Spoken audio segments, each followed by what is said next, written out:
The Pat McAfee Show. There'll be no rules for our guests, for us, for the things we can talk about. Yes, speaking his mind. I've never had a problem expressing my opinions or my thoughts or anything like that. While being relatable. I haven't had that manufactured fake-ass celebrity that a lot of people have whenever they go on those big networks. I've had a chance to really build my crew, build my following, build my audience. And ridiculous. What am I supposed to do? So I'm supposed to look at something that I can definitely afford and say, nah. Is that what I'm supposed to do? The Pat McAfee Show starts in 3, 2, 1. Good afternoon. It is Thursday, July 22nd, and we have a big show today. Let's get started. Whether you're listening on SiriusXM Channel 82 Mad Dog Sports Radio or on YouTube, we can't thank you enough for watching and listening. Today's sports show is a good one. Lamar Jackson allegedly about to get $40 to $45 million a year.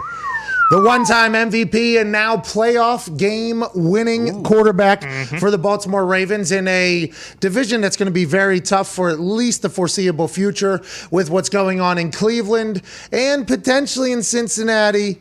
And what's going on with Pittsburgh? Is Ben Roethlisberger a new Ben Roethlisberger, not a new Ben Roethlisberger? We'll talk about that. We got conflicting reports on what Ben Roethlisberger has been up to. We'll dive into that. But Lamar Jackson and the Baltimore Ravens changed the game completely because Lamar Jackson is a player that changes the way you view football. This dude is electrifying. He's a fucking video game on the field. That has come into question a couple different times.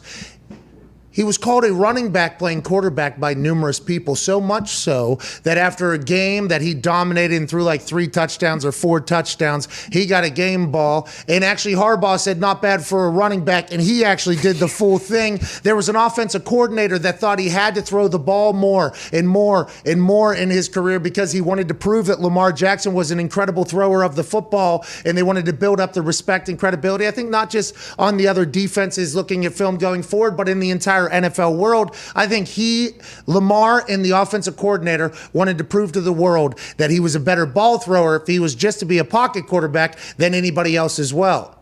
They learned that that was not the right option because what he does better than everybody on earth is make a play. He's a guy that can turn nothing into something. He's made absolute freak athletes look like elementary amateur athletes with the things he's been able to do. He's only going to get better, everybody's thinking. The offense is only going to buy into the system more. He's a one-time Pro Bowler, one-time All-Pro. He's been an MVP before. He's got a playoff win, and I don't think he's slowing down anytime soon. $40 to $45 million per year is a lot of money to invest in somebody. We saw some bad contracts in the past, but we've also seen a lot of great contracts as of recent late. If you look at Patrick Mahomes' contract, they got him for $500 million over 10 years. That's $50 million a year if you just do some easy math there. But that money has been manipulated and moved where they're able to play with it with the salary cap. So let's hope that Lamar Jackson in Baltimore, if you're a Baltimore Ravens fan, will do the same exact thing so that you can continue to bring in pieces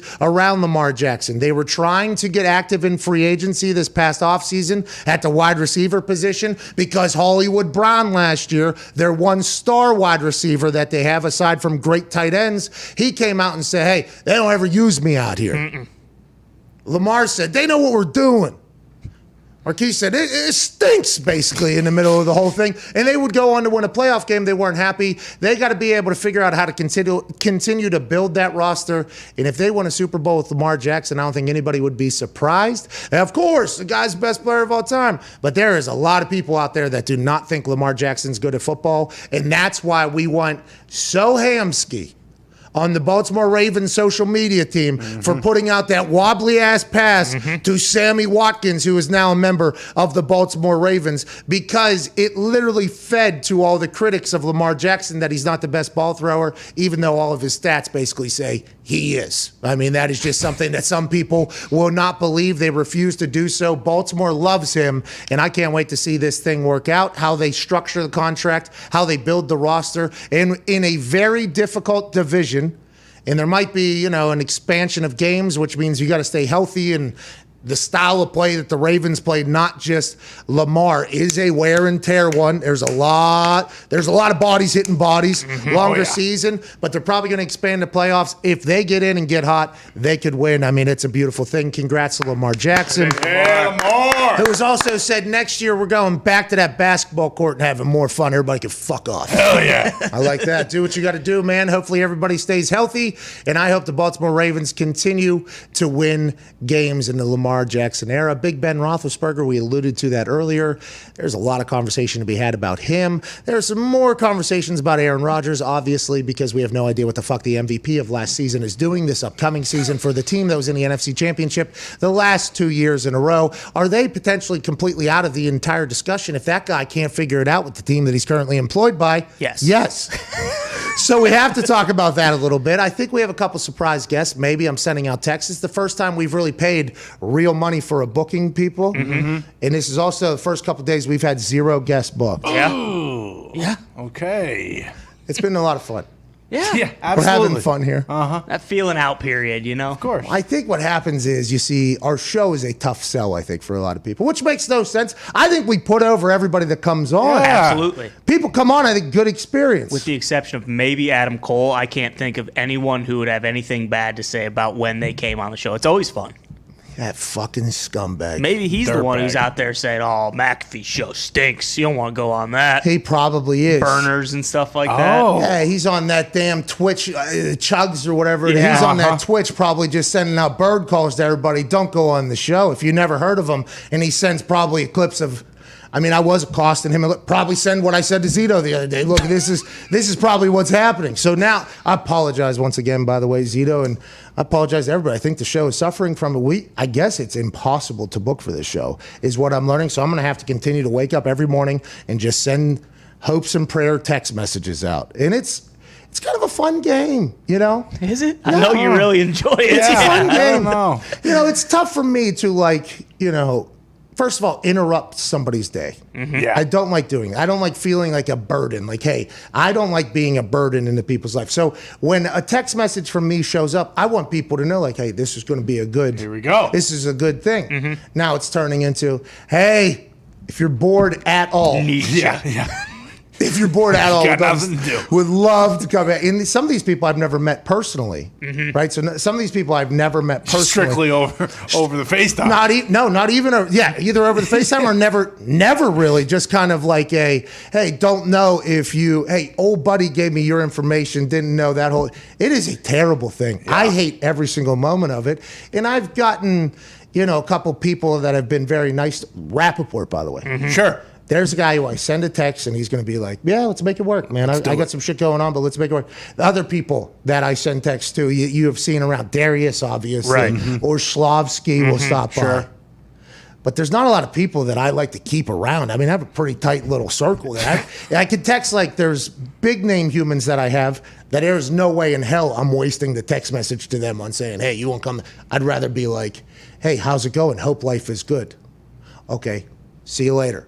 Because all these people just have people asking shit from them. Exactly, yeah. Right? Like, all these people have shit just asked. And I don't want to be another person that's like, hey, yeah, you got 7,000 other things that you could potentially be doing with your time that would be better for the community, society, and you probably. But I was wondering, Gonna need you to hop on at 15, 20 1:15 minutes. today. That's it. 15, 20 minutes. Huh? We need you. It's tough. I haven't been able to really piece those text messages together and hit send at the same damn time, especially if I've gotten somebody's information from somebody else that I've never, because, the big thing now is group texts. Yeah. Sure. So it'll go into a group text, and then you're supposed to say into the group text, hey, I'll hit you privately. Is that all right? And then they're supposed to be like, I think there's like this entire process now that's happening. So I think I'm kind of easing into it, but we are having troubles. And to be honest, it's 100% my fault for the effort. It is 100% my fault. We are suffering from it. That's on my side. But we have nobody fucking booked for this show today except for a college football national champion. What? Okay. A Super Bowl champion. Who? And a future Olympian. Future Olympian. Wait, maybe. Yeah. Sure. It's possible. We have no idea what he's going to pick up.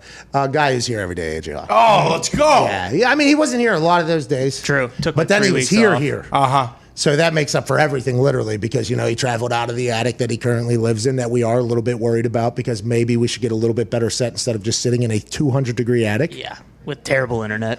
Terrible internet. Like, AJ, you made $150 million in your playing career. Before you even played. Yeah, exactly. Before you even played in the NFL, you made $100 million. You can afford more than a $35 router. Can we please get a villa with Wi-Fi? Yeah. Wake up, Hawk. I think he owns an entire portion of Ohio, though. Oh, yeah.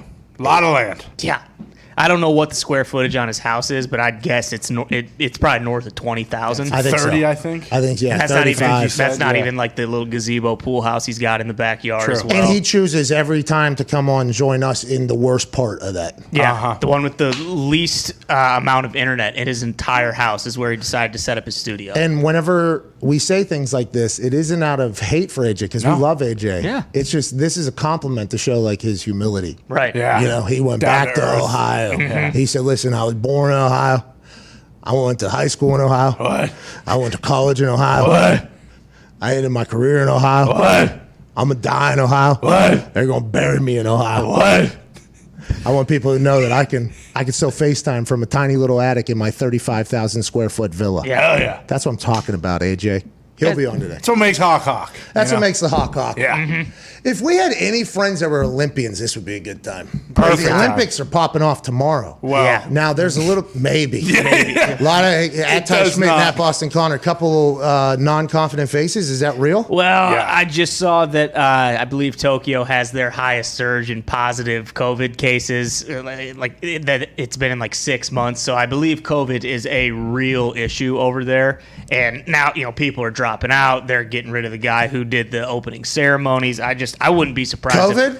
Yeah. COVID for the guy For with the the opening opening ceremony? Oh no, he made. You just snuck that one in there. Yeah. Well, I'm just saying. That I mean, was- when it's all crumbling, it's all crumbling. I mean, but I wouldn't be surprised if. What did the opening ceremony guy do? Well, he made a couple insensitive remarks about the Holocaust in a comedy show in 1998. Someone found a tape of it and they said, "Fuck this guy, get him out of here. We don't want." Whoa. See, that's an interesting thing because the Olympics is, and I think this has been my take this entire time.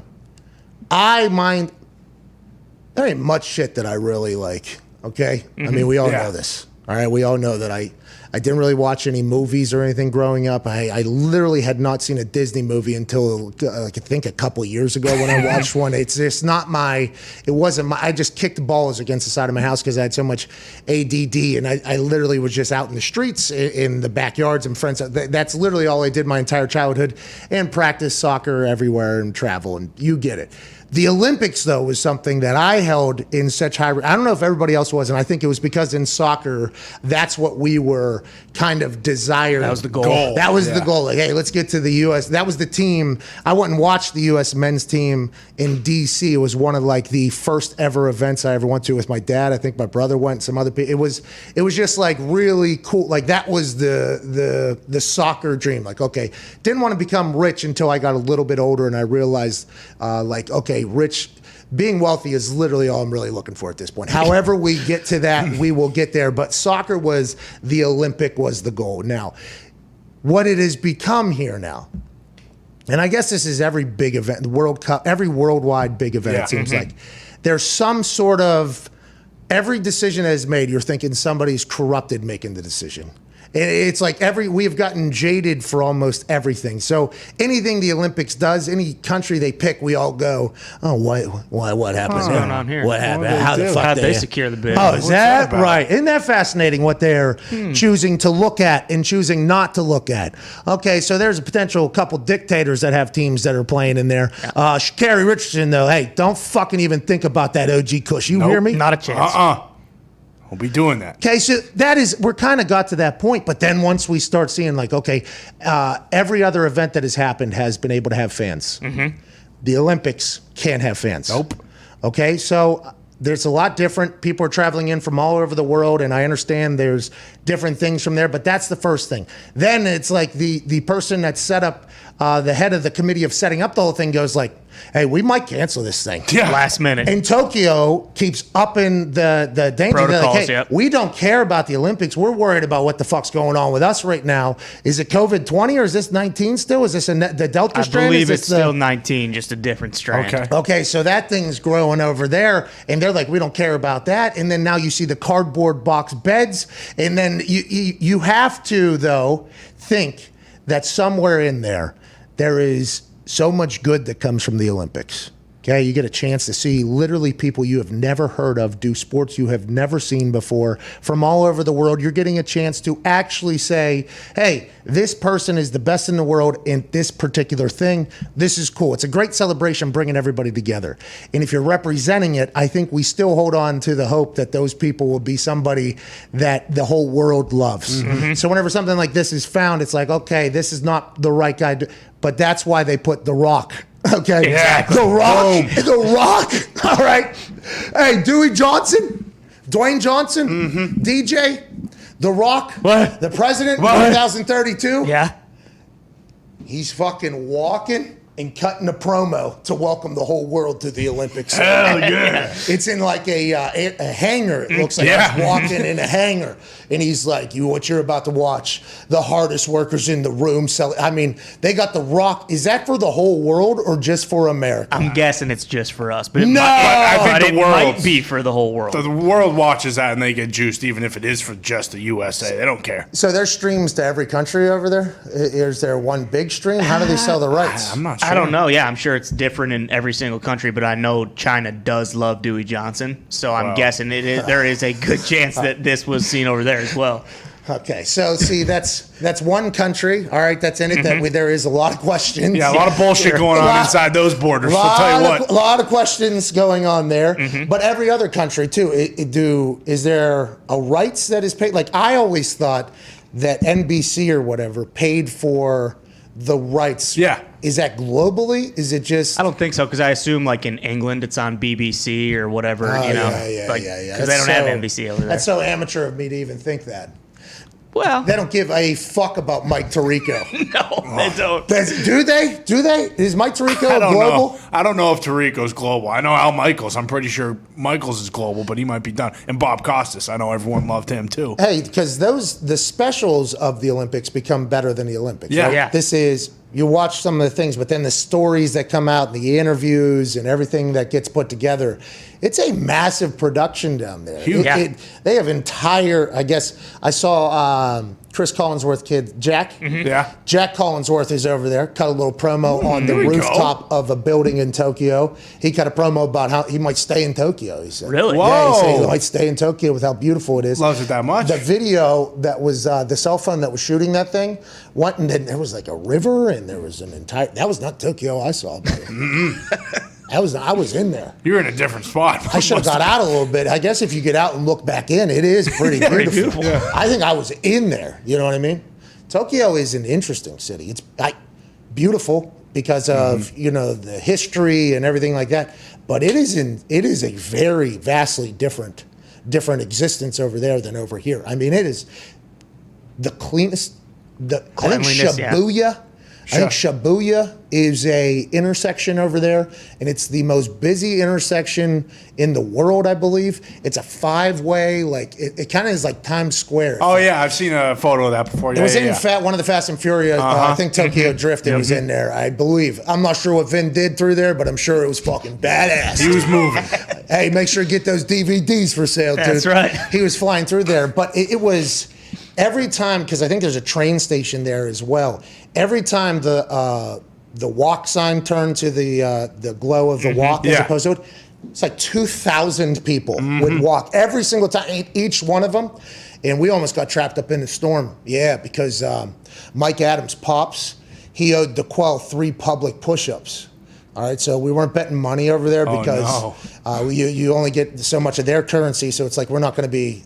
We can't be betting money. So we were betting public push-ups, and Mike Adams almost got killed doing a public push-up in Shibuya. In the middle of crosswalk. the intersection Yeah, there. it was either was it DeQuell or Mike? I think it was Mike because I remember DeQuell pointing at him and counting, and they were not waiting for us to get off. Yeah. As soon as that thing went to like stop walk and then go walk, it was an entire fleet of people. I mean, it was a scene. It was awesome. We definitely, me mostly, looked like the American stooges walking around there. Everybody was very nice to us, though. They didn't love us, I guess. We were told that we were not supposed to go to some places because we were Americans. Like we were told that. Now, did we pop by a couple of those places that we were told? Maybe. And were we told at the place by people that spoke English, like, hey, you guys should watch yourself a little bit here? Yes. But other than that, we had a great time. Beautiful city. We were in a club that we were told we were not supposed to be in. And we were larger than everybody else in there. Of course. And there was glow sticks, and it was foam. There was a foam party going on. And we were having a time. And this was very much like in the heart of where we were not supposed to be. They said like this area is not great for Americans or whatever. So we were getting after. I mean, we were having a time. And a guy came in full baseball uniform. Wow. Guy came in full baseball uniform into the club. They love baseball, I guess, in Japan. And we got to a point in the club where fake baseball player was throwing pitches, and DeQuell Jackson with the glow stick thing they were having. Hits boom bomb. Okay, circle of people around. Full club, kind of circle of people around. Home run, bat flip, baseball player, ducks head. Everybody else goes crazy. Wow. DeQuell runs the bases. Yeah, so I guess there's probably a little bit more of a potential reputation of a dislike because our experience was a very positive one. But Tokyo is a vastly different operating lifestyle than it is here. And I'm excited we're going to get a chance probably to see a lot of that, right? Because they they dive into the city that they're normally in. There's normally like pieces and things like that done. So I think this will be pretty fun. Maybe we'll find the bar that Chuck Pagano kicked down the door of. Oh, yeah? That'd be awesome. It was unbelievable. Chuck's not going to be happy about me just saying that. Mentioning He's that. retired now. Still got a warrant out for his who arrest. cares? He's over there. retired now. He didn't kick down. I mean, this door was not put on well. It was down in a basement, and we were told to go to this place. Okay, so we were told to go to this place to meet somebody we had seen earlier at an event. Like, hey, got some friends, stop by here, see us there. And we went to what we thought it was. And it turns out we were just, I think, like one half block off. Yeah. And the door, he went to open. He didn't kick it down. He went to open it, and it just fell. Oh, wow. Okay. And we looked in there, and everybody gave us some bright eyes. You know? And we're like, all right, we're going to get the hell out of here. And Chuck turns around and goes, get out. It was like a tight little staircase, basically, so we were all stacked up behind each other.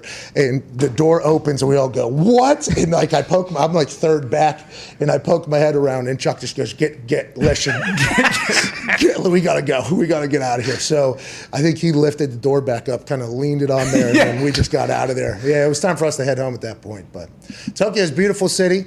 I just hope the Olympics are like cool and unifying and like fun to celebrate, because it's so much bullshit right now that we're dealing with, and we're only less than, I guess games are already happened. Yeah. We're already in the Olympic Games, the World Games. Sorry, we're already in the World Games. And by the way, that's another thing about the Olympics I think I hate. Yeah, wait, I can't even really say that. Why? There's a chance we get taken down. You got to call it the World Games. Oh, okay. Because that's bullshit, but what corrupt? Our immediate thought as soon as we hear the World Games, we think, what corrupt decision? Yeah, exactly. Especially when you're reading stuff about some of the Paralympians and they're not even going anymore because they won't fucking help them out. This was outrageous. I didn't know that fully. I think I had kind of had an understanding, but I don't think I fully knew. The Paralympics happened at the same time as the Olympics? I did not know that either.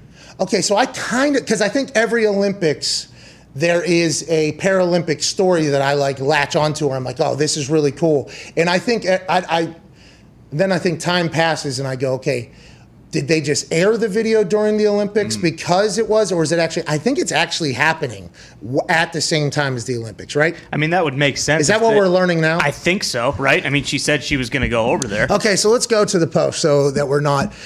Becca Myers tweeted out that she's heartbroken to share that I'm withdrawing from the Tokyo Paralympic Games. Okay, so that would make us It is think in Tokyo. it is, unless it's two different parts of Tokyo. Right, which it could be. Tokyo's big city. Yeah. Massive. There's like a castle or something in the middle. Really? I think. Like the pinnacle of the. I remember I might have been boozed up a little bit. I might have been a little bit boozed up. Sure.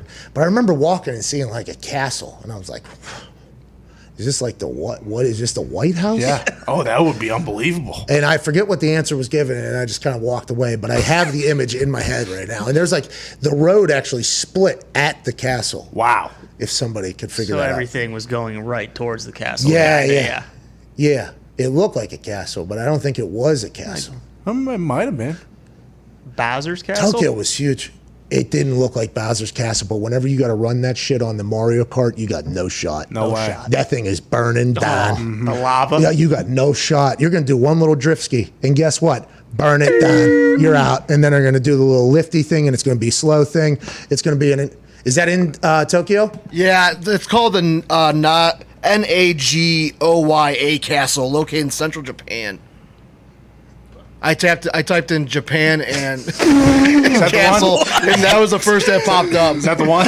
Spell that again? I don't think the one I was looking at was white, but Oh, there's another one too. There's a white one. there are castles in Japan. Here we go. Now we know. Okay, so now we know. Yeah. Thank Checking you, off the Zito. boxes. I appreciate that. But the Paralympics thing, back to Becca Myers here.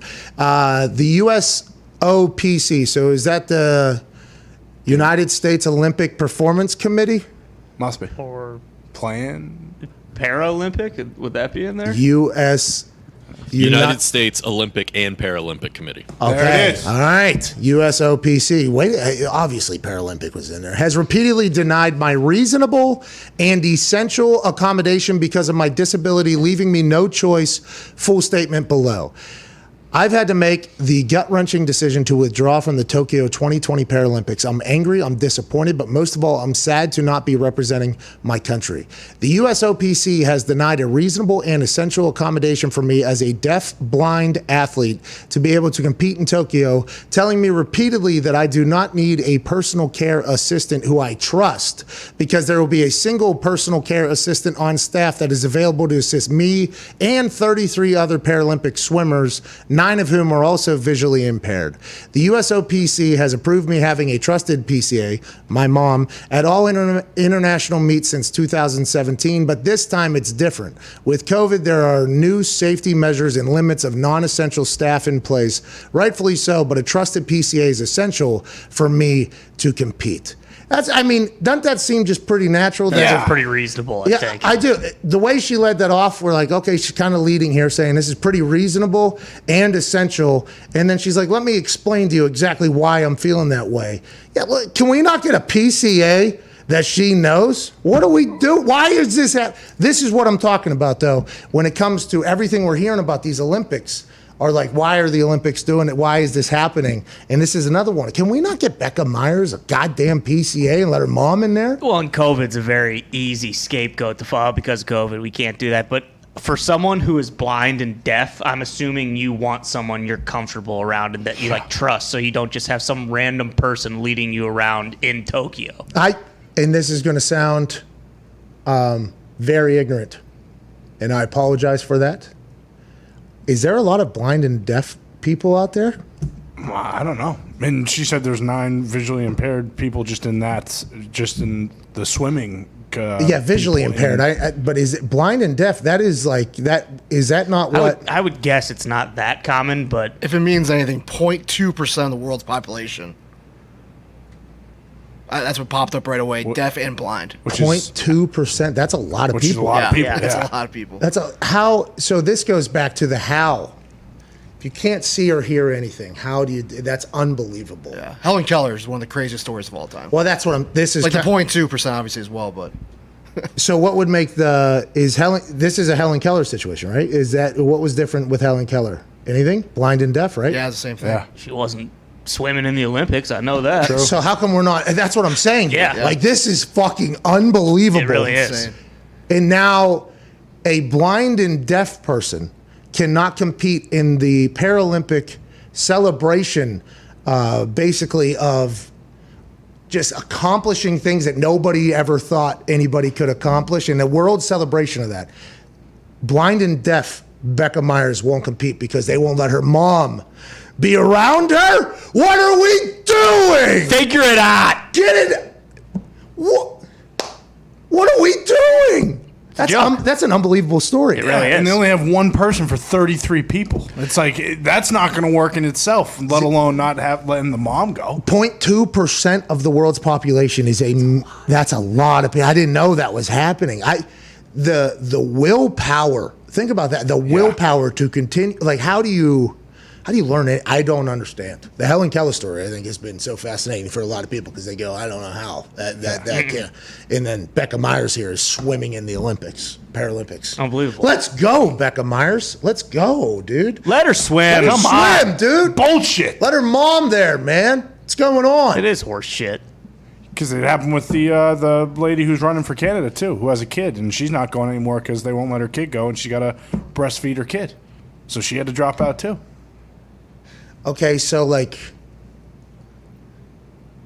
all right, this is going to sound bad potentially, but the Olympics could say is it the Olympics or Paralympics? The Olympics, yeah. The Olympics could say, you knew this was potentially going to happen. The planning schedule of they could be assholes and say that, I think. Sure. That is something that could happen. But why? Doesn't have to. Hey, just let her take her. Why can't she take her bed? And I guess it's because they don't have enough cardboard box beds over there? Pretty much. Is that why? I think they are, with the COVID over there, I think they're trying to limit as many people that come as possible. Hey, so they're they're back whenever they're at a stage that we hopefully have passed months and months and months ago, huh? I think so. Yeah. I believe so. They say that happens with fashion. Mm-hmm. Huh. Everything starts over there and then comes over this way after a couple of years. Is that same type of thing happening with COVID? Has it not hit Japan as much in the past? Was Japan still going while we were all shut down, or is this another shutdown over there? I think it's a new one, isn't it? Yeah. Because of the variant or whatever. I mean, I don't know if they were completely back to normal, but I mean, they're going back into lockdown pretty much. I'm pretty sure Tokyo is in lockdown. Jeez. Yeah, that's why. I mean, So the Olympic athletes have to be in a bubble, but they said the bubble was loose. So that probably means the local government and authority that has everybody on lockdown is not exactly thrilled about that. I think so. Yeah. So this is going to be a potential. I mean, there's a chance. oh yeah, today. No. Yeah, there's a chance. No, not today. I think it would be in the middle. Yeah, it'd be okay. two teams compete against each other, and everyone on both teams gets COVID, and then they're just like, oh shit, we have to pull the plug on this right now. I don't know if it'll happen, but That's what everybody's saying about it. Yeah, last minute cancellation is. it feels more likely that's going to happen than in 2 weeks. We're going to be closing games. who was Now it? listen, once The Rock walks out of that goddamn hangar. Sure. That's true.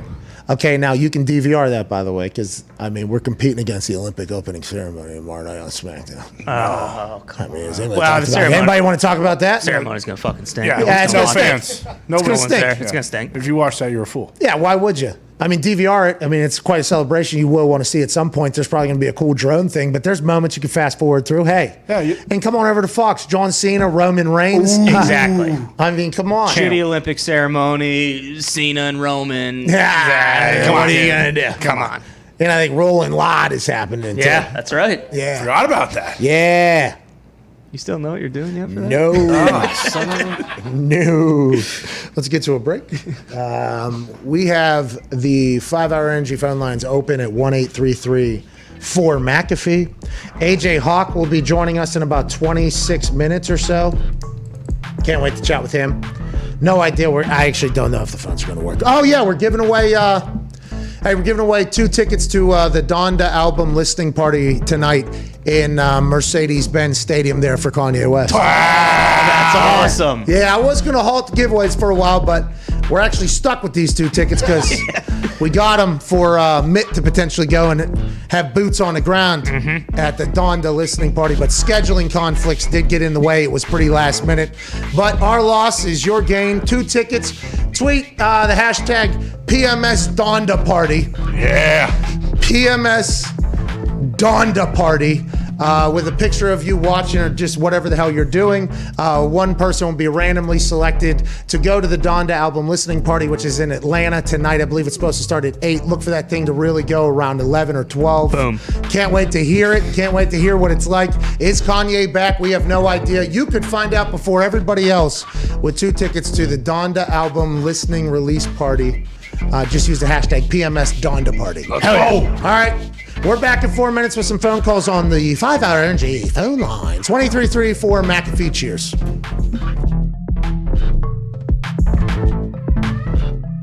You have got to experience so many things, both as a businessman off the field and on the field.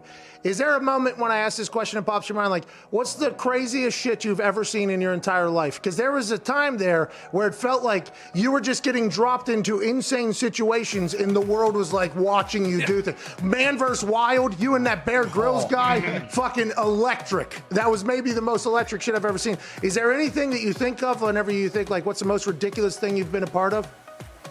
Probably some of the most ridiculous shit I ever been a part of was, I had got the restaurant which I'm in right now, and when we first got it, I would come in here and I would clean up and go outside in the front, sweep up, make sure everything looked nice and shit. And one morning I got up here and I noticed, damn, this is a funky ass smell. And I looked, to the side of my front door, and it's a big ass pile of shit.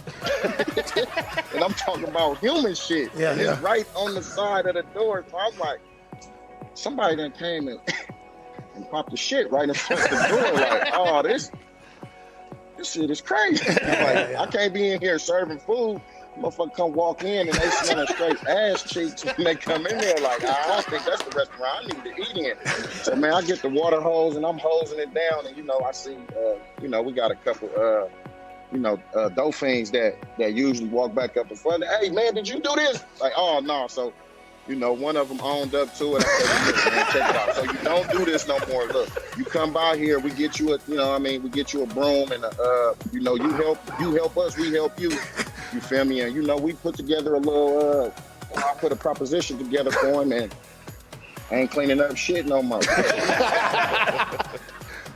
a win-win. It's a win for everybody on that one. Hey, one of your former teammates. Yeah, hey, everybody wins. You're helping the people, man. That's awesome. That's why people love you. But hey, one of them owned up to it. Just a line of questioning. The line of questioning. His name was Willie. Willie owned up to. Matter of fact, he just left out. He saying sweeping up. He like, hey, what's up? Oh boy, I've been looking for you. You feel?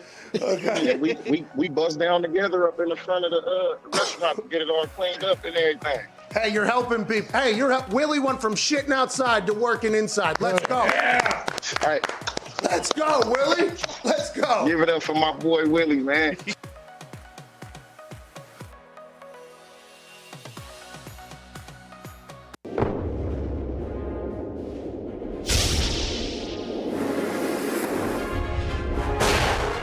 How are ya? I'm Roman, a men's health brand that can dance very well and make you the best you possible. Are you suffering from male pattern baldness? Dahn, we got something for that. Herpes. See ya. Premature ejaculation, gone. No more coming too quick. Allergies as well. And that's not all. We have clinically tested supplements for everything, including erectile dysfunction. Come on! Bye-bye! GetRoman.com/Pat. Be the best you possible.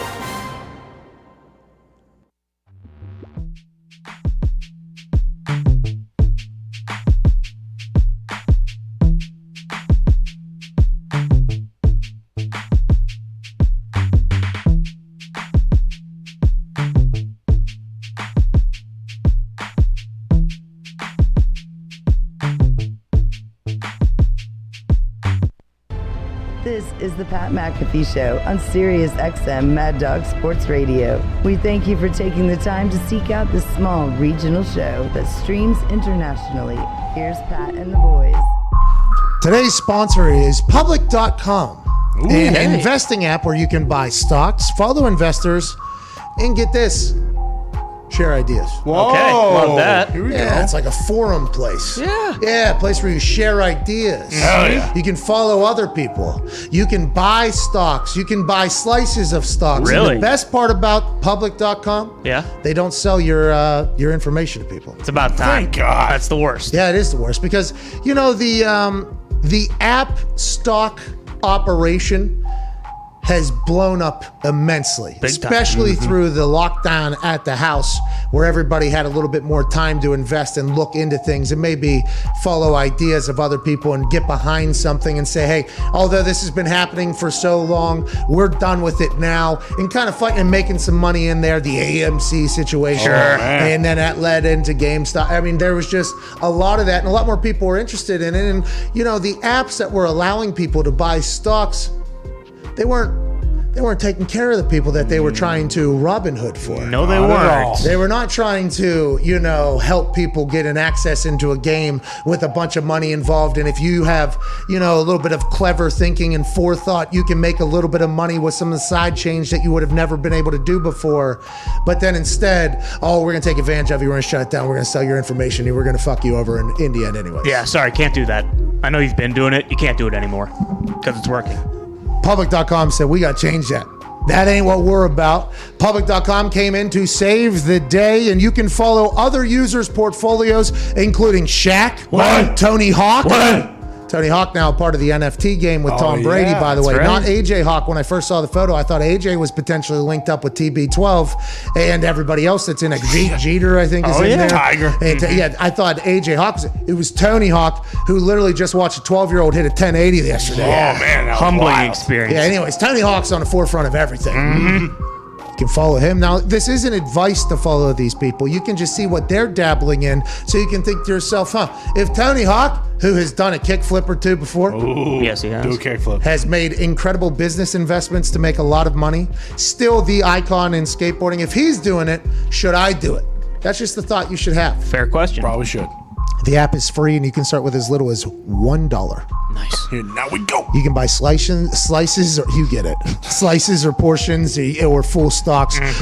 Don't sell your data or information to third party or market makers like other investment apps. You'll get a free slice of stock when you go to public.com/Pat McAfee to download the public app. Get started today and make sure you follow me at Pat McAfee. It's not advice, okay? That's not advice. No. And it's only valid for U.S. residents 18 plus, subject to account approval. See public.com/disclosures. Once again, make sure you go to public.com/Pat McAfee to get a free stock slice. Thank you, public. Love you, public. I think that's one of their last reads there, and I don't know how it really has gone, so I tried to give them everything I had there. You did. That was a great read. I invest in aliens. Just know that that's what I do. Follow those guys. That's what I do. That's not advice. No. I'm just telling you, if you get on public.com and download the app so you can maybe dabble and make a little bit more cash. Hey, going into football season, a little bit more cash is good for what? Oh, so we can put a little bit down on the game. So what? So we can have a great holiday season with a buku cash. Hell yeah.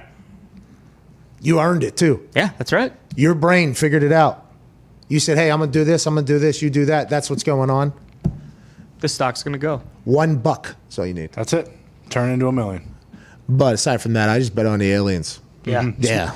That's what I do. That's what you're going to see on public.com if you follow that Pat McAfee. You're going to say, oh, Pat thinks this guy's an alien. And you'll also Or this probably girl's think an alien. this guy's got a pretty diverse portfolio. And people will say that, and that's what you got to keep. And that's not advice. No, I'm just no. telling you that's a saying. There's a lot of sayings that are around that maybe aren't fully accurate, Sure. that have somehow withstood the test of time. Like the people that say, we know more about space than we do the ocean. Yeah, Sure. That's foolish. That's bullshit. We talked about that yesterday. I'm happy that got back into our radar because now that we do have a little bit bigger platform, I think we should continue to spread awareness that we need to keep investing in space, okay? Immediately. We need to keep doing this. And the people that want us to invest in the ocean, I agree. Hey, let's invest in the ocean too. But we don't need to bury one investment to lift up the other. We should be learning about everything as much as possible. I think that statement of we know more about space than the ocean comes from the people that don't care. They want to learn more about the ocean, which I respect, by the way. Sure. That's just, there's no way that's accurate because we don't know where the fuck the end of space is. Yeah, space is endless. And also, the Hubble telescope yesterday, I'm pretty sure, just picked up 2 galaxies colliding with each other. So I wonder if we know anything about that. I don't think we do. The galaxies within the things that just hit there? Yeah, far, far away. Oh, you're talking about how you can go just drive due east or due west. Yep. And go ahead and stick your feet into the ocean. That's Okay, right. you can feel it, you can see it. All right, you can touch it. I ain't never been able to do that with space. Maybe sometime I pay $250,000, some billionaire cowboy, space cowboy. I'll be able to get up there. But I just think we should invest in research in both. And I think we are, by the way. And it's taken all the bazillionaires who are trying to leave planet Earth, I think. Why are they doing this, by the way? What's this all about? I thought billionaires were supposed to want to buy NFL teams. Now they're all building their own fucking rockets. What's going on out here? It's weird. I mean, and it's not like he's getting any new information. He went up there and came back down in 11 fucking minutes. What can you possibly collect in that amount of time? Yeah, what are they doing? Oh shit, this is cool. And then you're back down on the ground. I mean, that sounds like a waste of money to me. A lot of people are not exactly thrilled with old Bezos cutting that promo immediately after coming back from space, thanking his employees and everybody at Shaw. You paid for this. Appreciate you guys. Tip of his cowboy hat he had on as he got out of space. He's a space cowboy. Yeah. He went up to 100,000 feet or kilometers. Nah, broke the plane. No, not miles. Feet. Kilometers? Because it was 90 kilometers that transferred over to. No, we're not getting into this again. Yeah, remember we went kilometers to miles to feet. So it was like 100,000 plus feet. So Bezos, is he the first? Who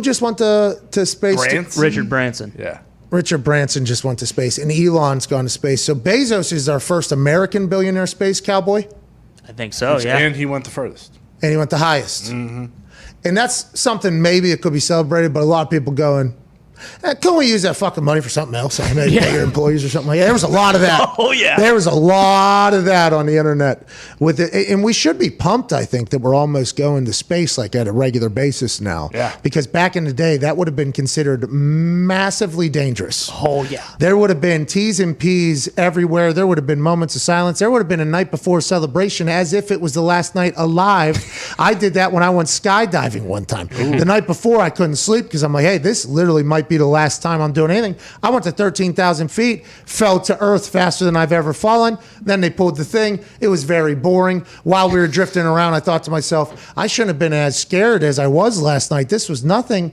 I assume going to space, you have a little bit of worry you're going to die. Oh, yeah. Terrified. Or are these billionaires just so comfortable and confident? They're like, nah, this ain't a problem. They do this all the time. Like, how many test shots had that penis-shaped thing that Bezos was in? How many times did that go up? And did we just not hear about it? Like, have we not heard about these? I would imagine it would have had to be several hundred times before they'd put Bezos in there and send him up. But don't we see like Elon's test ones blow up? We haven't seen any of these Amazon the rockets go. Which makes you, question how many bodies are buried under, Bezos' space station, if that's what we're talking about. You're saying? I'm saying a possible, Qatar World Cup type of building going on for Bezos, and we don't ever hear about it. Did you watch Heist on Netflix? I've watched the first episode, yeah. Which one? The first one in order. Okay, so you got to go and get to the plane one. Plane one's the plane best. one's Oh, good. skip it. You got to get to the plane Okay. one. I mean, maybe don't skip, but just... They're standalones, though, They're right? You part don't one, have part to- two, part one, part two, part one, part two. Yeah. Okay. So there's three different stories, basically. The first one, the sex magic thing, it was all right. I'm like, okay, get me out of here. The plane one, though, is awesome because you talk about not hearing about it. What you're alluding to is us just not hearing about these test flights that Amazon was doing or whatever. For whatever reason, you're saying, I'm not saying. I'm saying there's possibly hundreds of dead people that we didn't hear about. So in this, see, and that's what you're saying. Yeah, that's what I'm saying. That's what you're saying. Yeah. Okay, but those things about not hearing about things are very real. There was that heist, that plane one. It was like 38 days or something that nothing was said. And nobody said anything like the news had no idea. Like there was ways, I guess now it's much more difficult, but there was ways back in the day for things just to not be known about. If people decided for them not to be known about, which is insane to be reminded of. I think we all know that, but to like think about it after watching those things, like in modern time, you think there'd be no way we would miss Bezos's rockets test going up there. Yeah, someone's got a phone or something. There's some plane app that tracks everything that flies into the fucking sky. Like you would think at some point we would have heard about Bezos's cock rocket flying up in there, testing its landing, coming down with a parachute and the other thing coming down. Like but we didn't hear about it. So it's like, how was it? kind of like not talked about? Or did we just miss it and it was very much out there and we didn't care because it wasn't Elon's? Yeah, also possible that, Bezos hired the top of the top to build this rocket and they didn't even have to do a test run. He's like, no, I know this is going to fucking work. Don't you worry, Jeff. Oh, you're talking about like what Bird Dogs did with Lululemon's people. Exactly. Yeah. Exactly. They just grabbed him right from NASA. Hey, come over here. You're building my rocket now, pal. What's the difference? You know it's good, right? Yep. You knew it was good there? Yeah. All right. Strap me in. Just make it look like a dick. We don't need any tests. Nope. Just make it look like a dick. And we're going to go and put me in the fucking tip and let's get to space now.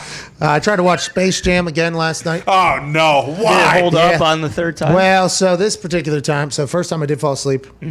Second time I did watch it through, but I napped in parts. I fell asleep a little bit. Sure. Last night I tried to watch the end there to see if it got any better. And I'll tell you what, I've given this one every ounce of effort I've had. Yeah. There's not much to like about that movie. I mean, the animations are awesome. Okay? Absolutely. They're great. I'm happy nobody got held hostage in a computer forever, potentially. Yep. That was the storyline. Yep. So maybe that happened, maybe it didn't happen, but that was a tough watch, dude. Did you stick around for the very end, the twist at the end? What happened at the end? Where Dom thinks he's going to basketball camp, but he's actually going to video game camp? Yes. No Yeah, way. You already That was- ruined. You well, that was a already pretty- did this. You did this yesterday. Well, yeah, but what did you That was what did you I think? want to know what you think, because that was a pretty awesome twist. Yeah. I mean, so first thing I noticed in that scene, I was pretty much checked out by that point, which I think happened to a lot of people. When he is a good dad and good guy, you're kind of already checked out on LeBron throughout the movie. Yep. You know what I mean? So that's already happened. Why did they film that after a rainstorm? His incredibly white shoes were walking through puddles in a parking lot to drop off his kid. That was all I noticed. I'm like, what? Where the fuck is he that it's raining? And why is he walking directly through the rain puddles? Like, can he not just go somewhere else? That's all I noticed. So then I did have to go back and Rewatch. rewatch it, yeah, because that's all I was looking at now. Because I'm starting to realize, like, that movie, everything happening behind what's going on. It's tough. The storyline's tough. The decision making on the line's tough. The camera cuts are tough. I mean, I'm no movie critic. I'm just telling you my personal. It's tough. It was a tough watch, and then by the end, it was just like, of course, he's walking through puddles with those shoes, and it was just like, okay, here we go. And then I thought that one Toon character was dead forever. Oh, yeah. no. Bugs. No, Not What are you- Bugs. Stop what you're doing. It's not Bugs? People haven't seen it. People haven't seen it yet with your everything like that. No, it's not Bugs. He was just joking. Yeah, I around. was kidding around. Bugs never going to die. But that character I thought was potentially gone, and then we see it again right there. It's like, what just happened? I thought it was gone. It was Poor writing.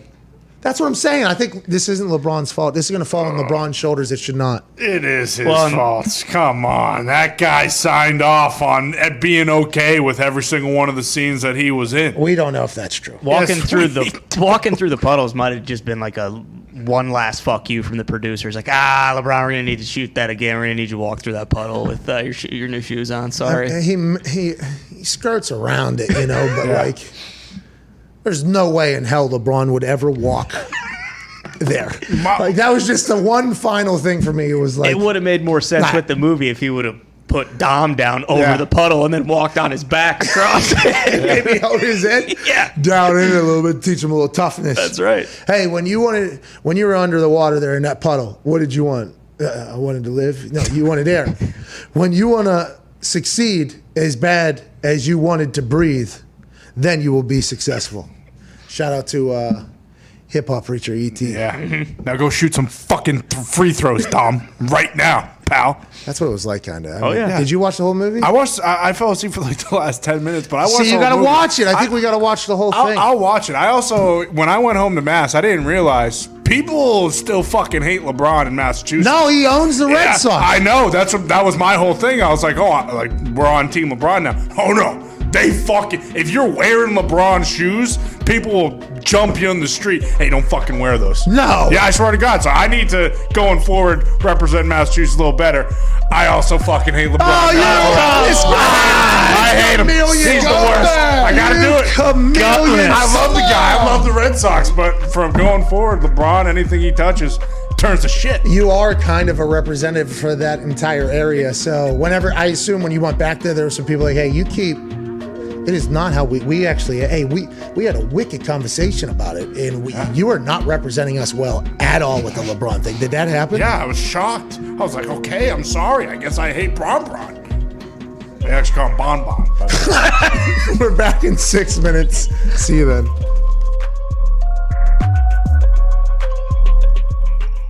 Did you hear everything that was being said whenever you were potentially... Just from you. Oh, so you did hear it. Yeah. Okay, so let's address it. Hold on. All right. You can be a hater. No. And you can change. Carson. You can change. We can change. No, at the moment I was at, okay, Carson. You know, with the Daily Show, the live Daily Show, you know, we can potentially get referred to as prisoners of the moment. You probably did hear me say some things. That was at a much different time. Backtrack a little. No, it's cool. We're here face to face. You can change. People change, all right? By the way, you are much bigger than I thought you were. Oh, yeah. When Jalen gets drafted there, was that the beginning of it all? Was there a miscommunication? What happened between you and Doug? Because they were saying it was fractured beyond repair. Yeah. What happened there? Is all of that accurate? Is that all kind of getting blown out of proportion? Yeah. And where did it start? For one, I don't like to ever come out and say reporters aren't telling the truth because I don't. But Orlovsky does it. I'm not. I'm not going to dispute every report that's out there. You know, the way the season went obviously wasn't ideal. When Jalen was drafted, that had no bearing on me. I trusted the organization. Okay. I signed that contract. You know, I was devoted to them, and I felt like they were devoted to me. So I trusted the pick. You know, that had no bearing on my confidence or my abilities. You know, the season unfolded not how I would have liked it. Personally, I could have played better. We lost a lot of games at the end and just didn't fall into place the way we wanted. But there's a lot to learn from it, you know, as a man, as a player, and all those things. And, you know, I have still a lot of respect for Coach Peterson, and I think without a doubt those reports are very exaggerated. Like I said, I don't hear a lot of them. They come to my attention from my agents or different things. Yeah. But I have a lot of respect for him, and it was unfortunate for everybody and how the whole thing kind of just went down. There was a couple still shots that made its way around where you and Doug Peterson appeared to be giving each other a nasty look. Yeah, I saw those. It's not true. Not true at all. Oh, you were not saying, I wish you died. With your I don't even think I was looking at him in those shots. So I did see that. I'm like, of course, they're going to play this one up. They're going to make a story out of anything. That's how it is. So, but yeah, that's not true at all. Okay, so I'm happy to hear you weren't giving Doug Peterson death looks. Like, you never thought, like, oh, football isn't for me. Like, there was never a thought where I don't like football anymore, or I don't want to be in this bullshit league anymore with this business. There was never a thought like that? No, I mean, don't get me wrong. The way the season went, I mean, it was frustrating. And People so have those moments. that's why I stepped away, and it almost rejuvenated me. You know, it's almost like last year pissed me off so much. I want to come back in a different way and do everything I can. I am thrilled to be here and to have this new start, new opportunity. And community seems amazing. Fan base seems amazing. Like we said, it seems like the perfect fit.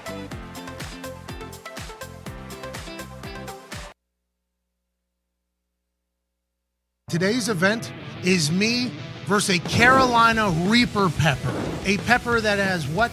2.2 million Scoville on average. I think it's pretty much the hottest pepper in the world. In comparison, a jalapeno is 6,000 Scoville. For every second after it is in my mouth, I don't grab this milk.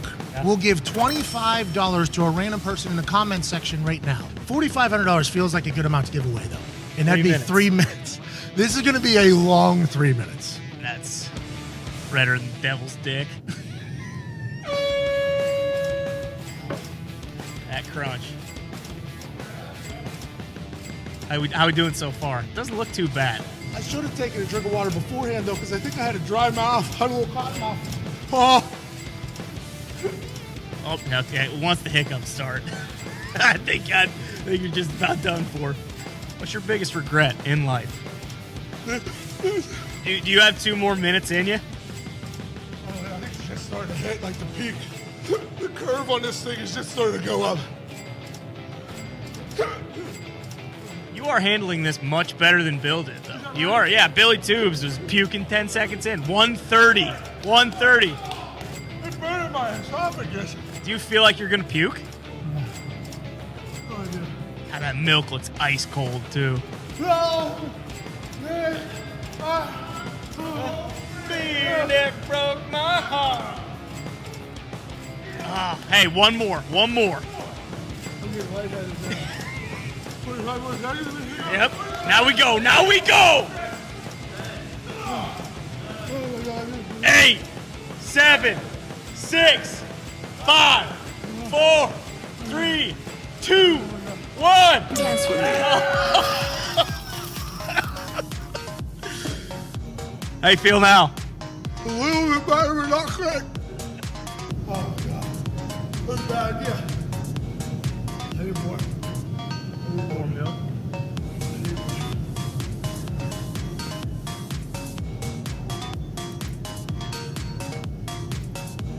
Oh, God, God.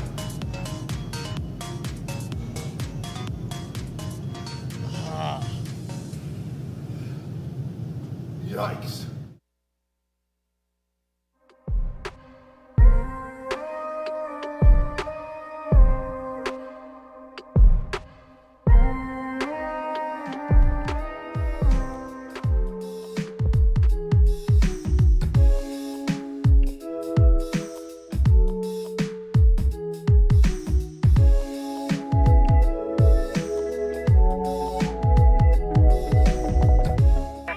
The Pat McAfee Show. There'll be no rules for our guests, for us, for the things we could talk about.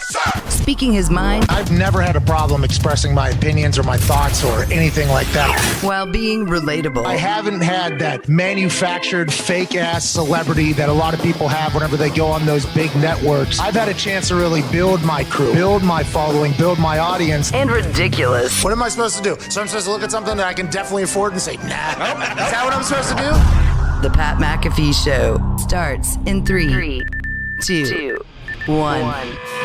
Good afternoon. Hour 2 on Thursday, July 22nd with the Hammer Dahn boys. Diggs, Gump, you guys look fantastic today. Thank you. Great shoes, good fit. Diggs, you look like you're getting slim, Bal. It seems like it's even like a day to you're getting slim right now. You're cutting. Is it cutting season right now? I've been doing some new things. You know, I've kept it quiet, and until some real results show. But we're on our way. Well, we just got a little fact check from the back. I guess Blue Origin has been around since the year 2000. What? Jeff Bezos. Oh, bullshit. No way. Then year 2015, it became public. So what happened in 2015? It became public that he was involved. I guess they had 3 test runs or something, 15 test runs. What was it in April or something? It was 15 I saw. They did 15 uncrewed. 15 uncrewed test runs in April. I guess who knows how many. I guess all of them came back good. Had to have. Well, All right, what is the number? What is the number you think for Bezos there? Is he saying, until there is 0 out of 15, I don't want to hear it? What if it was 1 out of 15? What do you think? I was going to say 13 out of 15. 13 out of 15? No, that's what I'm saying. What if 1 was bad? So, like, if it was 14 out of 15? No like, chance. It's got to be 15. Absolutely no chance. That thing's got to be batting 1,000. He's a cowboy. You think the space cowboy, the guy who hopped in that, 200-foot baby-making shaped...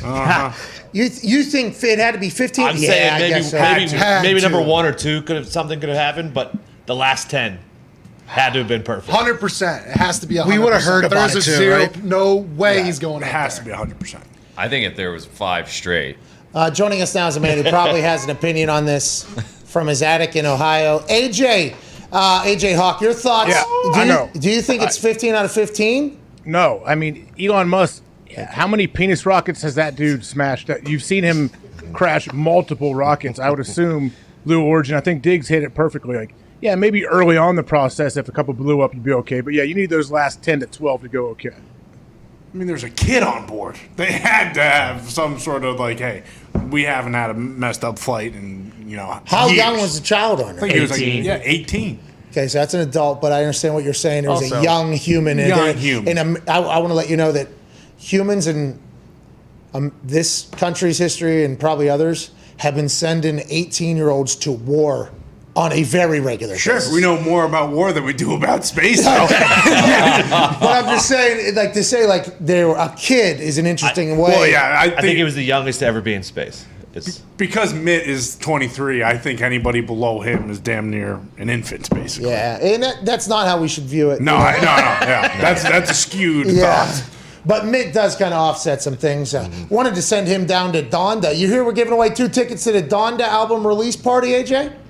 I mean, who is delivering those tickets? If Mitt gets a hold of one of those, I think that may be a TikTok firestorm. We might want to see that. That's what we thought, by the way. That's exactly what we thought. I asked him if he wanted to go. Like, hey, does Mitt want to go? Let's do this. Mitt was in, 100% in. Then we realized, it's in Atlanta. Mitt thought it was in Chicago somehow. But I do believe when we asked him, we said Mercedes-Benz Stadium or something. For sure, we did. And I think he was just so lost into Donda, Kanye. Oh, my God, he didn't even hear where it was. He said, yeah, I'm in, because he thought it was in Chicago. Turns out it's in Atlanta. Scheduling conflict, won't be able to happen. So we're giving away 2 tickets. It's going to go off without a hitch tonight, I assume. It's Kanye West. So is he selling the whole place out just for an album party? Yeah. I mean, these tickets were not easy to get, I don't think. Zito had to wait to get them. We got him pretty good tickets, though. Oh, yeah. Unbelievable. In that stadium, every seat is made so that every seat's a good seat. Did he sell out a stadium for an album listening release party? I think so. I was looking at fucking Kanye's always going to have the juice, dude. Weapon. Always going to have it. Even is he going to perform at all? Like, will he perform any of the songs? I think I've seen an album release listening party for him before. It was either in Chicago or Detroit, maybe. I forget where it was. Yeah, he had one in Detroit. It was outside in like a street. I think he had like an alley, and there was a projector. And he's like, it's almost like a movie release. I don't think he's like rap. It's not a concert. I don't think. Oh yeah, he had like a film, didn't he? Yeah, it's like a movie release. I think. I don't know. By the way, he might have completely reimagined it since then, because I feel like that is how Kanye operates. It's going to be a spectacle. We were pumped to have some boots on the ground potentially, but since we can't go, hopefully other people will go. It's supposed to start at 8 or something like that. Kanye's not seeing that place until at least midnight, right? For sure. At least. Here in Indianapolis, it was one of his first stops for his tour, the floating stage one. People left. He was like 3.5 hours late, and then he showed up. Yeah. I think. No one was there. I think people were like sprinted back. He's a spectacle. Kanye is always a spectacle. He's a showman. I can't wait to see what this is, and I hope his new music is fucking good, which people say it is. Need it. Yeah, hopefully he's making music for you, right? I know you're saying Drake is not currently making music for you. He's making music for other people, although he does continue to follow you, I believe. But when I think of Kanye being 3 hours late, so he's paying all that overtime union labor. Concerts, they got to end right at the time they need to end. Kanye will not spare a dime for creative freedom. I like creativity. And Andy Kaufman. And I talk about this because it's such a great example of the lengths that people are willing to go to do their style of creativity, entertainment, and everything like that. He used to put in static bars in the show back in the day, so people would have to get up and hit their TV because they thought it was static, and then they would sit back down. And nobody even knew that he was putting those into the show. What? So it was just they thought it was happening and everything else. That was what Andy Kaufman was. I think Kanye, whenever he's shows up 3.5 hours late or does something where he says he's going to do something and he delays it 2 months, I think he views that all as a part of the show. I think he thinks that's all a part of it. He's wearing shit over his head and everything. I think all of it is the. I agree with you. Yeah, I agree with you saying it's all part of the show, except for the part about showing up 3.5 hours late. I don't think that's part of the art. Well, he might say something different though. Yeah. I would too. If I was Kanye and I wanted to show up 3 hours late. If I wanted to be 4 hours late to an obligation that I had, I guess I would also say, the tension of the wait, just get them to, because there's another thing. Andy Kaufman read a book to an entire crowd. They bought tickets to a show, and he read a book. What? Front to back. I mean, it's funny for us talking about it. It wouldn't be funny being there. The whole book. Are you shitting me? Yeah, I think one guy stayed the whole time. I think one guy stayed, and then when he finished it, he said thank you, and he walked off. Oh, I thought that guy was dead. What's that? I thought some guy just died in the crowd. No, he might have fell asleep or whatever. But yeah, that is. I think there are some people that is genuinely how they feel this is legendary shit that I'm doing here. I think that is how they act. They're entertaining themselves, I feel like. That's for them. Hey, this is really funny to me and maybe a few others that I know. Andy Kaufman had to think, long after I die, people will tell this story and laugh their fucking asses off. For sure. That's like generational. But now, anytime you think about a Kanye West live event, you immediately have to think like, okay, is he going to show up? Like, is it going to happen? Is Kanye going to be there? And I think the Yeezus followers. Sure. Mm-hmm. What do you guys call yourselves, Mitt? Mitt. Disciples of Jesus. Is that what it is? Are you? I think it should be going forward. If it's not, What do you guys call yourselves? The Yeezy walks with us. I mean, I'm a big Kanye West fan. Yeah, I have a pair of Yeezys. What do you call yourself? Yeezys. That's not like a uniform, right? A lot of people have fucking Yeezys. Is there a name for the fan base or no? No, he definitely did not do a little fan. That's a part of it. thing. That's part of it. That's part of it. We don't have that. Hey, that's not what we have. But if that was in Indy or a city that he could have got to pretty quickly, he would have went there. And if Kanye shows up 5 hours late, Mitt would have been like, all right, let's go. Let's go. For the record, I was all in because I thought it was in Chicago, and I was cutting cameras for Hammer Down, and just wasn't really. My brain doesn't really work two ways at the same time. Well, you do great at cutting cameras, by the way, man. He heard Kanye West and Donda and was like, "Oh shit, Chicago, fuck y'all right now, let's go." Cameras on me. He's awesome. He's the best. He's the best.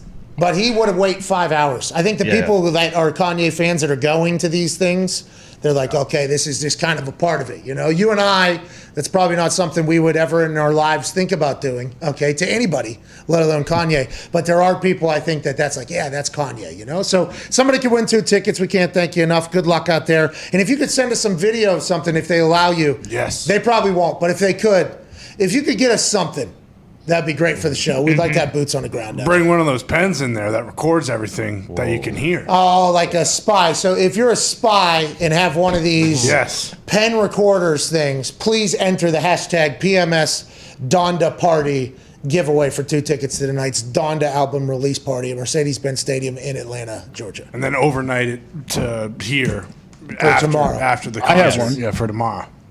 Oh, so you should go, AJ. I used to have one. I got one somewhere. I bought it the Sharper Image at the Chicago airport. What creepy shit you guys. Well, it was like a Talk Boy pen style. At that spy museum, you can get them, I know for sure. I've seen a spy museum. It is a little bit disappointing with the size of it and kind of how they treat it, but it is somewhere that I went. Yeah, and I thought only spies had those things. What are you trying to catch somebody doing something? Are you like, is that what you got going on? No, I mean, I never really found any good reason to use it. But I mean, go on Amazon. There's a million different spy cameras you can get. I'm sure they're in Airbnbs all over the place. People spying on whoever rents the spot. What? I thought about that while I was in the Airbnb we were in Texas. Really? Yeah, everything I did. Who's watching me? I mean, with that fridge, I thought the fridge was just a rogue agent the entire time. The fridge was an iPhone. Smart fridge? It was nuts. What? Yeah. You can play music that stores songs, photos in there. You can go to you can order food on there. Yeah. You could call FaceTime people on there. Put the notes on there with the grocery list and everything. And everything was touching. It was the nicest thing in the house by far. TV didn't work, obviously. You had no Naturally, cable. no cable. But the fucking fridge was unbelievable. But yeah, they were definitely watching us. Everybody's watching you. Speaking of watching, did you watch Jerry Jones say fuck? It was awesome. No, I did not. It was on his press conference? Yeah, so he and Hollywood Mike McCarthy met with the press going into this year of Hard Knocks filming, which Mike McCarthy's answer was awesome. He said, I about drove off the road in my truck, but once I got back on, I was all in. Imagine Jer. Hey, listen, Mike, we're gonna do Hard Knocks, and we're gonna show everybody how good of coaches you are. Because remember, just last season, about week 6 or week 7, everybody was saying you guys don't know what the fuck you're doing. And this year we're gonna do Hard Knocks, and we're gonna build this team, and HBO is gonna follow us. And Mike goes, "What's that, Jer? We're gonna lose, Jer. I swear to God, you want fucking cameras everywhere. Okay, you got to remember, practice with an apartment complex all the way around the practice facility. Mm-hmm. There is a VIP club that overlooks the everyday practice that you can buy tickets to. Ezekiel Elliott commented last year that for the first time in his career as a Dallas Cowboy, there was nobody in the club watching practices for a time of the year last year. Then they started coming back towards the end. That's the only way I found out that fucking thing existed. And Mike was like, now you want cameras in every meeting as well. How are we going to win any games? Is Mike going to be electrifying on this? And do you think this affects a team being good, being in Hard Knocks? No, I don't think it will affect the team, really. I think it'll affect the coaches and how they interact a little bit. I know you can find a way to forget that the cameras are in there, but the weird thing, I think, if I was the head coach, the stuff that I wouldn't want in is like the cameras from the staff meetings. And you're sitting there talking about individual players and your plan and all this stuff that you don't really want out there. Also, your team meetings, like Mike's going to be very inadvertently funny the whole time, I think. He's not going to be trying to be, but I think it'll be great. Remember Todd Haley? That's what he had his hat. He had his hat and did like a fool. I'm like, oh, is this guy going to explode? This guy broke his hip getting into a fight at a rodeo bar in Pittsburgh one night. He'll get after it. I don't know if Hugh knows that. It's like that was access that I never would have thought I seen. You've heard about coaches fighting each other a lot. Just last year, we heard allegedly a coach fought another coach. That is something that has happened through the history. It can get a little tense. And I guess, does the club get to say you're in there or not? And did the Cleveland Browns say, yeah, you're allowed in there? Did Hugh say, yeah, you're allowed in there? Or how does it work on who gets... I guarantee it's agreed on before they even, like, I don't know how they sign a deal or whatever, before the NFL forces the team to do it if they don't want to. Yeah, I'm sure you have to sign off like, hey, we're putting cameras in all your meeting rooms. Like, I'm sure there's like, hey, the only place there won't be cameras are like the showers and areas where we would see dudes' dongs in the locker room. Jerry goes to Mike. Hey, listen, Mike, we're going to put cameras in every room. And Mike goes, every room? What about the locker room? And Jerry goes, we want to see those dongs too. And what if Mike had to be like, no, it'll go viral. Mike, no way, can't do it or whatever. Like that is who can't be putting these guys' meats out there, Jerry. Who got agreed? Who got in the conversation? Who was in the room whenever it was agreed upon on where the cameras were? Was that just Jerry and HBO and the NFL, or did Mike McCarthy have any say, and was he learning about everything as he was crashing his truck? Yeah. I think Jerry probably did not tell Mike about that meeting when they were going to talk about where the cameras would be, because I'm sure Jerry knows, like, this would be a lot easier without Mike. And HBO as well probably thought, yeah, Jerry will sign off on everything. Okay, we have some breaking news. A memo has been sent to the NFL, and the man who can memorize the memos and release the information exactly how it was sent out from the NFL. Tom Pelissero is reporting that the NFL just informed clubs that if a game cannot be rescheduled during the 18-week season in 2021 due to a COVID outbreak among unvaccinated players, the team with the outbreak will forfeit and be credited with a loss for playoff seeding per sources. Damn. Massive implication, says Tom Pelissero. You ain't kidding, pal. Per sources means the NFL just sent this memo to Tom Pelissero less than a minute ago. He was able to through that entire thing and pump out what matters, and that's why the arrow, Tom Pelissero, is always trending up. AJ, your thoughts? This is even more like we heard this from Mac Brown originally, months and months and months and months ago. He said what we're being told is if everybody's vaccinated, we can go back to normal. If people aren't, we can't do anything. So it was almost like, hey, get vaccinated or your life's going to be absolutely terrible and different at a competitive disadvantage from everybody else that does do it. That seems like what's happening here in the NFL with just a couple of days before everything gets started up again.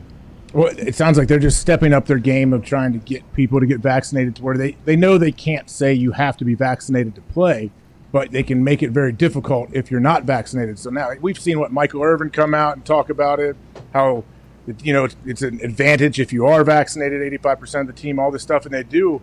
It is going to be interesting to see, because it's true. Like, you're going to be almost separate from the team if you're not vaccinated, right? You got a mask, you got a social distance, all that stuff. There's more coming out from the Arrow, Tom Pelissero. Here's more from today's memo, which also says the team responsible for a canceled game because of an outbreak among unvaccinated players / staff will be responsible for financial losses and subject to potential discipline from the commissioner. Wow. Okay. So you don't want to get vaccinated, that's fine. Hey, that's fine. Sure. Don't worry about it. Do what you got to do.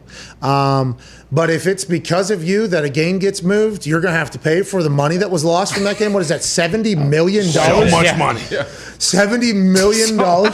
Is that go back to that thing, please? What if you cost if you cost an owner a home game? That's gigantic money. Will be responsible for financial losses and subject to potential discipline from the commissioner. While, hey, don't have to get vaccinated, only possibly punished by a $70 million fine amongst 7 or 8 of you or 10 of you, however many are on the team.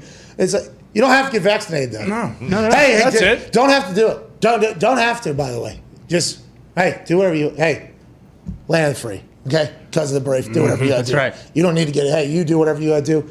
But if it's because of you that a game gets lost, depending upon which stadium, now you better hope it's in a different stadium, but if it's in one of those big, you're going to owe Jerry, okay, $70 million. That's one game, all right? Think about up there and imagine if some... No, Jerry will owe, right? They're saying that the team, they're not putting on, the players aren't going to owe all that. Go back.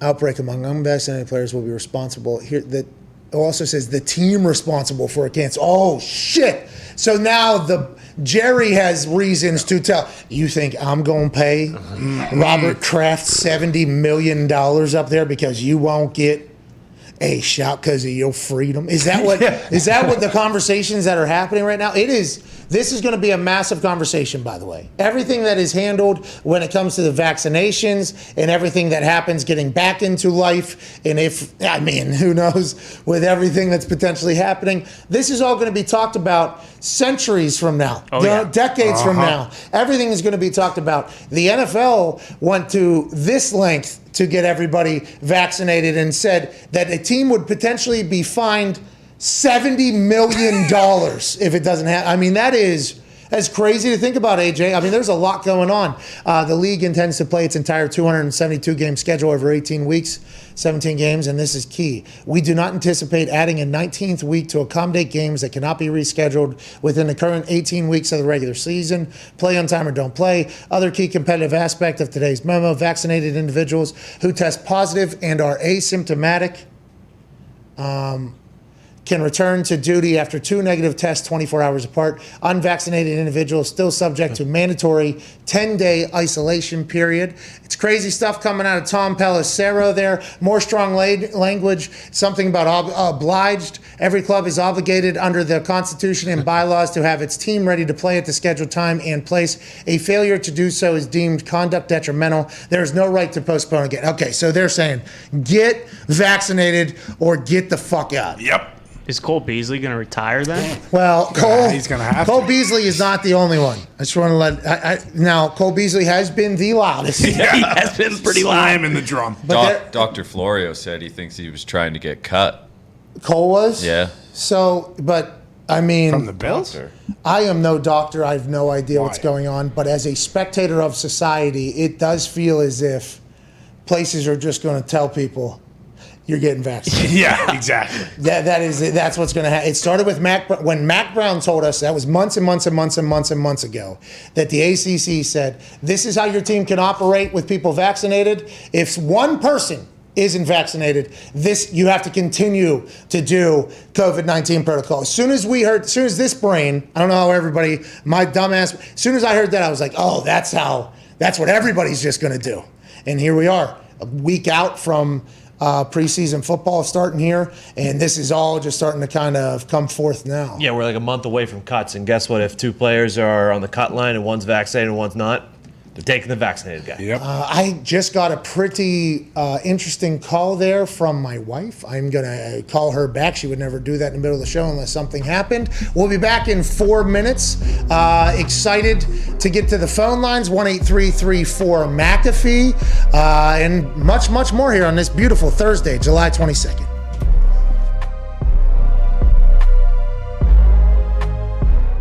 I just saw a picture of you getting out of, I think, a 757 that was from Jim Irsay. What was that, and have you ever been in that plane before? I thought it was like the team plane to fly all of the Indianapolis Colts. Literally, I mean, it's got the logo on it, Pat, and it was awesome. But look, that's just Jim. Pat, I had a wonderful 14 years there. It's obviously the team that I wanted to play for always. I understood the decision he had to make, and no hard feelings. And for him to send his plane to fly me and my son down here, it was a great gesture. A lot of room for me and Marshall. We were throwing the football. So, pretty cool experience. Pretty cool father-son weekend. By the way, as he's moving from event to event right now, you are the best, dude. Where are you headed right now? I'm going to the game. I got Lynch. I got Faneca. I got these guys in the background. Boys, congratulations. Yeah! Congratulations, boys. All right, Peyton. Oh, hey, there he is. Marshall, I hope you enjoyed that plane, pal. Hey, Peyton, last thing here. You talking to Tom Brady, you becoming friends with him. It was interesting to watch. Oh, yeah, take the photo. Take the photo.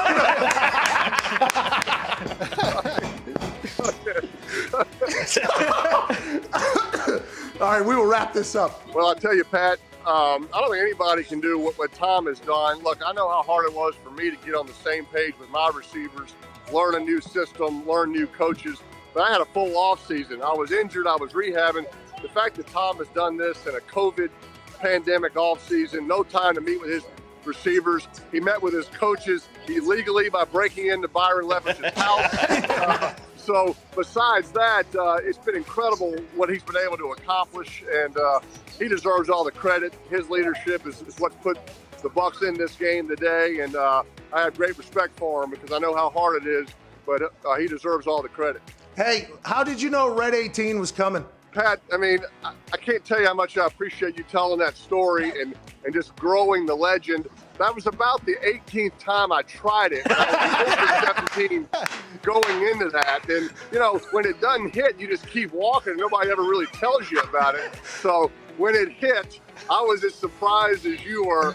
And the reaction from some of the good old folks there in the casino that night was pretty special. Well, I appreciate you doing that. You made me and those folks in the casino a bunch of money. Congrats on the Hall of Fame nod. Thank you for spending time. Enjoy yourself at the game, Peyton. Pat, thanks, pal. I appreciate you. The Sheriff, Hall of Famer, Peyton Manning. Hey, as we get back into society, let's remember, people will punch you in the fucking mouth. Yeah. Uh-huh.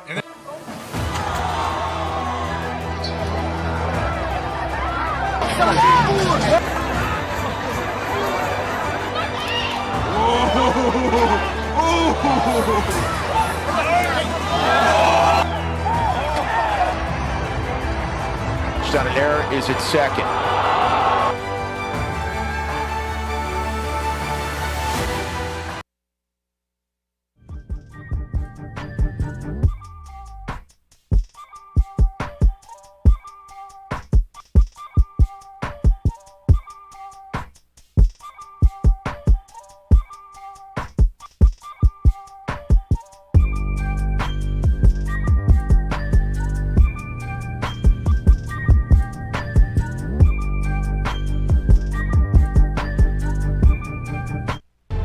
This is the Pat McAfee Show on Sirius XM Mad Dog Sports Radio. We thank you for taking the time to seek out this small regional show that streams internationally.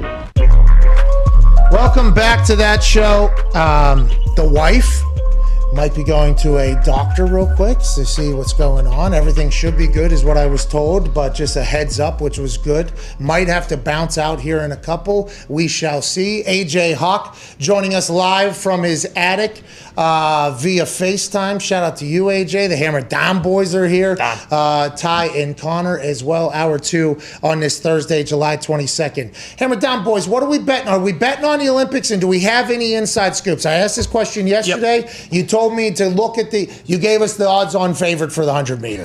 Plus money. Plus money, plus 115, which is what we're talking about. Have we got into the weeds of the World Games? We are in the weeds on this one. There is an individual medley swimmer from Japan. He cheated on his wife last year, was ostracized from Japan. Japan's not happy. Cheating on the wife in Japan, not good. He's back for redemption at the games. Soto is his last name. He's going to redeem himself. Individual medley, Soto. He's been all by himself. Yeah. Over my dead body, I'll bet on this guy. Is he back with his wife? I got it. Kidding me, Tony. Hey, he wanted in the weeds, and that's about as in the weeds as you can get. Hey, that's deep in the weeds. And I Thank do you, know Gabe, that for there that. are some. That was Gabe Morency? Yeah. Shout out to @Sports Oh, it turns out he's the favorite. I didn't know that, but Okay, so he is the because favorite. of the story. So what we're learning about the World Games is they're the favorites of the favorites for a reason. All right, everything has already been seen basically in all these things. We can basically tell how fast someone's maximum potential is at this point. That's what we're learning, I think. But hey, that's a good piece of information in of itself. Whoever is in the middle of the track, right? Isn't that normally where the studs are? In the middle of the track. That's probably who we need to be betting on if we get a little live action. We see them lining up and we can go ahead and punch something in. The favorites are the favorites for a reason. Never would have guessed that carried into the Olympics, I guess, AJ. Hey, I got more questions about this Soto character. So, is he back with his wife? Like, why they're okay with cheating now because it's a couple years later? Like, what's the deal? Is it a 1-year sentence? Is that what it is? Or I didn't 4 read years? the guy's life story. I just heard this story From somebody else. and it in my brain. Yeah, plays. Yeah, because if he's all by himself, locked alone, let's assume he's going to work. He's going to work, yeah. Or Just focusing on one thing and one thing alone. Like Big Ben or what? I was going to say, or, he starts bopping and he can't stop, and this guy's going to be terrible. Also, a little house cleaning. RSA is South Africa, not Russia. We learned that. A lot of people told us that yesterday. Loud. Yeah, it's a Republic of South Africa. Not Russia. We do apologize. I would not have known that one. Well, Yeah. we didn't. No. We actually did an How would entire you? take about OAR because of the Republic of South Africa, actually, because we thought it was the Olympic athletes of Russia. So we would like to apologize to South Africa, obviously. We do not apologize to OAR. No. And everything else we said about Russia in the Olympics was accurate, but it just wasn't the time nor the place from what we were found out later. RSA, never would have guessed, dude. I mean, we were used to seeing OAR, so then when we see RSA, I guess it's RUS is the Russian. Yeah, but in the moment you're thinking RSA. Oh, that's Russia. Russia. It's got to be. There's It's, no it's question almost about if it. you were going to say Russia and you can only spell it with 3 words, you would only use RS and A. Did you hear about Becca Myers, AJ? I'd like to get your take on this. I have not. No, what happened? So Becca Myers is in the Paralympics, which also some house cleaning. It takes place after the Olympics. Okay, after. In the same city, not Okay. at the same time. Sure. Okay, so we cleaned up hour 1 there a little Now bit. we know. Now we And know. yesterday, I'm very thankful we had done such a thing. Becca Myers is deaf and blind, and she's an Olympian swimmer, a Paralympic swimmer, and she's not going because her PCA, personal care assistant, is not one that she trusts. It's just one PCA for 33 other Paralympic swimmers, 9 of whom are visually impaired. So they're not allowing any other PCAs like her mom, who has been her personal care assistant at all these things in the past. They're saying no because of COVID, so Becca Myers has to withdraw. A couple of things stuck out to us.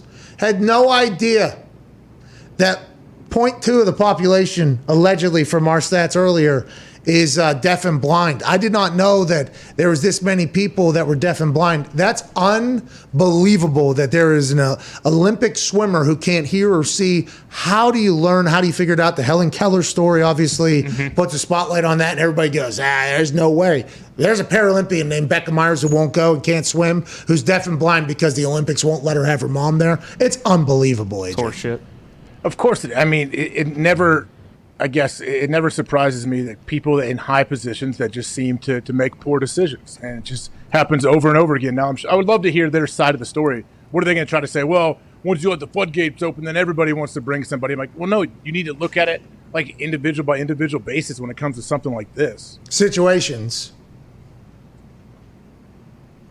This is a situation, yeah. No, say it. Situations. Should be looked at in an individual case-by-case basis. Bingo. Situations are situational. And don't turn that into OH, okay? There's no reason for you to go ahead and leave ducks on the pond. Come on, dude. I like situations are situational, so I was just, I'll give it to you in the future. Thank you. I appreciate that. I would like that one to maybe live on because it is accurate more often than not. It just feels like whenever you try to bundle everything into one big decision, you can't. It just doesn't. That's not how the world works. I mean, I guess that happens outside of sports a lot, where it's either this or this, and it's like, well, can't we treat them as individual? No, can't do it, because once you do that, it's a whole. It's like, all right, that's not how the world should operate, but it is, and it's not necessarily enjoyable. But if the Olympics get canceled here because of, hey, COVID's real over there, I guess they said the boys here said the entire city of Tokyo is on lockdown right now. They are locked down right now, like we were. They are sitting in their homes right now, not allowed outside, I guess, in Tokyo. I had no idea that was the case. Well, that's why it's hard to imagine the Paralympic Games going on now that we know that they happen after. Like, even if the Olympics or the World Games don't get canceled, it's like, if they have a few outbreaks or even one team gets a bunch of cases or whatever, they're just going to be like, all right, with the Paralympics, let's just scratch it because we're having trouble now. And the Para-World Games happen, I guess, is that's probably what we should say. Yeah, the Para-World Games, Wait, why can't we say Olympics? Because they ruined it. You're not allowed to sue you. Yeah. Wait, what? Sue you.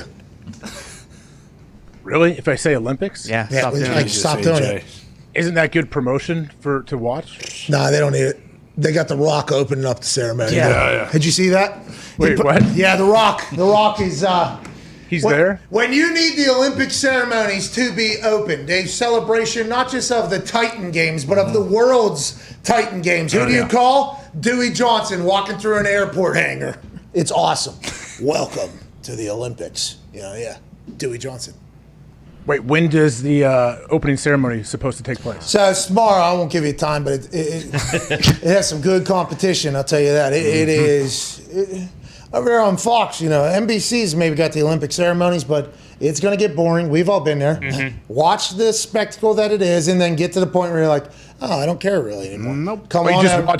Don't people just watch to probably see the U.S. basketball team walk out? Well, I think they're not even, the flag bearer is Sue Bird. Yep. Ooh. And his name's like Eddie Alvarez or something. Bingo. Yeah. Baseball player and Sue Bird. I was watching some special. I like the Olympics because of the specials and stuff. Yeah. But to your point, the people in high, powerful positions being dumb. Just like, why not just let her have her mom here? Isn't this what we're all about here? Celebrating something like this? Isn't this what we're doing? What do we got going on? Tom Brady and that Jim Gray town hall for Sirius XM. He answered that motherfucker quote question from Jim Gray with alluding to people being dumb, which is actually a beautiful transition, and that's what this show's all about. Tom Brady speaking about his free agency has also been fascinating. Remember, when he was about to become a free agent, he did a sit-down with Howard Stern via Zoom. It was like an hour and a half long conversation. Learned so much about Tom Brady and that thing. It was cool to hear.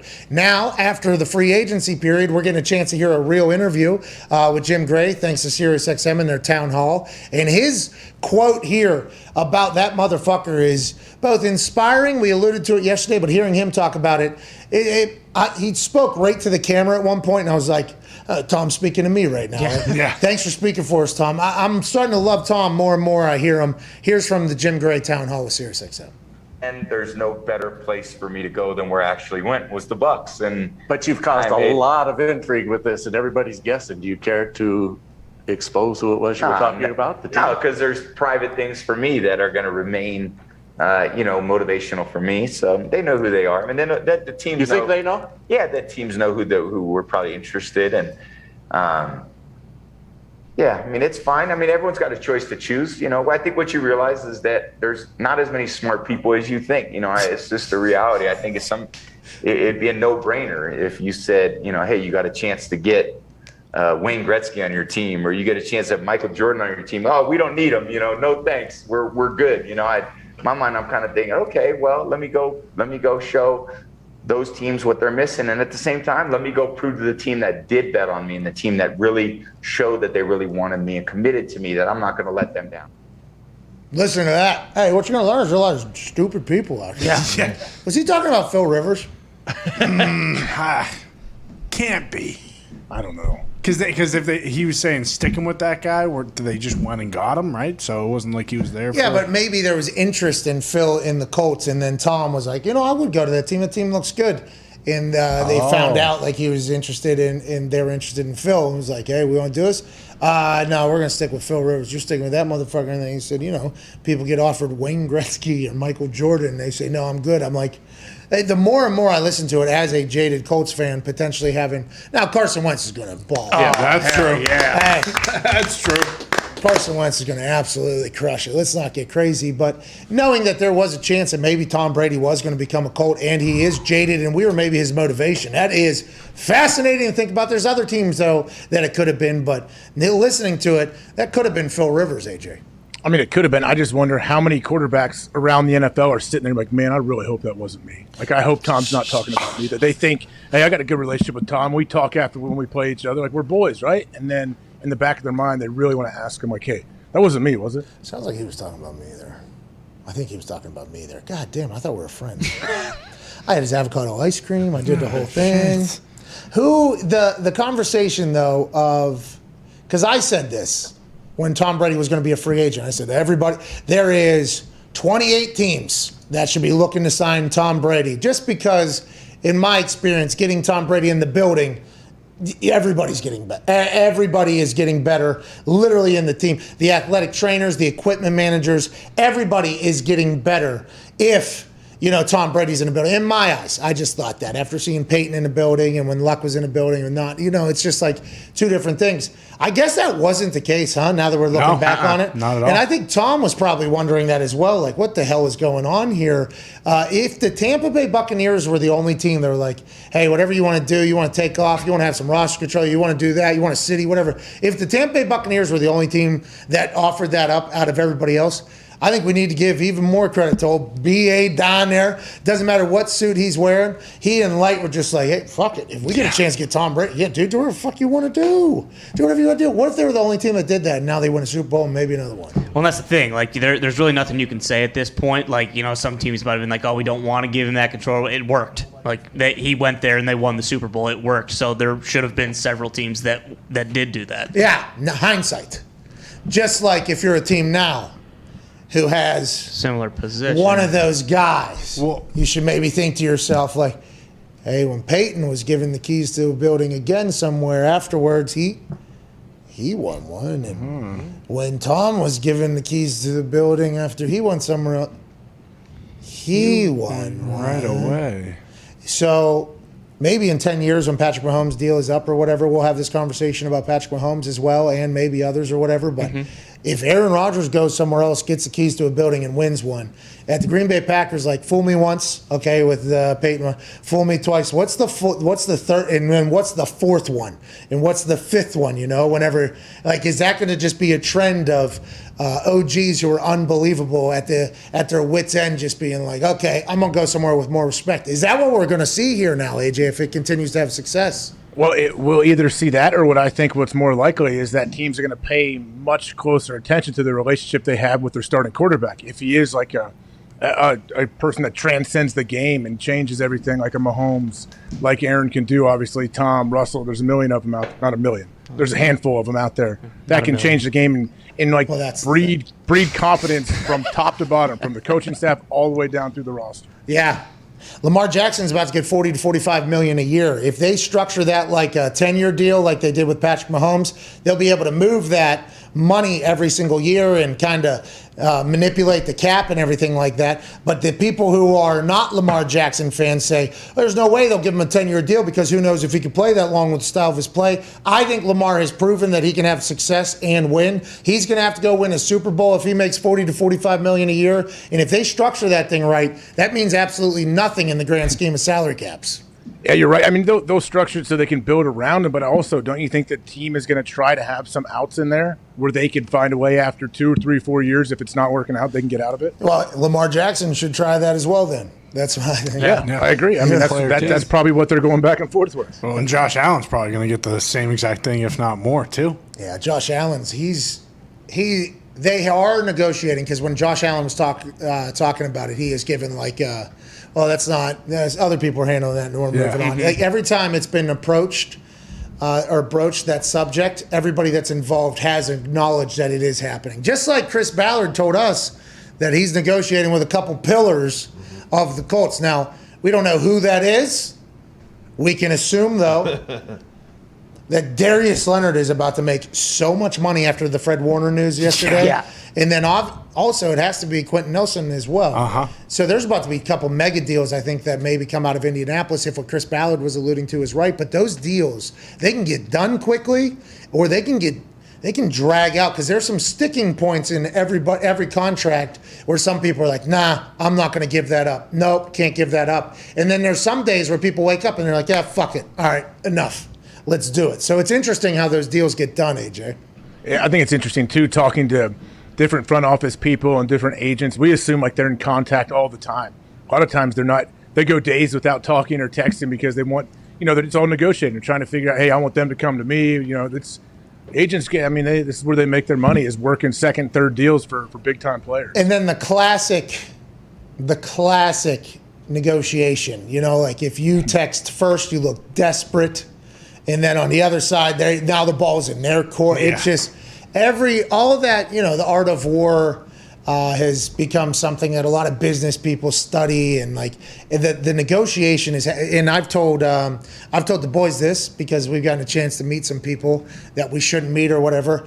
I enjoy whenever I meet somebody, in the first minute of me meeting them, I'm trying to figure out whether or not every word is a negotiation with this person, right? So for the first minute, I'm trying to figure out, can I have an actual human conversation with this person? Or is everything that comes out of my mouth have to be like some sort of leverage building, And there's been a couple humans I've run into where I, shake their hand, I say something to them, I'm like, okay, we are currently in negotiation. Every single word, every story you tell, every guy that you, every single thing that is going on in this conversation, it is a baseball. This is what's going on in the conversation, And when the boys get a chance to see that entire thing, it's very, very, very cool to see. But that's what the NFL is like with these agents. Like, hey, if you fuck us over with this guy, then there's that guy, then there's this guy. That business relationship over and this sounds terrible, but it's real, a piece of property that is very valuable, and that's how players are talked about in that whole thing, is massive. There's so much money on the line. So hundreds of millions of dollars on the line for everybody. It's crazy. I think it's good that since they all kind of know each other, a lot of them have worked together at different times. You may be negotiating, say you're an agent, you were a front office person at some point, but it holds them accountable, I think, because you say, hey, I can't screw this, I can't try to screw the team over too bad here and stick on one thing and just be an idiot, because I know I got another guy coming up in 6 months that I need to renegotiate with this team as well. So I think it holds agents accountable. I think it holds teams accountable too. Well, and then you can also get fucked over by the agent who's doing a bundle deal when you're just hoping that they're only working for you. So it depends on if you're AJ Hawk or if you're potentially a punter or a special teamer. It's like, are you going in there and telling them like, I fucking need more? And they're like, well, I can't do that really. I'm like, why? Yeah, that's what we need to do. I've seen this on TV. I've seen it in movies. Sometimes you gotta say, well, we don't want to burn the bridge here. I'm like, no, I'm cool with it. Like, it's 100% okay. No, and then you find out like, also represents this person, also trying to bund. If this happens, we'll also be able to do this. Maybe save some here, do that whole thing. The game that is happening within the game to keep players on teams and go other places is vast, and that's why when a player represents himself, I'm so happy, because especially now with how public it all is, it's like, okay, if the team fucks them over publicly, they're going to take a hit for being massive assholes, and all the little bullshit kind of gets out of there. But sometimes if you don't know about the actual bullshit that's in contracts, you can get fucked over, there's a necessity for everybody, I guess. Agents aren't completely useless. There are reasons for agents. There is good networks and connections and information about stuff in the past and how you could potentially go about doing things. But there's a lot of things that happen business-wise to guys where they're like, this is fucking terrible. I feel like I got fucked over here. That happens in the NFL. Those bundle deals are very common. I never even knew that was going on. Well, you got to think about the bottom half of the roster, right? Whenever somebody's like getting in there, like, hey, we'll be able to get you this guy too at this thing and this whole thing. Yeah, there's always business happening, dude. Business is just like, you just got to assume that that's also taking place. Yeah. With Lamar getting this kind of deal potentially, and Josh Allen, like I know he said he would take less for them to be able to go get guys and be competitive, but that's not going to happen. Do you think we are getting somewhere closer to like when you've talked about how they need to have a separate salary cap for quarterbacks? Have to. Because when Herbert is in 4 years or whatever, like he could be making $75 million a year with the new TV contracts. But who knows what the salary cap is going to be? And whenever the salary cap got lifted during the last CBA, everybody was like, well, more money for everybody. DeMaurice Smith, I think, went around and he said, hey, we're going to get more money for everybody. Didn't he, AJ? He came and told you guys that we're going to get more money for everybody? Yeah, I was wondering, like, say someone was in the middle of a 4-year deal. How does that work for him? Yeah, we're going to get more money for everybody. That's what. Hey, we're going to get more money for everybody. We're going to get more money for everybody. Then they did. Salary cap did go up. It was very cool, We got a higher percentage. I think we're on from like 46% to like 48% with a potential elevator or escalator that goes to 49%. Something happened in the whole thing. And then it was cool. Literally, as soon as that happened, the quarterbacks deals just skyrocketed. Those things went up. Those things went all the way up, and everybody else kind of ended up about the same.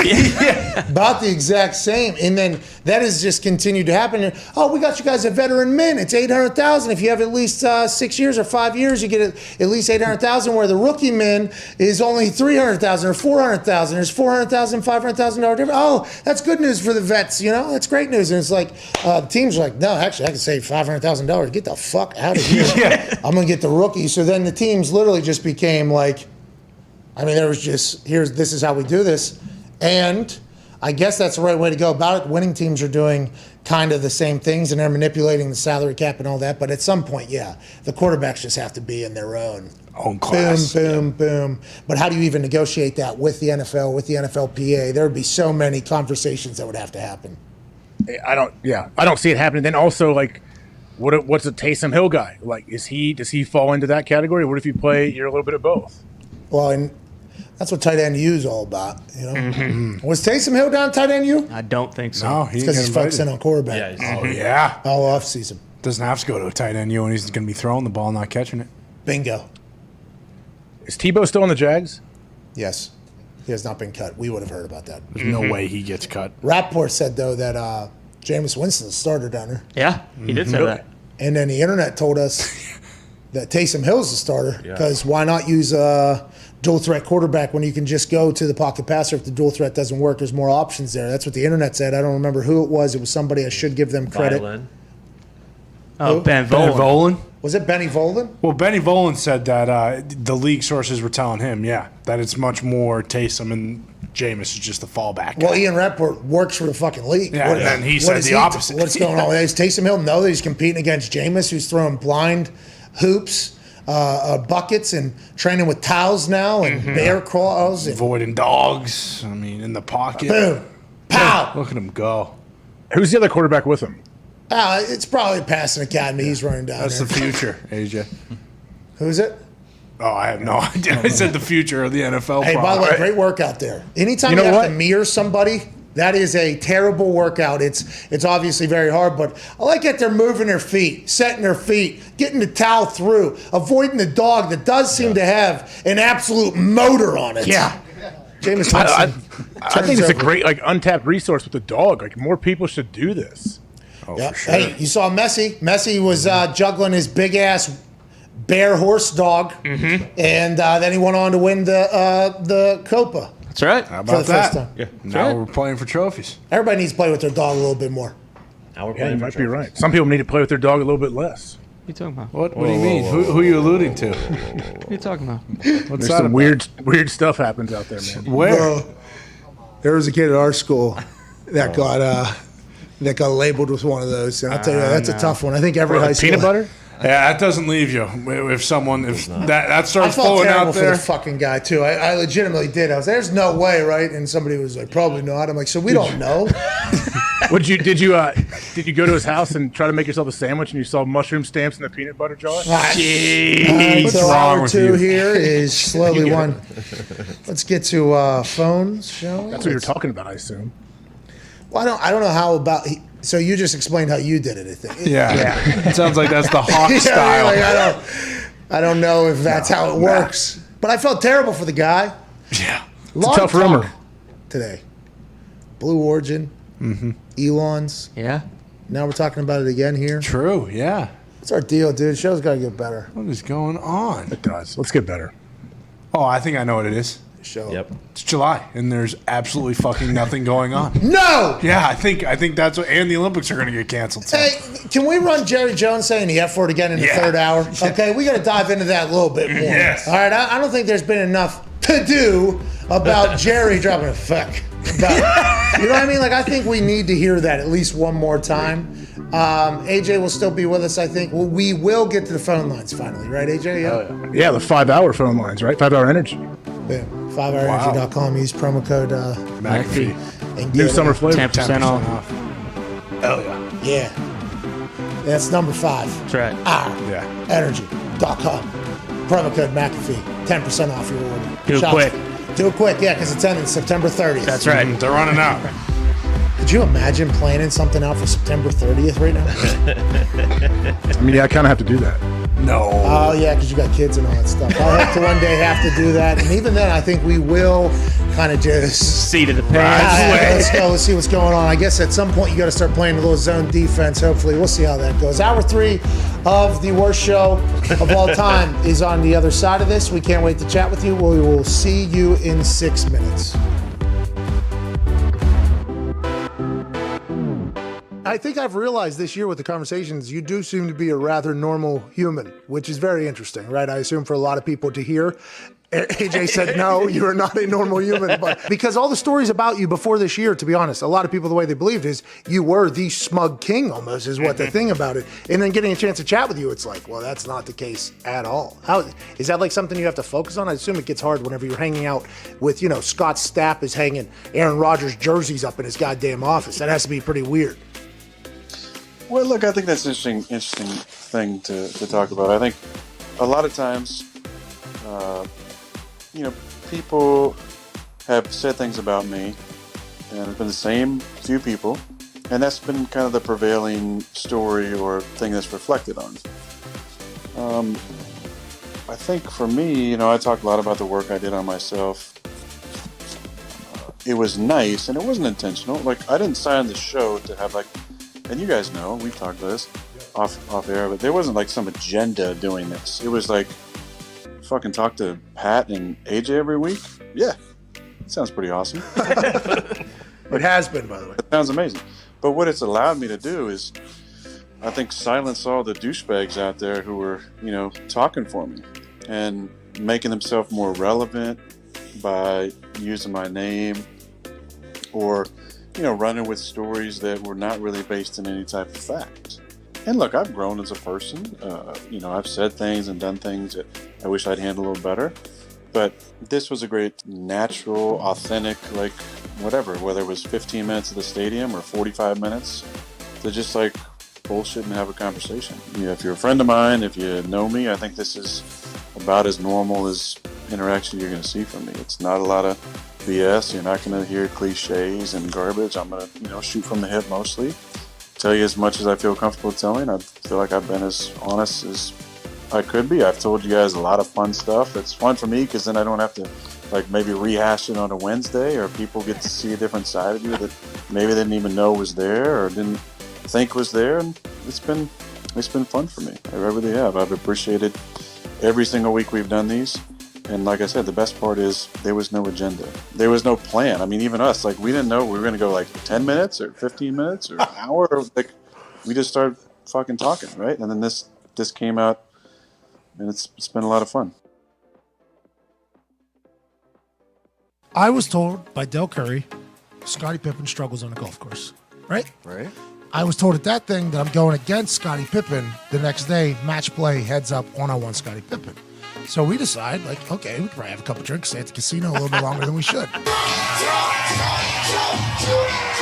Representing the NFL out of the Shoeless Golf Club of America, Pat McAfee. His opponent, representing the NBA, Scottie Pippen. You know what I mean? This guy's got 6 rings. Yeah. He's a fucking Hall of Famer. But today he's going to play against me. And then I start seeing Scotty hit some shots that are just like starting to come together. And I'm like, wait a fucking minute. I think I was lied to. We were lied to yesterday. We were told Scottie Pippen was a terrible golfer. Bro, he's Scottie fucking Pippen. Going in the back 9, I think I was down 1. Like, we were battling. But I started making putts. And Scottie Pippen went ahead and got real hot. I mean, real fucking hot. I was down 3 with 7 left. And I looked right in the camera, and I go, so we're down 3 with like 7 holes left. Scottie Pippen's about to get this work. Scottie Pippen from 190 yards out just fucking dunks it. Fucking boom, bang, and then walks up to the green, gets the ball, camera's on him, and he goes, Pippen ain't easy.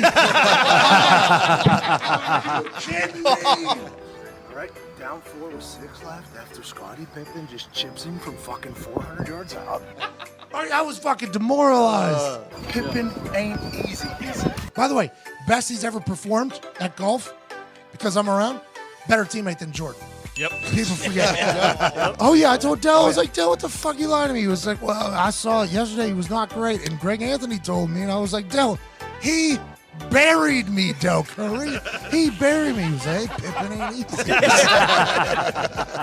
Yes, baby, it's time to celebrate. Talking about a shotgun of beer after he had beat me, obviously. I like teach him how to do it. Yeah, put a hole in there. It might spread a little bit, so. Yeah, so you're going to go here, and then you're going to open and flip up. Does that make sense? Congrats on winning the NBA a couple of times, blah, blah, blah, blah, blah. And being an incredible golfer. Thanks, Paul. Cheers. Appreciate it.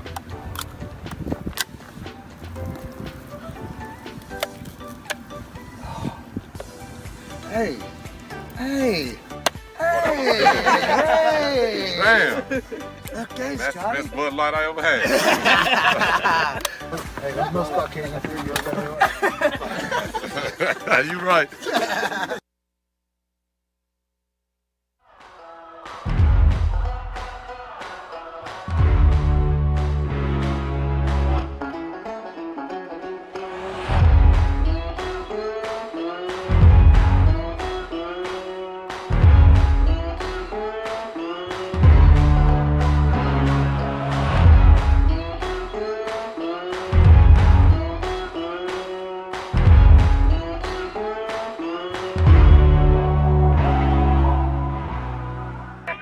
The Pat McAfee Show. There'll be no rules for our guests, for us, for the things we can talk about.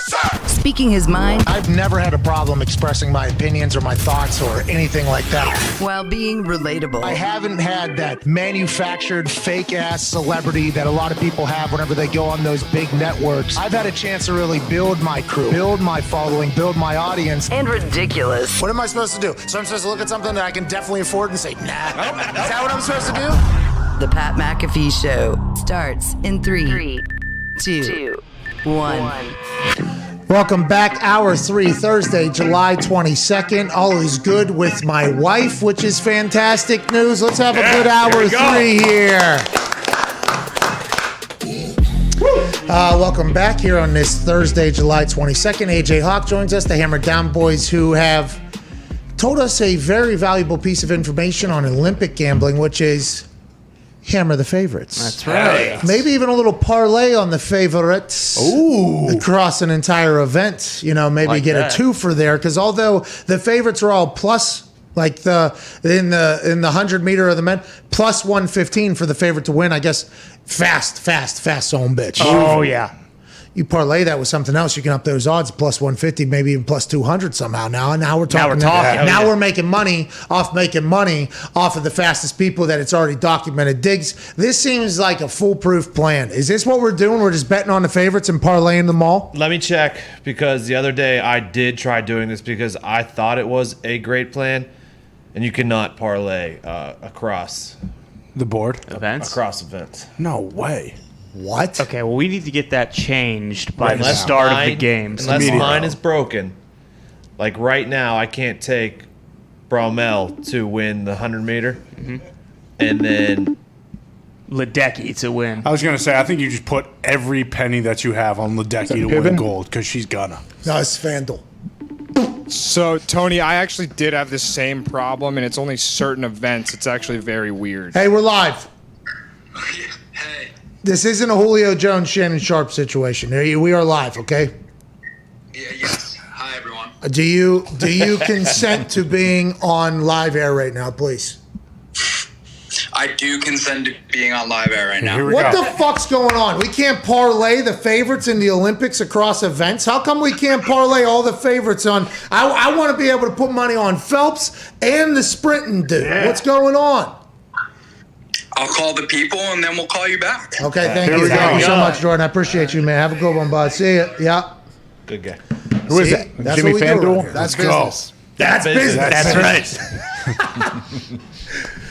That's the relationship that's good, by the way. Whenever, you know, like we still have the relationship with FanDuel is like, hey, you need to stop fucking us. What the fuck, FanDuel? By the way, I talked about that earlier. Every conversation you're having, you know, it's like they are still a sports book who is trying to beat us. That is still the mindset. Like, hey, how come we can't parlay on all? We can't go across. You guys trying to beat us? What's that all about? What's going on over there? It's goddamn World Games. Okay, get it together. Figure it out.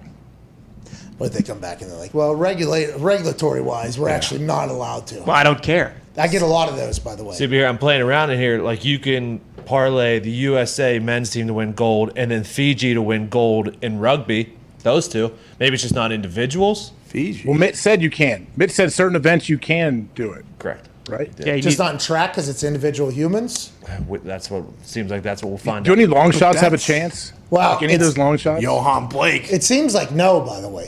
And we kind of broke down why the sports books are probably so accurate.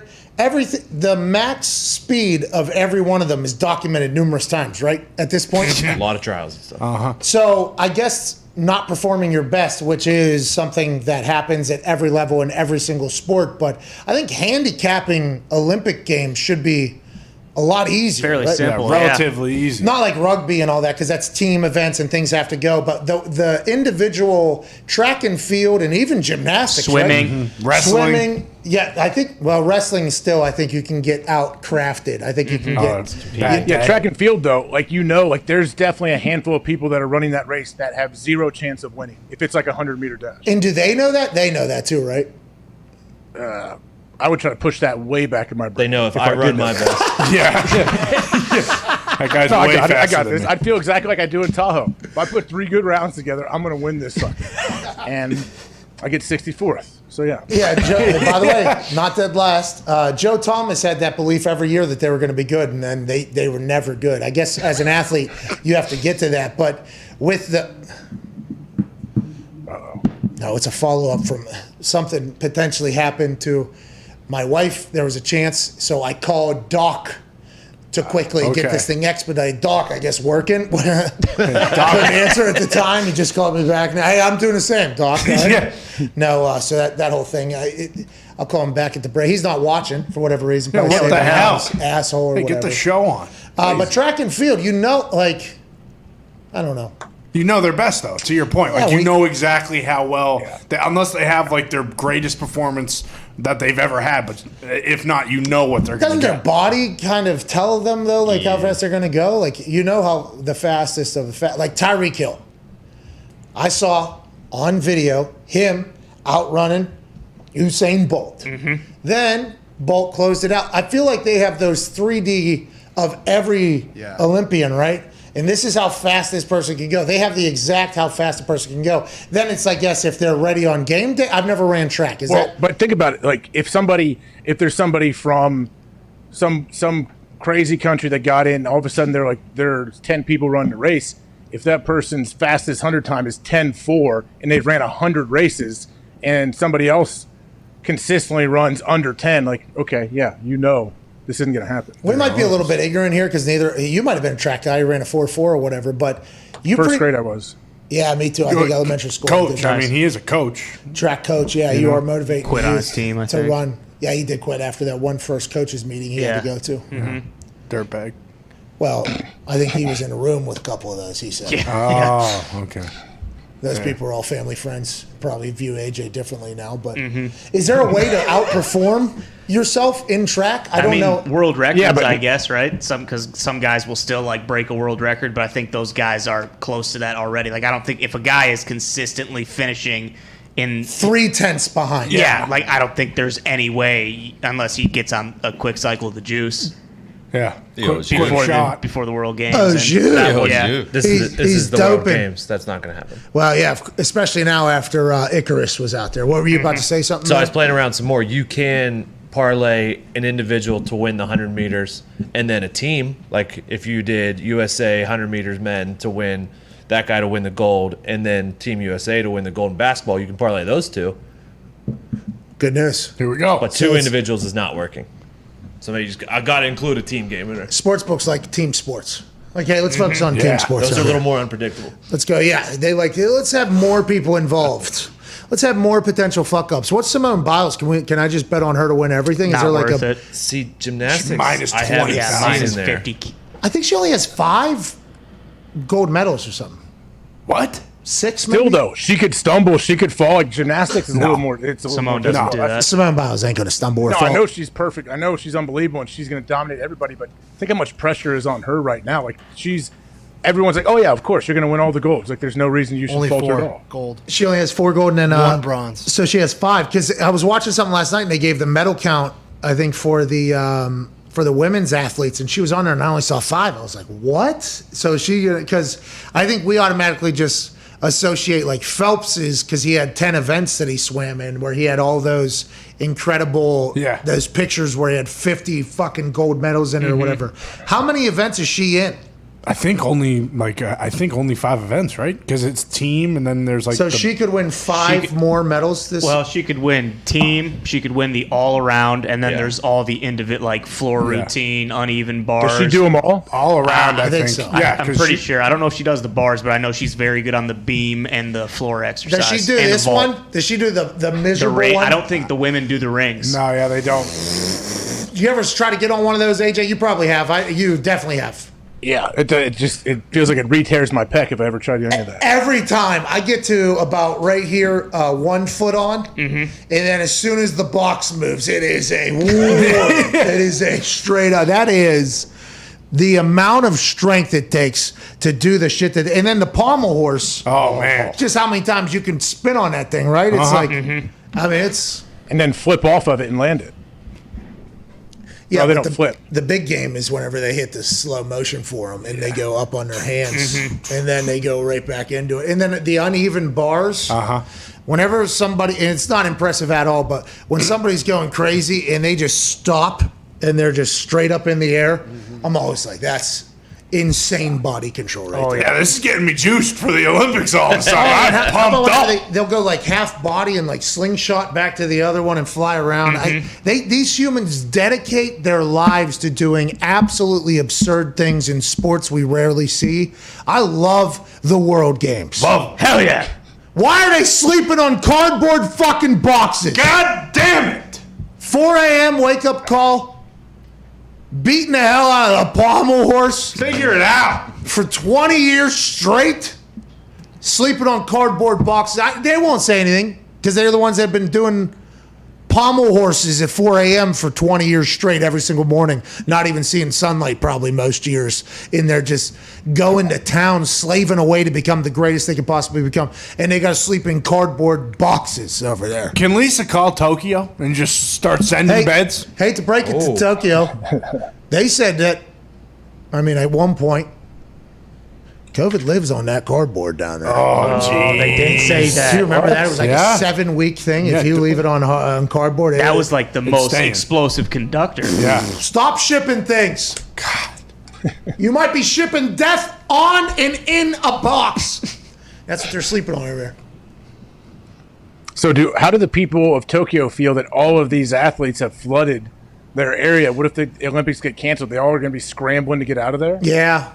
And can you get out? If everybody's on lockdown, can you even hop on a plane and bounce? Probably not, right? Makes no sense. Kyle Brandt went to Australia for what, 4 weeks or something? 4 weeks, yeah. But 2 of those weeks he was Locked down. Yeah, he was just locked down waiting. What was he doing there? Do we know? It hasn't come out yet. He was filming something, they said. Was he? Is it possible? I know you have another idea. Was it possible he was doing Real World Road Rules Challenge? Was he filming one of those? Ooh. He's in great shape.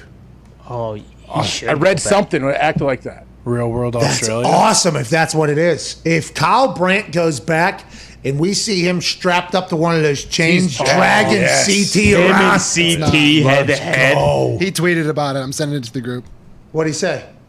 Get your quarters ready. Wildest game of my life coming soon. And there's a frog emoji.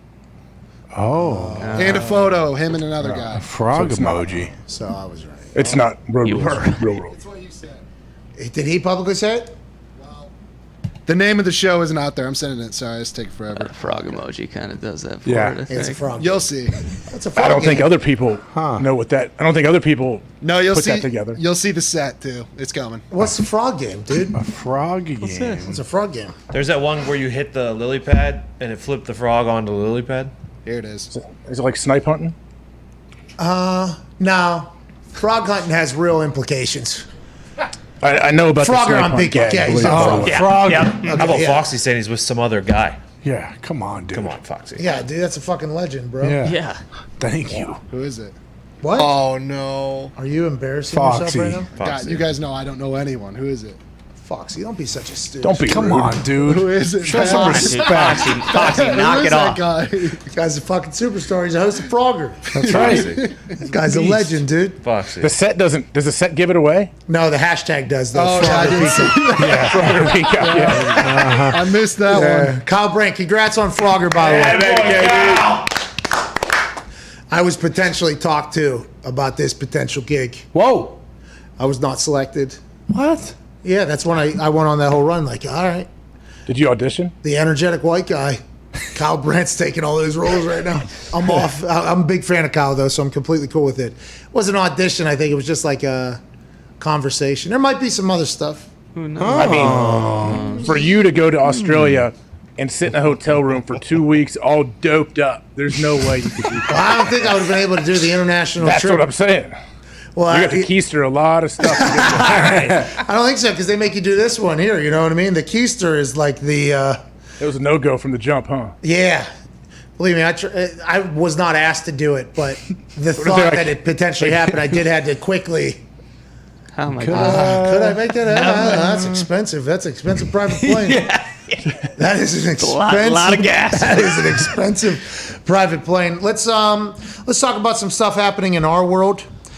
Drew Brees said Justin Herbert's forearms and hands look like he has been digging fence post pole holes his entire life. That's the most Texas, I think, compliment I've ever heard in my entire life. Drew Brees, fresh off the ranch. And I want to let everybody know I saw a movie, Dude Ranch, as a child, so I understand what it's like on a ranch, digging poles and whitewashing those fences and getting the energy back into the barbed wire fences, a little electricity for the cow and the saddle and everything like that. You know, and these Texas Longhorns, with how big those fucking horns are, you got to get real good fence posts in there. So he said, hey, Herbert, your arms look like one of those ranchers that I grew up around with those big old forearms you got there. Herbert is a freak. And it was displayed in his first drive when he got put into the game out of nowhere against the world champions because Tyrod Taylor got his lung punctured by a golf tee that the doctor of the team was holding just 15 minutes before the game start. Justin Herbert, a man who nobody knew if he could handle the big city, the spotlight, got dropped into a primetime game against Kansas City Chiefs in the division, balled out with no practice or no prep really to be the starter. And in the first drive, ran a motherfucker over, knocked that person out. He got back up and everybody said, oh, this is a guy. All season he proved to be that. Herbert is a monster. People say he's like Cam Newton whenever you're around him with how big he is. Slings the ball around. The future is very bright over there. But I like the fact that Drew Brees told him, hey, you got some Big Ben-like forearms, pal. I love it. I always said, I would tell people like Brett Favre's hands and forearms he looks like a lumberjack. Like he's been chopping trees down his whole life. Aaron, very similar. You know, Aaron has giant hands, big, strong hands and forearms. I think it's a great trait to have, I guess, if you are a quarterback slinging the ball around. Big, strong hands, huh? That's what Aaron got. Big, strong hands. Wow. You want your hands and forearms of your quarterback to look like if you flicked them, you'd break your finger. Yeah, especially because up there in Green Bay with that.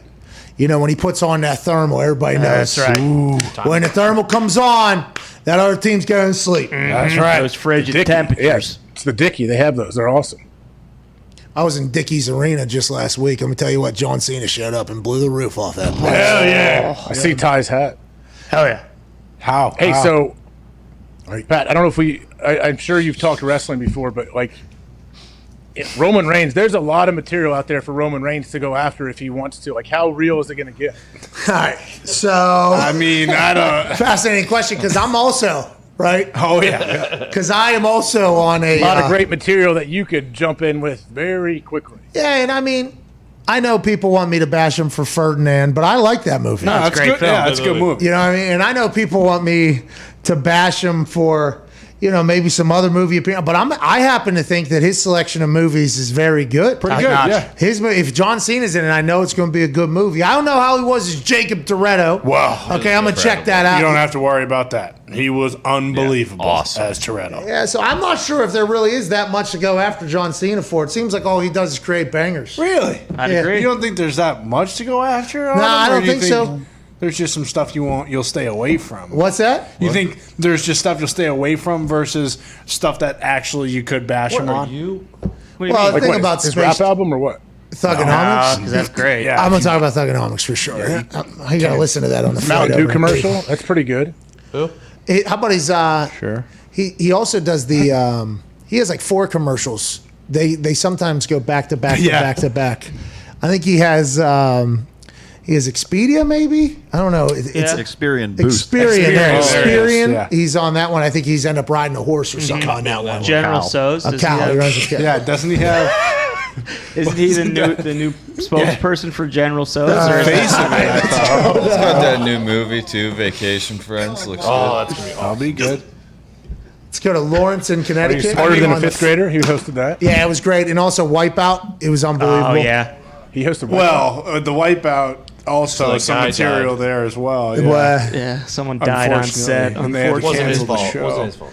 You guys He are did being... throw up, but it happened. You Was guys... he sitting in for Akbar or what? No, that's American Ninja Warrior. Come on, dude. Correct. Respect it. Yeah. What the hell? That's on me. That one's on me. It is. John Henson was Wipeout. Well, I guess Wipeout is...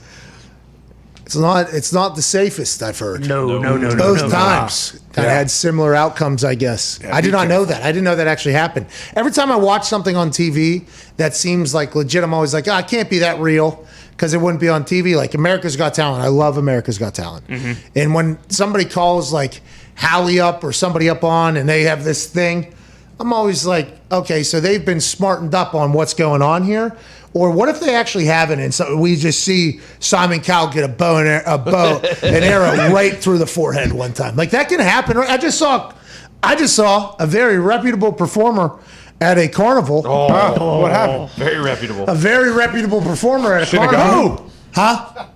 Was it Shinigami? It was not Shinigami. It was a very reputable spectacle performer at a carnival, which is another thing you go to and you see some shit happening. You're like, okay, I just assume that nobody's going to actually die here, but it seems like we are death-defying in the moment. Yeah. There was somebody at a carnival, because it is about to be State Fair season. We beat COVID, I think. Yeah! State fairs are some of my favorite. We didn't have any in Pittsburgh where I went to. We had the community days, which is much different, I've learned. But the State Fair, since coming to Indiana, it is awesome. I mean, it is people watching paradise. The fried food is good. The experience is great. I mean, State Fairs are incredible. But getting introduced to these as an adult, as opposed to just some dumbass kid that just kind of gets brainwashed into something, seeing some of these things are not, people should not be marketing this. This should not be happening. There's going to be people that die. There was a guy in some carny somewhere. He was doing, and by the way, they're great salespeople. The people at these state fairs and carnies, if they didn't end up going to jail for whatever they went to jail for however long they went, or choosing down the road of substance, whatever they chose to use, they would have been incredible business people. They can get you to do whatever. They're amazing, and they also have these incredible talents. They can do all that shit that you can't do. Rolling the ball and having it stop after that one. They do it every single time. Easy game, easy game. Stop the ball rolling, and it goes easy game. And then they have the circle thing, and they go around that goddamn thing like easy game, and they go, you want to play? And it's like, yeah, you touch it. It's like bang. Yeah. The thing goes. Every one of those. I even saw one look like the fucking American Sniper guy with that rifle thing where you have to shoot the star out, and you know how the barrel is hooked. Yeah. You never ever you miss the first 5 and then you have to fix it and you never have enough. I saw one guy bend one of these fucking bullets like he was Angelina Jolie in that fucking thing and snipe out the entire star. I was like, who the fuck are you, dude? But anyways, I always wondered if they ever messed up because I had never seen them do it ever. And I'm like, these might be the most consistent motherfuckers on earth. There's a video floating around the internet right now of one of them. This guy was putting on a show. Everybody's pumped. Oh, look at it. Hey, little moon. Oh, no. Oh, no. Oh, no. Oh, no. That happened. We had tease and piece of that guy. And shout out to the Air Force Ones that were watching along there at the end because somebody dropped their phone because they were in awe of that happening. We got to run that back. No. That's good. One's good enough. How is he? Is he all right? He's not dead. We did have to look in to see if he was not dead. He was pissing blood for a week, but he's good. He's alive? I mean, yes, he is, I believe. Nick told me this guy was alive. I never confirmed or denied anything. That guy's spinal cord snapped like a Slim Jim. I don't know if he's alive or not. It is hard see, to... This is why this show can't do the way it goes. AJ was calling for it to run again. No way. Well, I want to see if he's okay. Yeah, I bet you do. I didn't know that. I mean, I just assumed immediately right there, pronounced dead. No. Hey, that's not his first fall. You know there's no way that's his first fall. No, he had to practice. No, I think it is his. Have you ever been to one of these? They do amazing after things. years of practice and falling off of that thing. Then he gets put on the big stage. I don't know.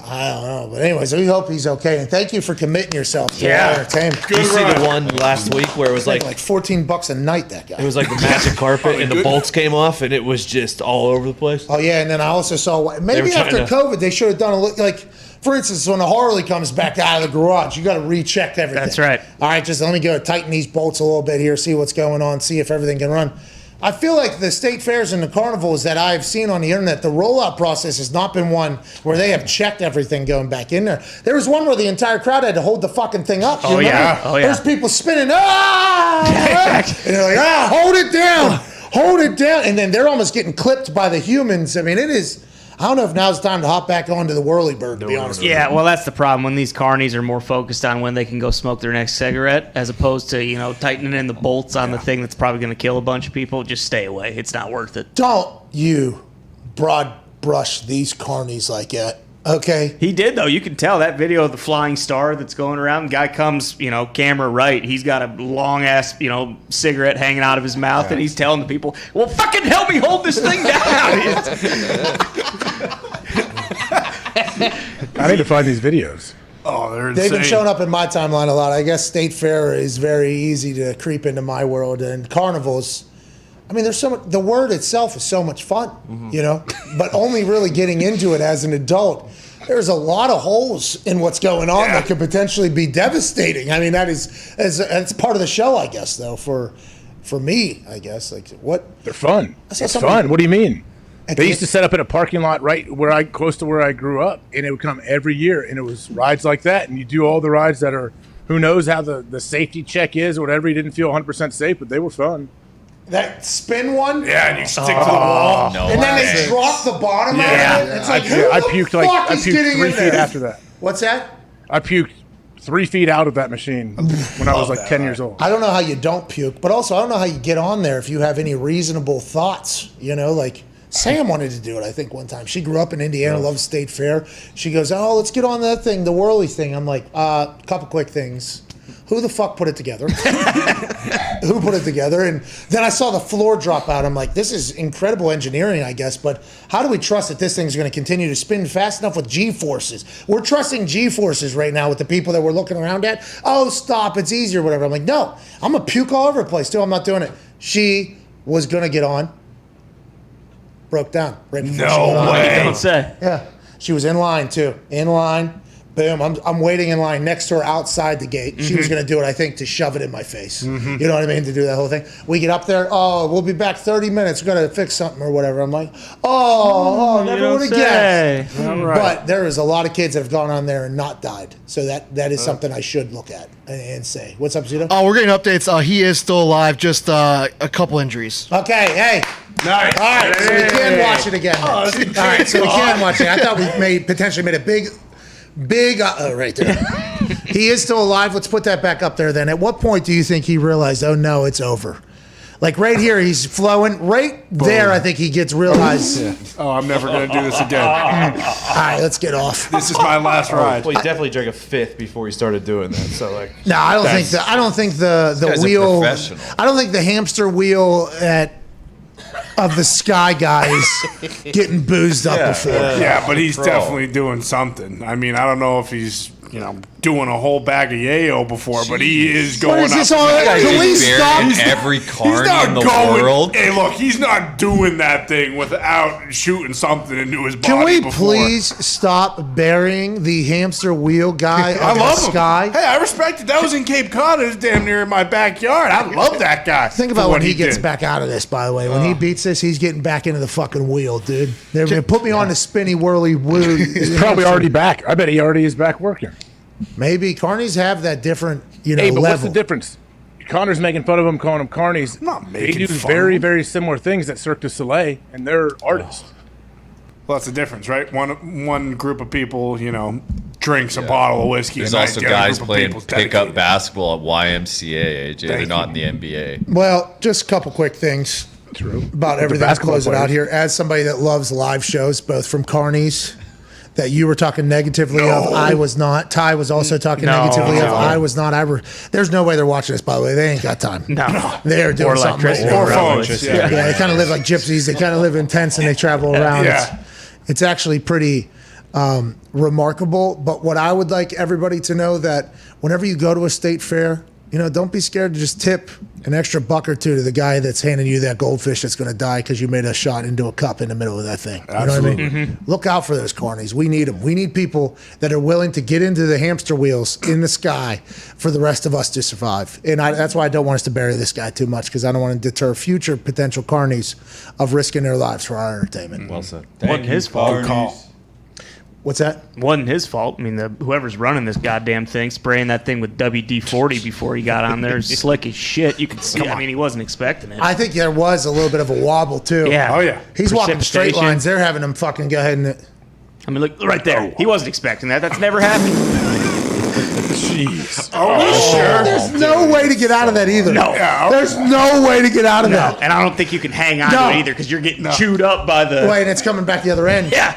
Are we sure the guy who normally does it was sick that day? It's like, hey, Pete. Joe, get the fuck in the thing. Joe, you've been watching this for how long now?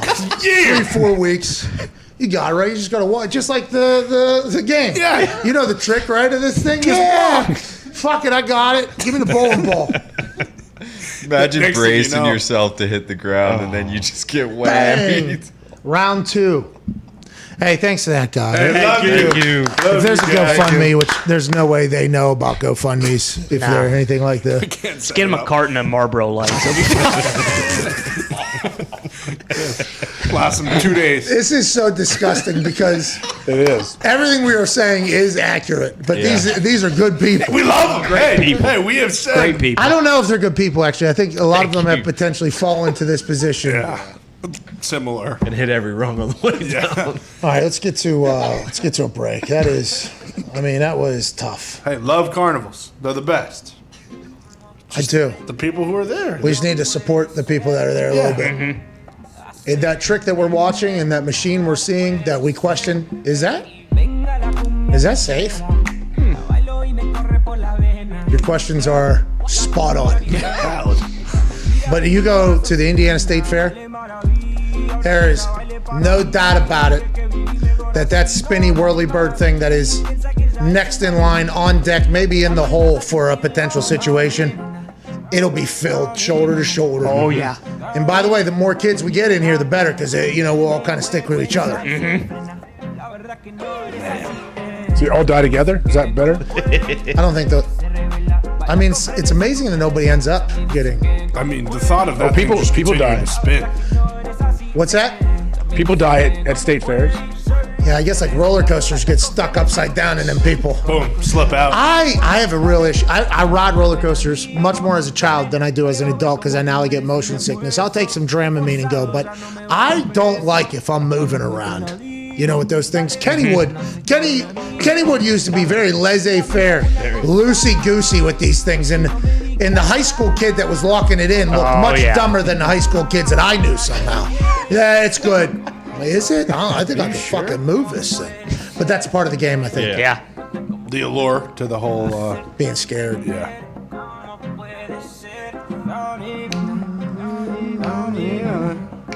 We should go to a phone call before we go. I've said we're going to go to the phones 10 times and we haven't done it. I'd like to do it now. Lawrence in Connecticut. What's up, dude?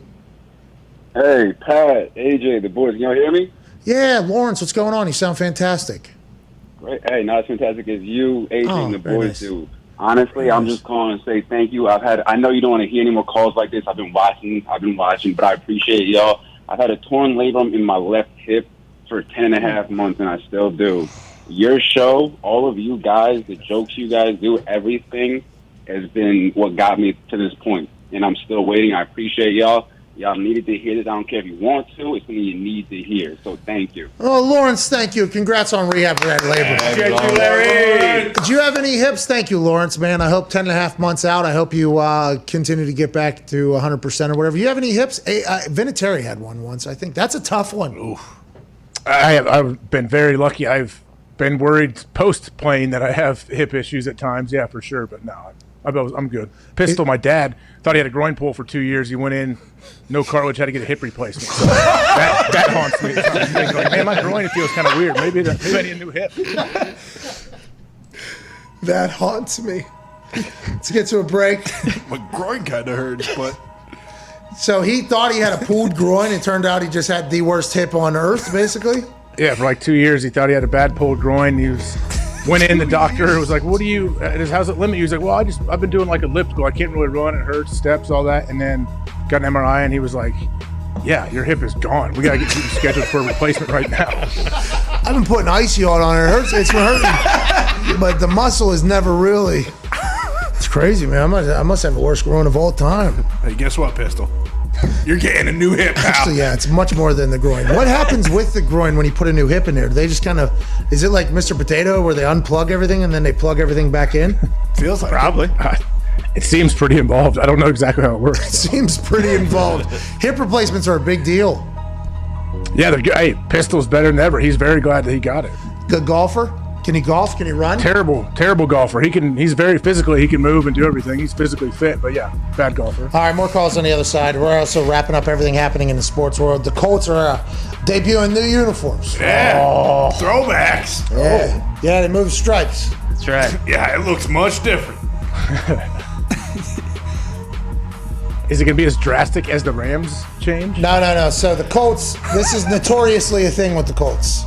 And I only know this because there's been a lot of times where we've been like, how come everybody else gets to wear such fucking cool uniforms one day and they get to keep it all? And the Colts are like, well, we think our uniform is one of the, traditions, like one of the classics, which it is, by the way. It absolutely is.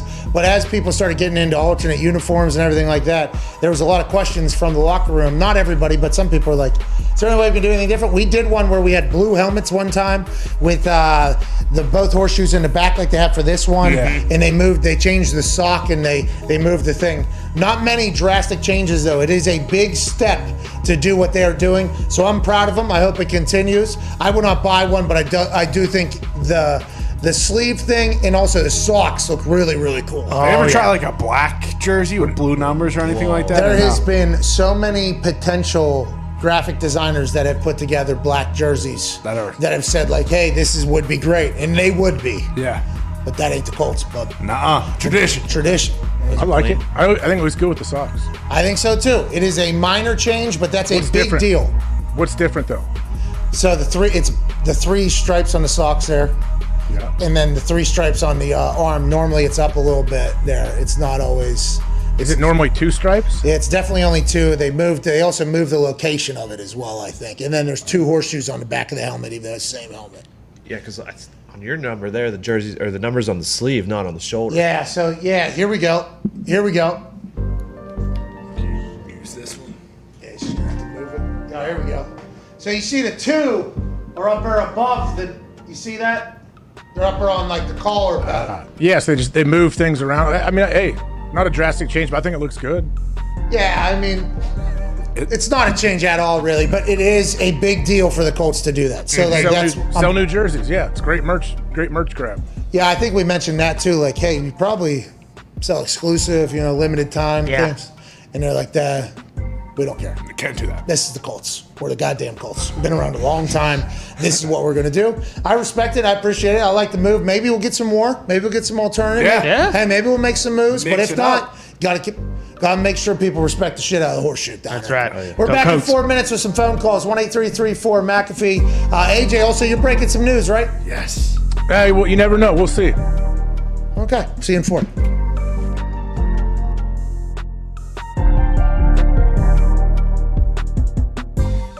Today's challenge will be a frozen pizza basketball shooting relay. Zito and I will have to eat half a frozen pizza. Once we finish a half a frozen pizza, our teammate that'll be next, in my case, Nick, will have to make a layup, then a free throw using the same ball. Once he makes those, he will then pass the ball to Foxy, who will have to make an NBA three and then a half-court shot. Boys, are we ready? Get to our spots. Zito and I are starving. Social distance. No, the social. Cheers, pizza. Pat is off to an early lead. Pat is dominating Zito. Zito eating much slower. Zito's eating much slower than I thought he would. I used scissors to cut the son of a bitch to the force. Pat used scissors to cut the pizza because we do not own utensils in this office. I mean, this is cramping up. Zito is cramping up. Nick, go. Free throw now for Nick. Zeke is still finishing his pizza. Yay! Foxy, you're off. Foxy from you 3. You can rebound for him, Nick. Let's go! Bailey, go! Foxy, Big Motor's gonna pick that up. Oh, yes! Hey, McAfee is off to quite a lead. Oh, my God! Oh, Nick! Oh, he's down! Nick. Bailey hits the... Foxy's on! Bailey at the free throw line. Is he choosing to granny like he did? Oh, Bailey! going Connor, in. go! That was going in. Foxy is at the home run. Connor misses. Foxy barely misses. Oh, this is electric. Hey! Pat is now on to the second half of his pizza, and Connor cannot buy a bucket. You hate to see what's happening here. Stooge. Oh, an air ball at this point. Has Connor ever shot a basketball before? Connor hits a three. He's now back to the half-court shot. Here we go. People will remember that in this same position, Connor went 0 for 12. 0 for 12 in basketball. He's stacking badly ninja. Oh, there's a stack guide. That was his original plan. Are you regretting the stack decision? The Joey Chestnut of pizza basketball racing, Pat McAfee, has finished. Nick, layup, go. He's getting psyched out for Billy McConnell. Doesn't care. The free throws. Nick, first free throw up, air ball. Take your time, It's not even close. Don't worry, Zeke has like 6 pieces left. Take your time, Nick. Take your time. This is the Billy McConnell factor. Foxy is up. Foxy from 3 and half. Bingo. Bingo. If he hits all in his Foxy first needs three, is a half. we'll give away 5,000. Oh! 5,000 to the commenters who picked Team Pat. Suck it, loser. I finished. Congrats, Can we take a moment of silence for the first 2 to 3 years of Zach Wilson's career? Because all he's got going for him is Bob Saleh. That's it.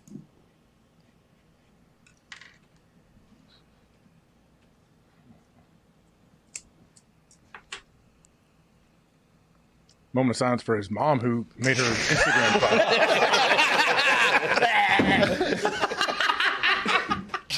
That's what I thought we were doing. That's what I thought we were doing. It's got a Chris and Indy. What's going on? Mrs. Wilson. Hope everything's all right. Yeah, she jumped out there, right, with some hot takes, and then... She got a fake mask she wears. She AJ. does not like Hooters. Not a fan of Disney. She doesn't like Or Disney Snapchat. or Hooters. Well, there's going to be a bunch of Hooters running around Zach. She said enough of it. Not on that Snapchat. Every day is game day for these guys. It's showtime on the Pat McAfee Show. SeatGeek is back, so back that they are the official sponsor of our ticker. Yeah! The ticker has been a game changer for us. We've been able to do giveaways and updates and, a little bit of a look into the future of the show. And it's become such a pivotal point of the show that SeatGeek said, hey, this is a big deal for you guys. This is another step. This is a graduation. We'd like to sponsor that thing to let you know, like, hey, good on you getting a ticket. Yeah! Woo! Ticket was a big deal. It made us look very official. It came out of nowhere. And SeatGeek, just like they were our first partner whenever I decided to retire when we were with Barstool, the only company that would sponsor the podcast was SeatGeek. Now they're the only company that says, hey, congratulations on the graduation to the ticker days. We'd like to get behind that and sponsor that with the greatest ticketing platform on planet Earth and the moon! SeatGeek. We appreciate the hell out of SeatGeek and their support, and congratulations on making it through a time where the world could have never expected 0 live events anywhere. A ticketing company survived strictly because they are the best with the best people. Hell yeah. 49 days until NFL football. What? How was yours? Think pretty good? Today? Yeah. Some people liked it, some people didn't. Basically, the same response every day. 49 days until NFL football. The season is going to be a celebration. So why would you go to a ticket platform that isn't easy to use? SeatGeek is the easiest by far. SeatGeek rates every ticket from 0 to 10 to make sure you are getting a good deal. Green means good. Red means bad. Right now, use code McAfee. You'll get $20 off your first order. That's code McAfee for $20 off. The link is also in the bio if you're watching along on YouTube. Use code McAfee for $20 off your first order at SeatGeek. SeatGeek, the greatest ticket buying platform on planet Earth and the moon. They literally scan the entire internet for tickets to whatever event you're going to and let you know if what you're buying is a good deal or not. They'll never catfish you. They are very convenient, and SeatGeek has been very good to us. So shout out to SeatGeek and the SeatGeek ticker down yonder. Is AJ still here? AJ, I don't know if you saw last night. Big hockey night last night. Ooh. Chris Fowler, big hockey guy. ESPN, big hockey network. Mm-hmm. A new team was birthed. The Seattle Kraken just last night. AJ, did you get a chance to watch? I did not see what happened, but I am aware that they're an expansion team that are out there now. Marchand, they are out there. They're out there doing it now. Is Drew Carey a photographer for them as well? I'm not sure if Drew Carey, who was a photographer for another MLS team, I believe, in the Pacific Northwest, I'm not 100% sure if he's going to be a photographer for the Kraken, but I do know this. The Kraken have the star power. Last night, Macklemore was out. Oh, yeah. Wow. Sean Kemp was out. Wow. Gary Payton was out. And since Gary Payton and Sean Kemp were out together, and one looked good, and one was forced to dress terribly in public, I assume the glove Gary Payton went after Sean Kemp when they got off the air. But I like that Seattle was like, hey, we're going to bring in all our stars. Macklemore, Gary Payton, Sean Kemp, and the legend, Marshawn Lynch, beast mode, announced the first pick. We're going with that boy, Cali. And then interesting dap up with the man who was sitting next to him, who's a backup goalie. The Kraken got players from other teams. They got drafted players that haven't played yet. They're off and running. I hate the fact that they got Tanev. Mm-hmm. He's a Pittsburgh Penguin. He was the fastest guy we fucking had, and all of a sudden now he's a Seattle Kraken. I just learned this guy existed. I loved him. Good hair, was fighting people. Big fucking eyes on him in every one of his photos. He's always ready to go. He's now a Kraken, just like what happened to the Penguins with Marc-Andre Fleury when he went to the Las Vegas Knights. Last night was a massive night for the NHL and for ESPN. What were your thoughts on the production host of That's Hockey Talk, Nick Moraldo? Well, it wasn't really that massive because all the picks were leaked about 10 hours earlier throughout the day on Twitter. Really? Yeah, everybody knew who was going there already. And the league and ESPN were mad, but if you're going to be mad, why make a deadline of 10 a.m. and then have the show at 8 p.m.? It doesn't make sense. You had to have known all that stuff was going to get out. Well, lack of self-awareness is something that is running rampant in some of these places. I'm not accusing those two. I'm just saying Tom Brady alluded to it earlier. There's a lot of stupid people out there. That's right. That one pick that I saw on the internet yesterday during the day that told me there was an expansion draft happening, it was actually pretty good marketing to know that it was happening. I seen a guy catch a fish from downtown, and then in the fish there was a pick, and then they said it. And the person that was filming it with their phone might have been the actual camera person with their other hand filming it and then tweeting it out. There was 0 people looking around like, hey, can't film that, don't need that. There was literally a person, I think, holding a camera for ESPN that maybe put out some video. It was wild. There was nothing really kept in there. AJ. Turns out that was bait. Because it wasn't the real pick. They just did multiple takes. With that. And the person you saw was Kevin Weeks, former backup goaltender. He used to work for the NHL Network. Now he's got a broadcasting job with Turner, I believe, or ESPN maybe. I don't know. He's popping up all over the place. He did a little tour of Seattle. So he showed off all the things that Seattle's known for while they announced picks. So why didn't they just bait every pick? That'd be sweet. They couldn't. One of the guys who didn't get picked up in the mass media grab by ESPN, Turner, and the NHL, Frank Saravelli, who's a very, very good hockey insider on Twitter, basically just went scorched earth and revealed every pick earlier throughout the day on Twitter. Oh, shout out. He had the Woj bomb right before the draft picks. That's awesome. Hey, Nick, I want to ask Nick a question, though. You said, like, when the mass exodus or ESPN brought him in, did they just start hiring a bunch of hockey people once they got the NHL? Yeah, they started hiring basically anyone who was on NBC Sports except for Pierre Maguire. Pierre's going to work for the Ottawa Senators. About got a Roenick. front office job. Roenick did not get brought back into the fold. Yes. Why is that, AJ? I'm just curious because I know NBC let him go, so I didn't know if ESPN would pick him up. Yeah, you were just curious, huh? How about that? I need to ask Nick something here. I didn't ask him that just specifically for Roenick, but do you know Roenick? I know him from out in Tahoe. He almost won the tournament one year. A couple years, he's almost won the thing. Was he there this year? He has not been there since he got let go from NBC. Why'd he get let go? I don't know what happened. Why'd you bring it up then? Yeah. See, this is... I knew he got let go for comments he made on the air with his co-host, who is a female, and I guess his wife and he are great friends with this girl, who Catherine Tappan. She has been in Tahoe as well. She plays. So you know everything about it. I don't know what you know an awful lot about. You know more than I know about it. You know more than I know about it. That's why you brought it up, though, just to talk about that for old Jeremy Roenick. I was hoping Roenick got hired by ESPN because I think he's a great hockey analyst. Yeah, but it sounds like maybe not a good guy. ESPN needs no more of that, I think, at this point. Yeah, they got enough. They've had... I don't know one way or the other. I know my interactions with him have been positive. Okay. All right. Well, I don't know his story anywhere near as much. That's your truth. My truth. I don't know anywhere near as much as you do about the situation. I just know that something happened, and obviously that is something you would bring up. That's kind of like the staple AJ Hawk move there. But Chris Fowler, he called the Carolina Hurricanes the Carolina Panthers a couple times. I guess people are not happy about that. And he buried like 7-8 teams. What? Yeah, Chris Fowler is a guy who I assume he was very well studied, very well researched. He was very professional. Does the hockey world like Chris Fowler? And is that ESPN saying, hey, Fowler's about to be a pretty big voice in this entire thing? I'm not sure anyone knew Chris Fowler was a hockey guy. I've never heard him interject into any hockey coverage or anything before. But, other than calling them the Panthers, he wasn't completely terrible. So that's how the hockey world is, by the way. That's not one of our guys. It's probably like MMA, I'm guessing, too. Well, he did Euros, too. Fowler did? Yeah. Fowler can do everything. Does Wimbledon every year? Yeah, he did. Wow.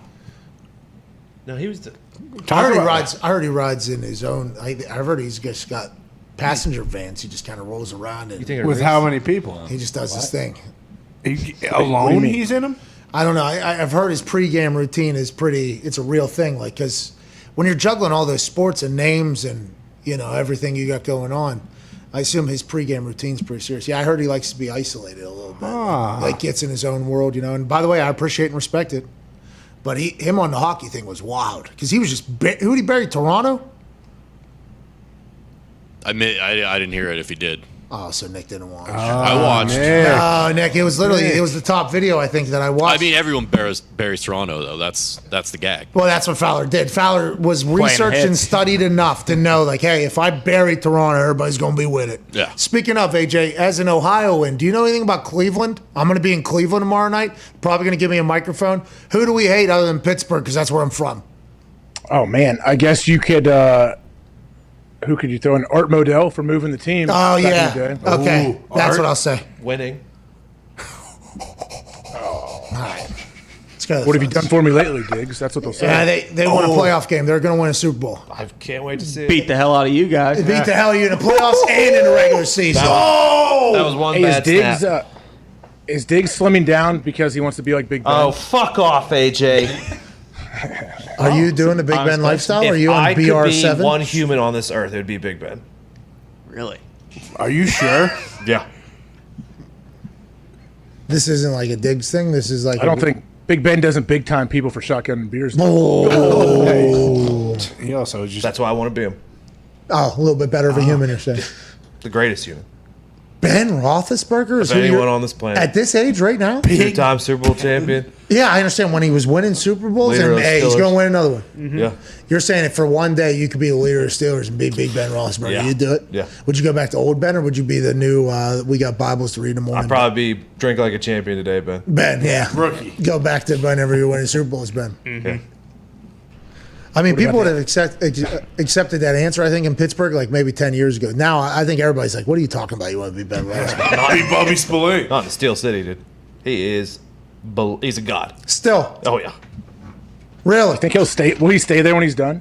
What if I he would stinks assume this so. year? They're not going to call for his head? Who? Pittsburgh. Oh, maybe the talking heads, not the users, not the real. Really? Screaming for Dewey. Coach Diggs is going to be screaming Never. for Dewey Yes. from the mountain. He wears his 7 jersey every weekend.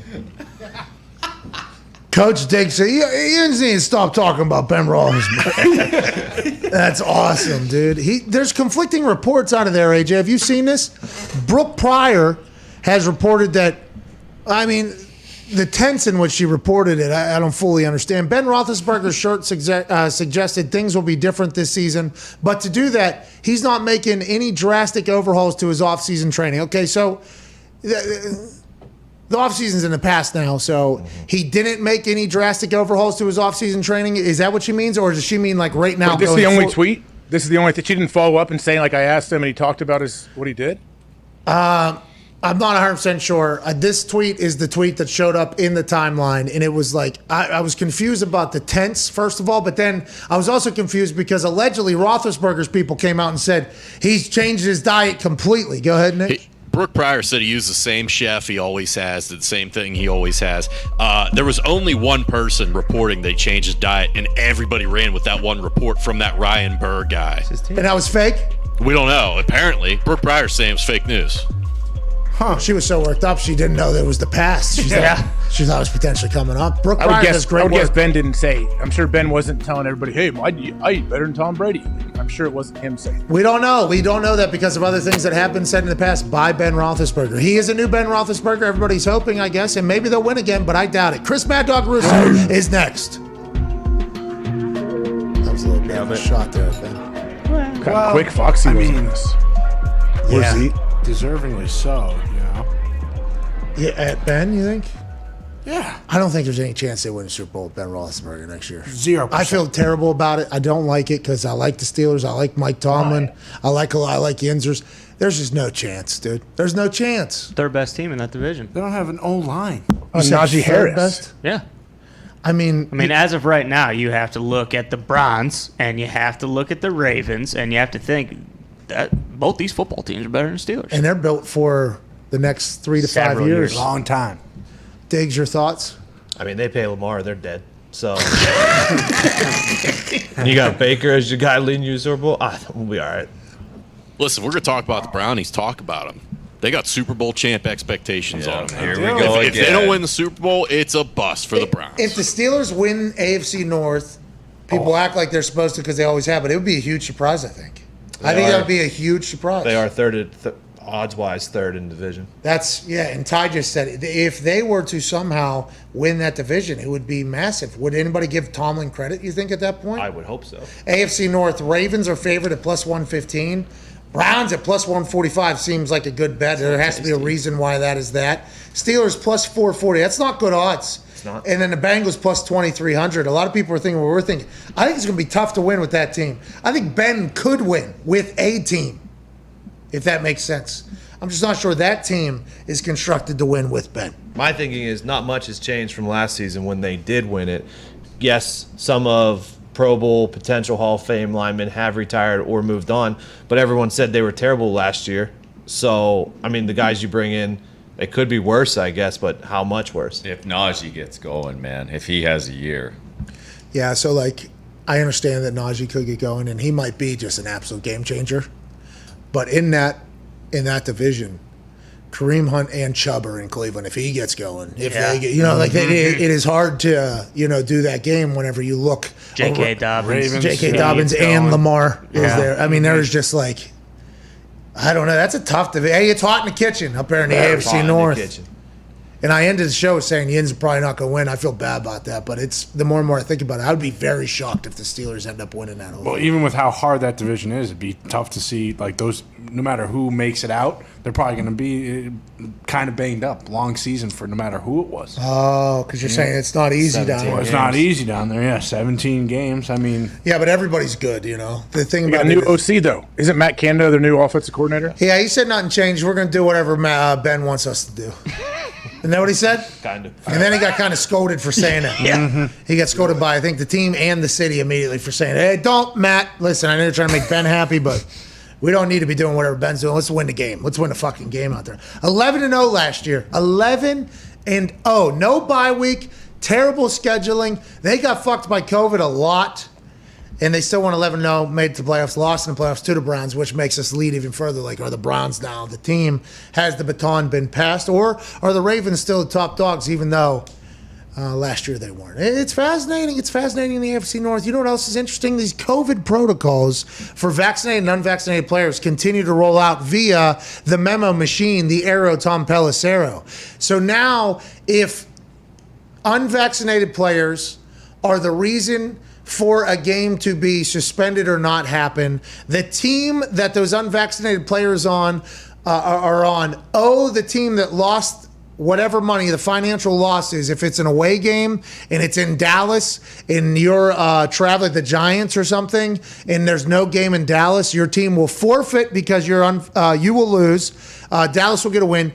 And Mara then has to pay Jerry Jones $70 million for the game that was lost because the game had to be forfeited or canceled because of unvaccinated players. Now even more is coming up. Nobody gets paid now, even one step further. If the money has to be owed for financial losses and also nobody gets paid for the game players-wise, I don't know how that whole thing works out, but these are just more things rolling out via the Arrow, Tom Pelissero, about the unvaccinated potential fuck-ups that could happen this season and the consequences that are making it damn near impossible not to be an unvaccinated player.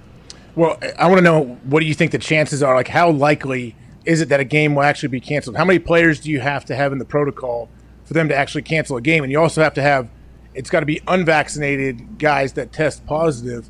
And we know some teams have hit that, 85% threshold or whatever. So there's only, I don't know how many guys per team are unvaccinated, but the fact that for all of them, I don't know. I just don't think we're going to see games canceled. What does the 85% threshold thing mean? What is that about? Does that mean everybody takes masks off even if you're not vaccinated?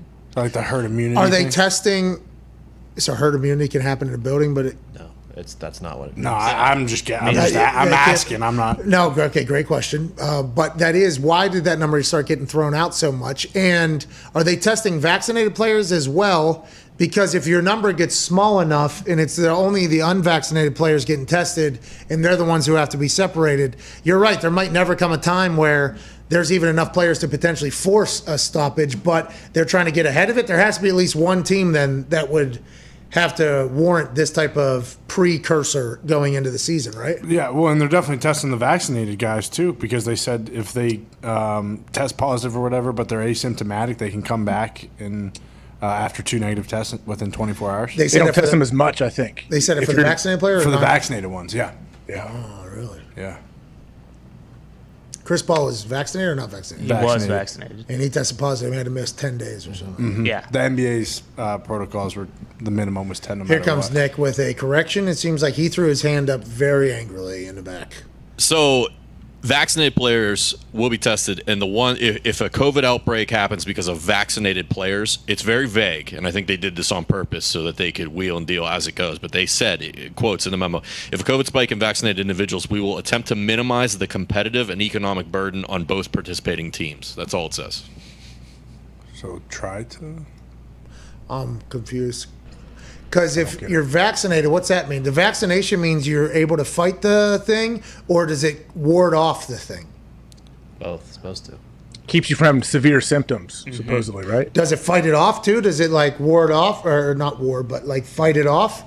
I guess if you're testing every vaccinated player the same amount of time as you're testing the non-vaccinated players, we're going to get a good case study here. Oh, jeez. Oh, jeez. What was that? It was my torch lighter that I got at the Trading Post down there in Cowtown. Do you have any butane in it?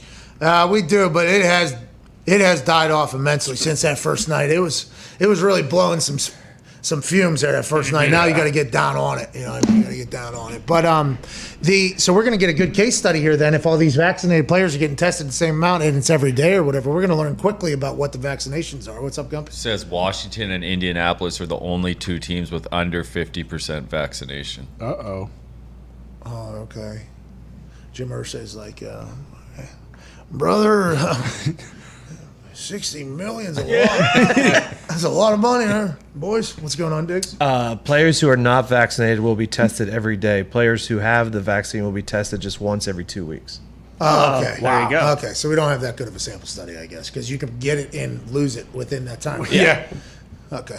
If there's a college coach, did you see there's a college coach that he was doing SEC or Big Ten Media Days remote because he's not vaccinated?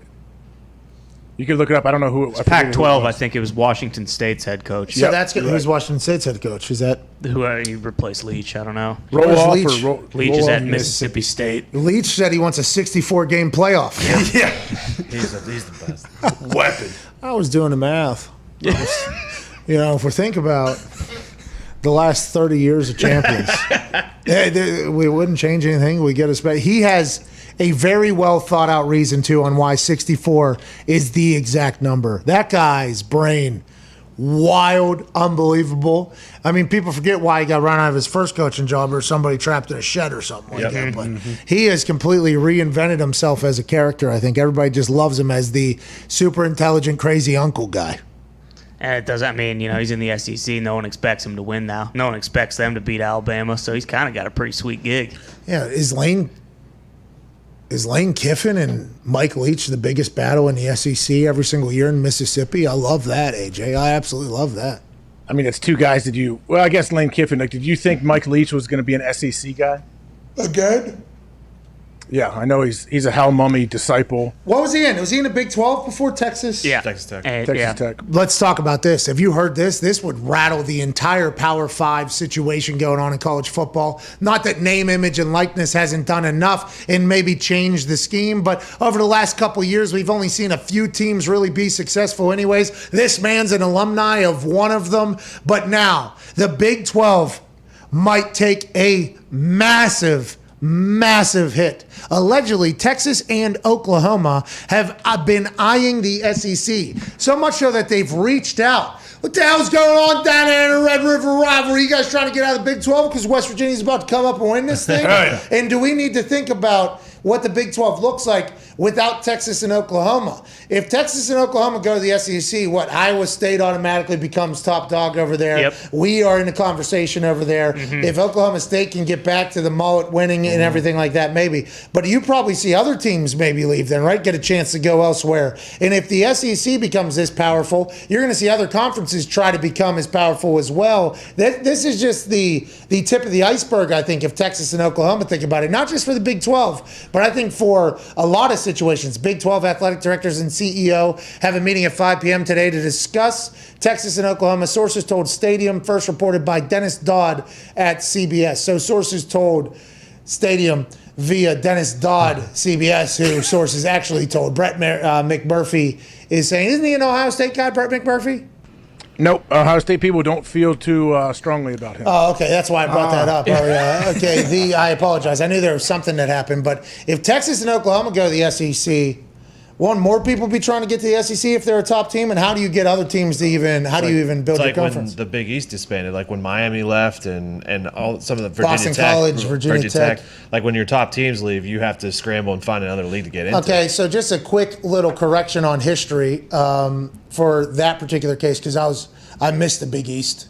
I was a part of the Big East post Miami, Boston College, and Virginia Tech's departure to the ACC. The Big East was still going strong. I think we won 4 straight BCS Bowls as a conference there. Our basketball tournament everybody loved. And then once money started getting massive in all these other conferences, the Big East just fell apart completely. I mean, it just fell. We weren't invited to the ACC. We probably should have been in the ACC. Allegedly, we didn't get invited to the ACC. Oliver Luck took a flight over to Texas, I believe, to talk to the Big 12 folks. We become a part of the Big 12 now out of nowhere, and the Big East just disappears for good. Could that happen to other conferences? People thought maybe Pac-12 was going to struggle to get going. People were going to think maybe the Big 10 will add teams or move to. It's like, what happens next, you think? Well, for Oklahoma, like I don't know how this makes sense either, because like they're probably going to get more money by going to the SEC, but because they are in the Big 12, that's how they get into the playoff every single year, and that's where they're making a lot of money doing that. So like, does it even make sense? I mean, Texas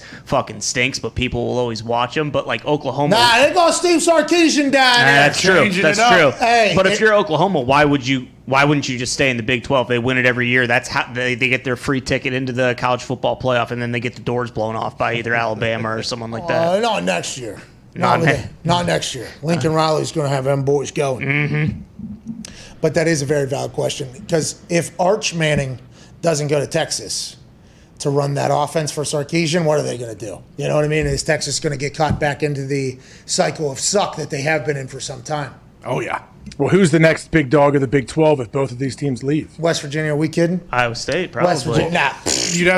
You'd assume Iowa State would join the Big 10 if all these teams are leaving, right? Well, what do you think? The Big 10 should recruit Texas and Oklahoma to come to the Big 10. Yeah, the Big 10 should be trying to. Yeah. Because, ACC's got Clemson, right? So, they are in the conversation with everybody at all times. But I'm surprised the SEC hasn't tried to. In Clemson, there's no way in hell you'd want to go to the SEC if you're in the ACC. No. The ACC, by the way, had some teams in the top 25, I think, like a numerous amount, because, high tides raise all boats. Bingo. So the ACC, I think, got picked up because of the emergence of Clemson being as good for everybody. But still, if SEC just keeps loading up, the Big Ten's going to have to keep up if they want to get taken seriously in this entire thing, like they do and they are. Could we see a shift of everything almost? And why is it? Why is it happening? Why is Texas and Oklahoma even thinking about it? Oklahoma, I would guess Lincoln Riley is not beating the drum trying to get out of the Big 12. Like, if you're him, don't you want to stay in the Big 12 and continue to dominate and get into the playoffs? Yeah, but what about these kids competing against the best? That's right. Come on. Right, if I'm a coach, I want to win. I don't want to play the best until I need to. Well, that's why you're not a coach, and that's why you quit after that one Zoom call about being a track coach, okay? Because just like Najee said, when he goes to Alabama, he went there because he wanted to compete against the best every single day. Iron sharpens iron, and become the best you could possibly be. It would not make any sense at all for Oklahoma to leave the Big 12, especially with the run of success that they have had. Lincoln Riley has been offered, 45 NFL jobs at this point. He's turned them down. He's gotten pay raises. He's gotten paid a bunch. Same thing happens every year. Yeah. I mean, good luck to the rest of the Big 12. If Texas and Oklahoma do leave, I think it would be catastrophic for that. Oh, yeah. Neil Brown's going to lead the West Virginia Mountaineers all the way into the TV deals. Like, good luck working out a good TV deal then if both of those schools leave. Neil Brown on your TV screen. He's awesome. I agree. He's awesome. Trust the climb, dude. If you were the commissioner of the Big 12, would you, all right, see you guys. See you, Texas. See you, Oklahoma. I always questioned the Big 12 decision. I felt like at the time the reason why I questioned it was because of how much I love the Big East. And I was like, we're getting no respect in this whole thing. We're just kind of getting shit on. There was a lot of great players that came through Big East. We had some great games. We broke records on TVs. I mean, there was a lot of that. So when that left, I think it was kind of like, okay, so we're not even in the same conference anymore. And then also at West Virginia, there was quite a turning of the chapter of out with the old, in with the new, almost painting over the walls almost with a whole new thing. And Gino and Tavon, there was a lot of incredible success that was had. So I think it was the entire situation that happened with the Big 12 thing that made me kind of look at it in a negative light. I guess the money was huge, though. I guess there was a bunch of money, even though the boys got to fly 3.5, 4 hours every single game all the way back out there. The basketball team, Huggins, was like, hey, we're on the road for 4 weeks. They want them to go to class the next day. We're getting home at 5 a.m. Yeah. So we'll probably move the ACC, maybe? You think the ACC will want us? That makes sense. I think that's a good move. Yeah, the ACC could use West Virginia. Or the basketball-wise, too, by the way. 100%. Even the Big 10. Honestly, Big 10, West Virginia could join the Big 10. You guys brought in Rutgers. Because I didn't... Maryland. We weren't invited, I guess, to the Big 10. Maybe we were, but I was trying to follow it, but I wasn't following as closely as I should have. Because I was wondering, I was like, why doesn't anybody want... Hey, why does anybody want us? Pitt's going to the ACC, Rutgers, and he's going to Big 10, and then we're going all the way across the country. Like, what the fuck, dude? Fuck everybody, I guess. Is that the thing? Why wouldn't the Big Ten have wanted West Virginia there at that time? It's all regional. They wanted that Northeast, like when this Big Ten network, they want those people up in Jersey and everything. New York, Big Ten ball. Yeah, it's all just money. How much money does each school get from the Big Ten network? Because I remember Frost and some others were like, we'll leave. And they were like, really? Big Ten network pays a check for what each year, with or without games? I don't know. What is it, 700 million? I want to say it was like 60 million a school or something like that, but I can't remember. It was something ridiculous where the Big Ten network was like, oh, you're leaving, huh? Fascinating. Well, we will go ahead and take back this little piece of the pie. $100 million or whatever. It was wild. That was going to happen just last year. There's going to be a super conference for 1 year and 1 year only. Yeah. And then Big Ten came back 4 or 5 weeks late, forced people into playing whenever there was really no wiggle room, when we saw that we needed wiggle room. But the Big Ten's smarter than everybody. I don't want West Virginia to go there. They're fucking idiots. Well, and remember the Big Ten conference was the dumb ones. They were, And Kevin Warren, they asked him at Big Ten Media Days, I think it was this morning, he said, if I had to do it all over again, I'd do it the exact same way. Okay, so let's not do that. Let's go to the ACC. Neil Brown, let's get down to the ACC, all right? Let's do this thing. And by the way, Kevin Warren probably has reasons for why he's that way. I have reasons for why I'm. Get the boys in the ACC. All right, they wanted to play down there as soon as the SEC played. They're like, by the way, our women's basketball team, unbelievable. Oh, yeah. They'll go down there and fucking win that thing. Our rifle team? Ooh. I think we got like 4 or 5 riflers out there in Tokyo right now. Probably. They won like 18 national championships or something? Stay in the Big 12, though. Stay in the Big 12 and dominate and get in the playoffs. That's true. You could just become the new kings. I fear that if Texas and Oklahoma were to leave Big 12, the Big 12 would once become like the Big East almost, where it's like forgotten about almost. You need the traditional old school names to stick around, and once they leave, it's like, oh, wait a minute, everything can change forever. What are you saying, Diggs? I think it's $51 million per school for Big Ten TV revenue. It's awesome. It's good for you guys, dude. Pretty good. Yeah, very good. The OH. What about it? IO faithful. Oh, you were asking for it back there? 2 times ducks on a pond from you. Show will get better, hopefully. Let's do one more phone call from the 5-Hour Energy phone line. 5hourenergy.com, promo code McAfee for 10% off your order of 5-Hour Energy, the official energy shot of this show. Hell yeah. Let's go to Josh in Buffalo. What's going on, Josh? You ever go up to Canada? Hey, can you hear me? Mm-hmm. Oh, yeah. What's good, Pat and the boys? How we doing? Just hanging, clanging, banging. What's going on, dude? Nothing much. I know you guys alluded to this earlier with the Josh Allen contract extension and Lamar Jackson, too. But honestly, I think, in my opinion, Josh Allen is going to wait a bit until Lamar finally gets his contract extension done. And, yeah, that's all I have. Thanks. All right, thank you, Josh. Is that Josh Allen? Could have been. Maybe. We just get inside sources. Maybe it should go on the ticker there. Everybody's waiting to see deals get done in their position. Fred Warner and Darius Leonard had that situation going on, a little bit of a stalemate. Who's going to go first? Who's going to set the standard, basically, set the table for what we're going to do? The next contract's always the best contract if you're very good at a position and a contract gets done. Let's go to Ryan down there in Morgantown. What's going on, Ryan? Hi, what's going on? You guys hear me? Yeah, Morgantown, West Virginia, yeah? Yes, sir. I've been here since 2006. I don't know how you've survived that long, but more power to you down there, pal. How do you feel about Mountaineers potentially having to go to ACC at some point here? Listen, real deal Neil. With this recruiting, Dana said it couldn't be done. Real deal Neil said otherwise. We would run the ACC. Sorry, Clemson. Oh, real deal Brown. Trust the climb. You know what I mean? I saw. Hey, he's got the boys out on a boat out there on Cheat Lake. I seen. Really? They're ready to go. Yeah, they're ready to go. Team bonding. Yeah, We've been getting out there a little bit. Lake's been popping. Where do you live at in Morgantown? About a minute from the lake. Oh, so he okay, that's not like the Baghdad area where the school is. Mm-hmm. No, I just moved here. I was on, during school, I was on First and Grant. And then after that, I moved to right beside the stadium in a hospital. Oh, and then nice. I just more recently moved here, closer to Cheat Lake. I think you're probably getting older. It seems like that's kind of the growth of the houses that you had there. I know. Yeah, It sucks. yeah. Congrats on everything. It's a lot better than the alternative, death, that whole thing. So, what do you want to talk about, though, brother? Hey, so I guess for Diggs, I mean, really for the whole crew there, but Diggs is the Steelers pro here. So Not Vince true. Williams really just surprised us with this retirement. He got cut. He came back to the Steelers, and just 2 weeks ago, he's talking about wants to win a ring for the city, and then he said see ya and left. So I don't know. What are your guys' thoughts? What do you think? Maybe AJ, you're in some insight on why a player just right before training camp pops in, what happened? Camp sucks. Yeah. He got cut last year. He did not get signed anywhere else, right? He'd been there for a long, long time, or did he play? He played last year For the whole season. Okay. For the Steelers. He's going to start this year. No, who's going to start? Devin Bush and Bubby Spillane will be the two inside backers this year.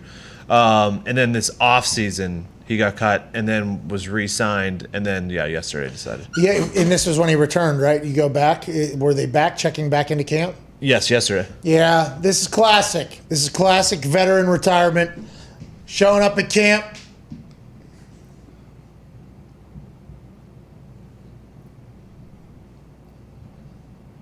I ain't fucking doing this. that has happened so many times in the NFL's past because the last couple weeks leading up to check-in date, Vince, and I don't know him, I'm just assuming, and from friends of mine that have done the same exact move and maybe it didn't get as much spotlight. For the last couple weeks before training camp, there was a lot of conversation about going back to training camp, whether it's his family or his life or whatever he's up to. He's looked at his resume and what he's accomplished and been like, I've had a pretty good fucking run here. I do not want to go back to St. Vincent's. I do not want to go to training camp. I do not want to hit people. I do not want to just every day of my life live in this grind for that. That happens. People get to a point. Congrats to Vince on retirement.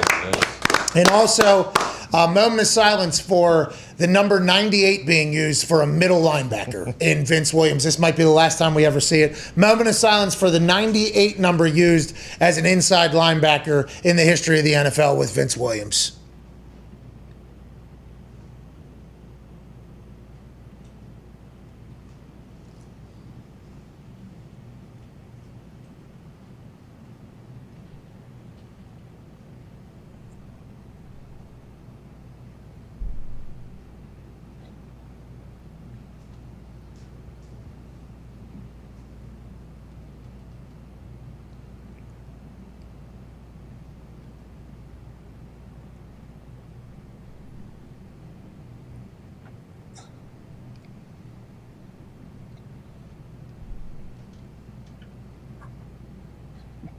Oh, this guy. Of course. Thank you. Oh, Wow. God. Disrespect. How dare you. That's your position.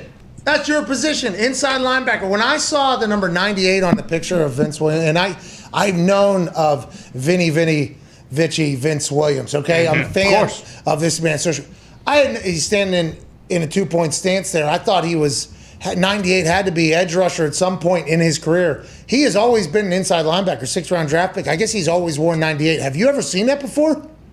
Yeah, it doesn't happen very often. There was another guy for the Steelers that wore 90 number. Though. 97, we learned. It was... Kendrell Bell, yeah. That's crazy. Like, you never ever see that, especially now with the...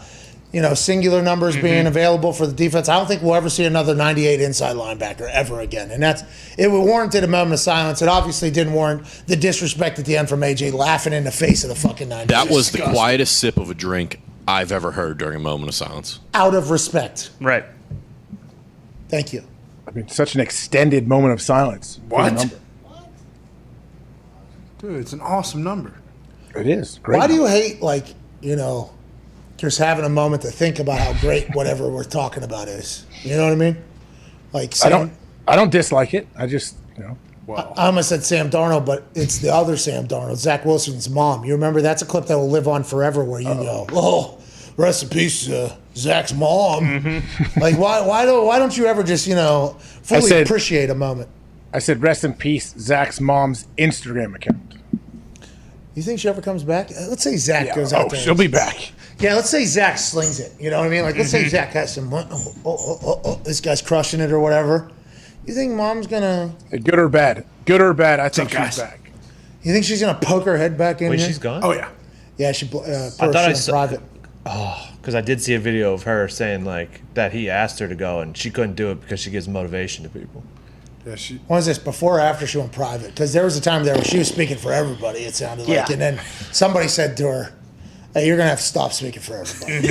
You're gonna have to stop speaking in general." She was out there. She said, "I hate these hooers." Yeah. She hates those hooers. Those hooers on Snapchat, and then your son unfollows you, and that's how you know, like, okay, maybe I should. Did Zach tone it unfollow down. her, or was it his agent? I believe his account unfollowed her. Have we learned anything about any of the situations we have talked about in the last couple of days? No. Nope. We're just buying time. Hey, 49 days. We're right there. Where are you going next week, AJ? Anywhere cool? Yeah, hopefully it's cool. But I'll be on the show. I told you I got a remote set up, already situated. You got a light out there so we have good lighting, good audio? I hope. I got a couple little lights that I hope will work. We'll see. This is the first show in a long time we've had no other guests. Yeah. It's all right. No, because at least somebody else brings us some narrative that we could potentially pick apart for a little bit. With, yeah. But this show went much faster than I thought it was going to. Oh, yeah, for sure. I thought today's show was going to go so long because we didn't have anybody to talk to or whatever. Today flew by. I mean, we're already at 3:24. I should be way gone by now. It's fun, too. We were ripping on carnies for about 30 minutes. Yeah, Anytime you that can was squeeze nice. that, and Enjoyed it that. usually does, good lubricant to get you going. Let's go to Joseph in Iowa. Joseph, what's going on, bub?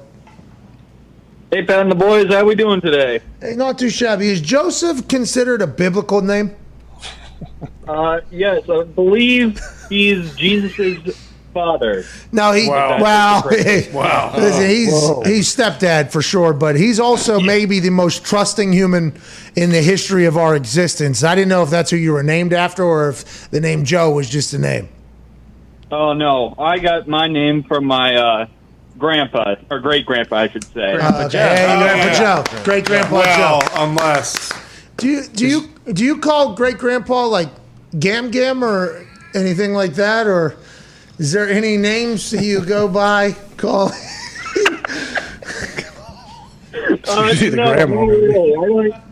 My great-grandpa's been he's gone to a better life for a while. So Rest in peace. By the way, let's have a moment of silence. For Gamp Gamp. We can't have a moment of silence for everybody's grandparents, but I want to let you know I do miss Joe. I wish I would have met him. It sounds like he's a great guy. Joseph, just wanted to ask if you're a super biblical guy, because I haven't really got a chance to dive into the Joseph thing. I was hoping you would maybe give me a little outlet for that, but instead we learned about a legendary Joe as your great grandpa. What do you want to talk about now, pal? Well, I was going to talk about the Big 12 situation going on, but you ended up talking about it, but I got something else. Oh, yeah. So I remember a few weeks ago on Get Up, they talked about how there's a chance for two Big 12 teams to make the college football playoffs. It all depends on how Iowa State and Oklahoma did. Because they talked, both teams need to at least lose to each other once in the regular season and then in the conference championship. And I don't see why Oklahoma, I don't care about Texas leaving. They're fine with how they've been playing the last few years. Oklahoma's trying to leave. Shots fired. All right. He's right. Probably. Are we sure? Probably a little Can you too early. recap what he said? Huh?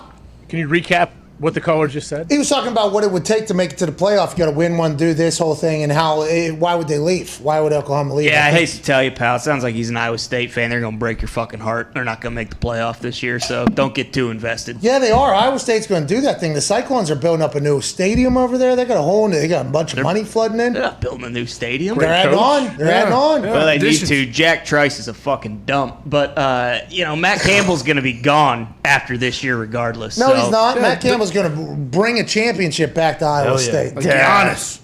It ain't going to happen. I'm just telling for this guy's own good, do not get too invested in Iowa State this year because they're going to break your fucking heart. And then on top of it, Matt Campbell's going to go coach in the NFL. And that's coming from Iowa Hawkeye. That's right. Do you guys hate each other? No, I mean, same deal. We routinely beat their ass, not as much as of late, but, basically any sport. So how about rifle? Now if we did like an agriculture competition, like them whipping it around on a John Deere, they'd have us in that for sure. And by the way, I want to let them know that if we do big agriculture games, which BAG, West Virginia's winning that fucking thing too. Michigan State's in there too. Get out of here, dude. Yeah, right, dude. Iowa State basically invented 4-H. Really? Pretty much. So, yeah, you know. He has no idea. You know. This guy. What a deep pool. 4-H. That's somebody who's from like Iowa would only know. Oh, yeah. Like Indiana's big 4-H. Mm-hmm. I got a lifetime memory of the FFA. Hey. That's a big country thing. Oh, yeah. All these 4-H people show up at our fucking state and just walk around. I mean, it's a big deal. Were you a part of this in Ohio? Do you guys have 4-H? I was not a part of that, but isn't that where you breed animals and then you take them and you show them? Yeah. Not just animals. There's fruit.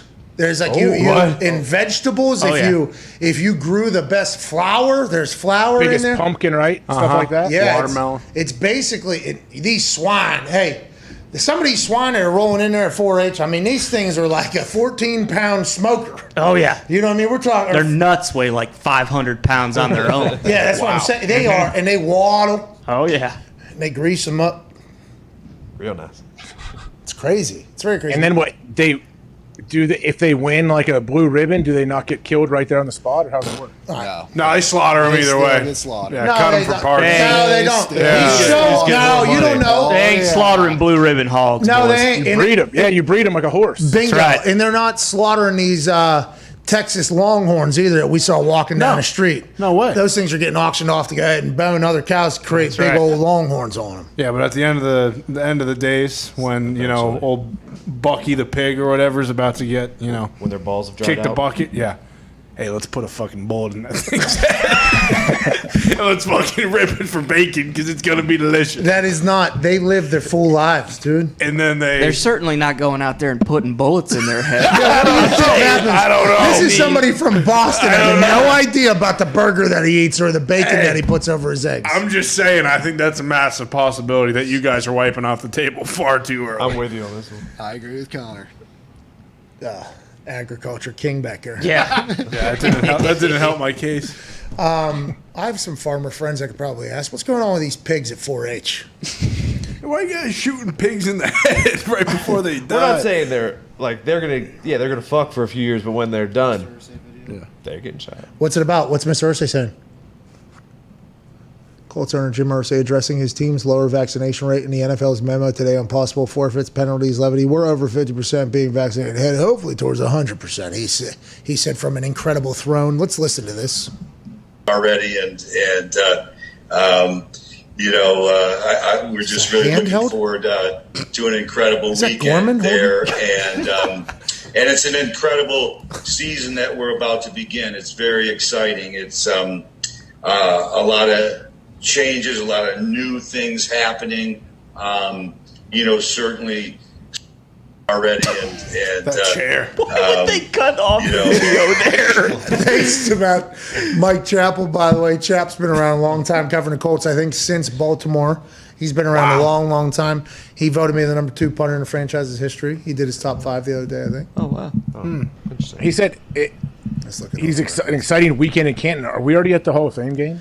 We're close. Edge has this beautiful drop top on 24s that he's gotten custom made for the Hall of Fame, and the Colts put up there that Edge is on his way or something like that. So I think there is like kind of a roll into Hall of Fame week Edge here. Huh? On this day, I see clearly. No, you think you know me. That's not who I'm talking about. I'm talking about Edgerrin James, dude. From gold teeth to gold jackets. Get the fuck out of here with that. The rated R superstar. Okay, he got dealt with this past weekend. He did. All right. And he had a hell of a performance, that guy. He was a great Viking for a long time. But I'm talking about Edgerrin fucking James here. Not Ed Shill. He did come back and put on quite a hurting to the family, the head of the table. Yeah, it was a good run by him. The ultimate opportunist. But Opportunist. You know what I'm saying? Yeah. The Para World Games earlier. Mm-hmm. What happened to Daniel Bryan? That's a show. I don't know. He was training last night. So was Bryan Danielson. I don't know. There's a lot of rumors he's potentially going to AEW. Hadn't seen him. I got a chance to call the match he had against Roman. It was on SmackDown. And that was the first time I got there where they're like, hey, massive night tonight or whatever. I was like, okay. And they were like, we don't know what's going to happen with Daniel Bryan after this match. And I was like, okay, I've read the internet. What does that mean? And they're like, we just don't know what's going to happen. So I didn't know if they were trying to keep me out of the loop maybe with something or what was going on. So going into that match, I was like, I am very lucky to be doing this right now. I am very lucky to be speaking over this because obviously Daniel Bryan has been a legend for a long time, and he's going against Roman Reigns. So anytime Roman Reigns is doing something, it's massive. Okay, that's why people you can't see are coming back and trying to challenge it. And he called him an asshole, which was rude. But then as the time continued to go on, I did like, what's going on with Daniel? I wonder what's going on with Daniel Bryan because as a commentator, I've always enjoyed watching him as a fan. Got to call one match of his, then I hadn't seen him, and then the internet kicked into some high gear last night on some rumors that he's going to go elsewhere, I guess, maybe. It's crazy. It's crazy time in sports entertainment right now, AJ Hawk. Crazy time in sports entertainment. I know. You're right in the thick of it. So I assume his contract just was up and he hadn't renegotiated with, or he hasn't renegotiated yet with the WWE? Yeah, I don't know. People are talking about an extension couldn't be reached or an agreement couldn't be reached. This is all just hearsay on the internet, though, because you never know. Like, does his wife wrestle still? No, I don't think she does. I don't think so. And Cena's back, but he's not with.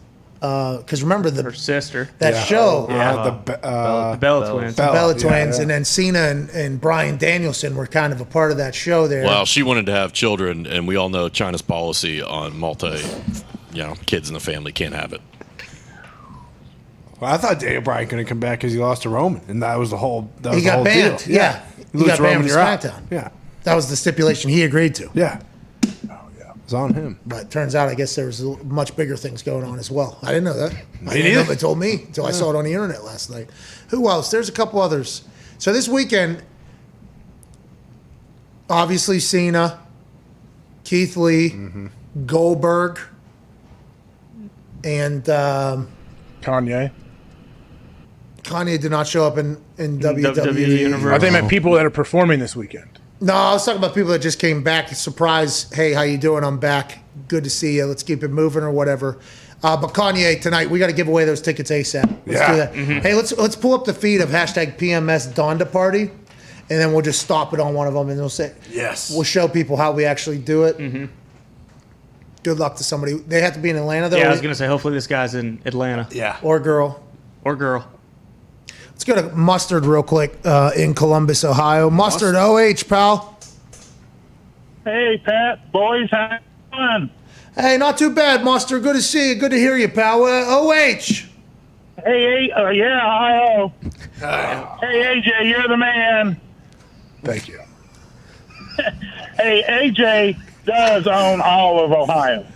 Yeah, I thought so, Mustard. Hell yeah. Mustard, I thought so. Hey, I got one thing for you. Thanks.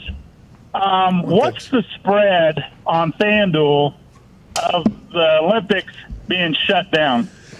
The odds, I don't know how high the odds are, and I don't know if FanDuel has that because it might not be able to be regulated, but right now there is some cause for concern, I believe. I believe it is even money at this point, right? Oh, yeah, just about. It's even money. I think the more the people in our particular office read about it, the worse it sounds when they're talking to me. So who knows if the guys that are reading about it are just, a little bit over dramatic and maybe a little bit pessimistic and negative. Nope. Mostly these two right here. Sponsors are pulling out like crazy. We're done with this. So there's a chance. I think it's even money at this point, which would be like 50-50 maybe. Pretty good odds. Would you bet 30,000 on it? Whoa. Well, see, that particular coin toss, I thought that was 50-50, but after seeing the ref flip that coin, he was fucking working against me. Yeah. We all know that. Thank you, Mustard. We appreciate you calling anytime. You got people named Mustard just walking around that town you live in over there? I guess, yeah, I don't know. What do you think his real name is? Mustard. He earned Mustard. Nobody calls him anything other than Mustard, dude. He's in Ohio. Okay. He said you're the man, by the way. That's the first Mustard I've heard. Well, why are you going to shit on Mustard, by the way? Yeah. Oh, I'm not at all. Great call. Good caller. Good Hey, yesterday was National Hot Dog Day. What do you put on your hot dog, AJ? You ever eat a hot dog? You're like peak male performance. You ever have a hot dog? I feel about mustard the same way I feel about meatball subs. You love them. You love mustard. Despise them. I like ketchup, though. You like mustard though, don't you? Yeah. Stop. I would never eat mustard. I thought you did. I don't seriously. mind mustard. Okay, I was gonna say. But the hot dog with no ketchup thing and only mustard is fucking outrageous, and I'm tired of that. That's one of those statements once again, that we've just kind of passed along and said, yeah, that's right, and it's not. Ketchup on a hot dog is so good. Yeah. So Heinz ketchup. Oh man, how about that mush? We were at this Snooze brunch place. It was awesome. This place was incredible. It was in Fort Worth, Texas. It made no sense that it was in Fort Worth. We're talking Meek Mill and other top songs vibing through the back, sitting at a bar. The Open was playing on there. The food, next level. We're talking delicious. Very, very, very good food. It was almost like heaven on earth, to be honest, in the middle of Fort Worth. Then I got a little hash brown cake. They made the hash browns into like a cake. It was next to the sandwich.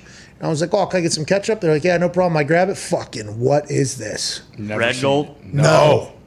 You won't even be able to guess the name of it. It's like Sir Knighton's or something. Sir Kensington's. Sir Kensington. Cheap shit. Well, I don't know. Kensington's? It looked like tomato paste, so I think it is safe to say that And it so was. I don't think those types of ketchup should be the only thing on hot dogs. So I want people to know. I'm talking strictly Heinz 57 ketchup on hot dogs is so good. I'm tired of hearing people say that only mustard's supposed to be on it. Get the fuck out of here. No, ketchup's great. What about the green ketchup they came out with for a little bit? I loved it. Yeah. Really? Oh, yeah. Was it actual just ketchup with a little color dye? Oh, okay. I thought they had like a relish thing. Well, they do have the relish that you can squirt out. Yeah. Of the You know Heinz the relish thing. is not green ketchup? I hate relish. Yeah, relish is not green ketchup. It's completely different. Just making sure. They did create kachot sauce a couple years after I sent them an email as a teenager with a brilliant idea. What? Kachot sauce, dude. What's that? You know what it is. You just heard it. Figure it out. Ketchup and hot sauce. Ketchup and Heinz and Frank's. But fancy sauce is mayonnaise and ketchup. Yep.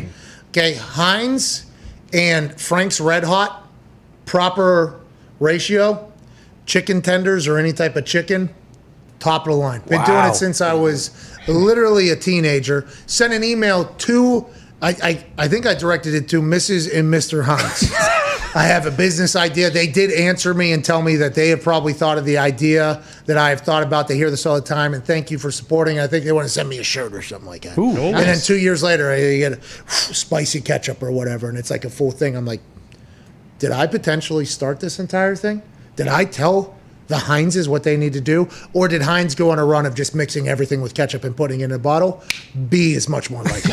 Kachot is what it should have been named. Yeah, it should have been called kachot sauce. They probably thought I'd sue them. I do that with barbecue sauce and hot sauce. Put those together. That's my mix. I'm not a big barbecue sauce guy. I love Sweet Baby Ray's? Yes, I don't like barbecue sauce. I'm out on barbecue sauce. I Really? love it. Yeah. How about you? McDonald's barbecue sauce, best barbecue sauce out there. Oh, is that when the McRib comes back? No, just the little packets, the little things you put your nuggets in.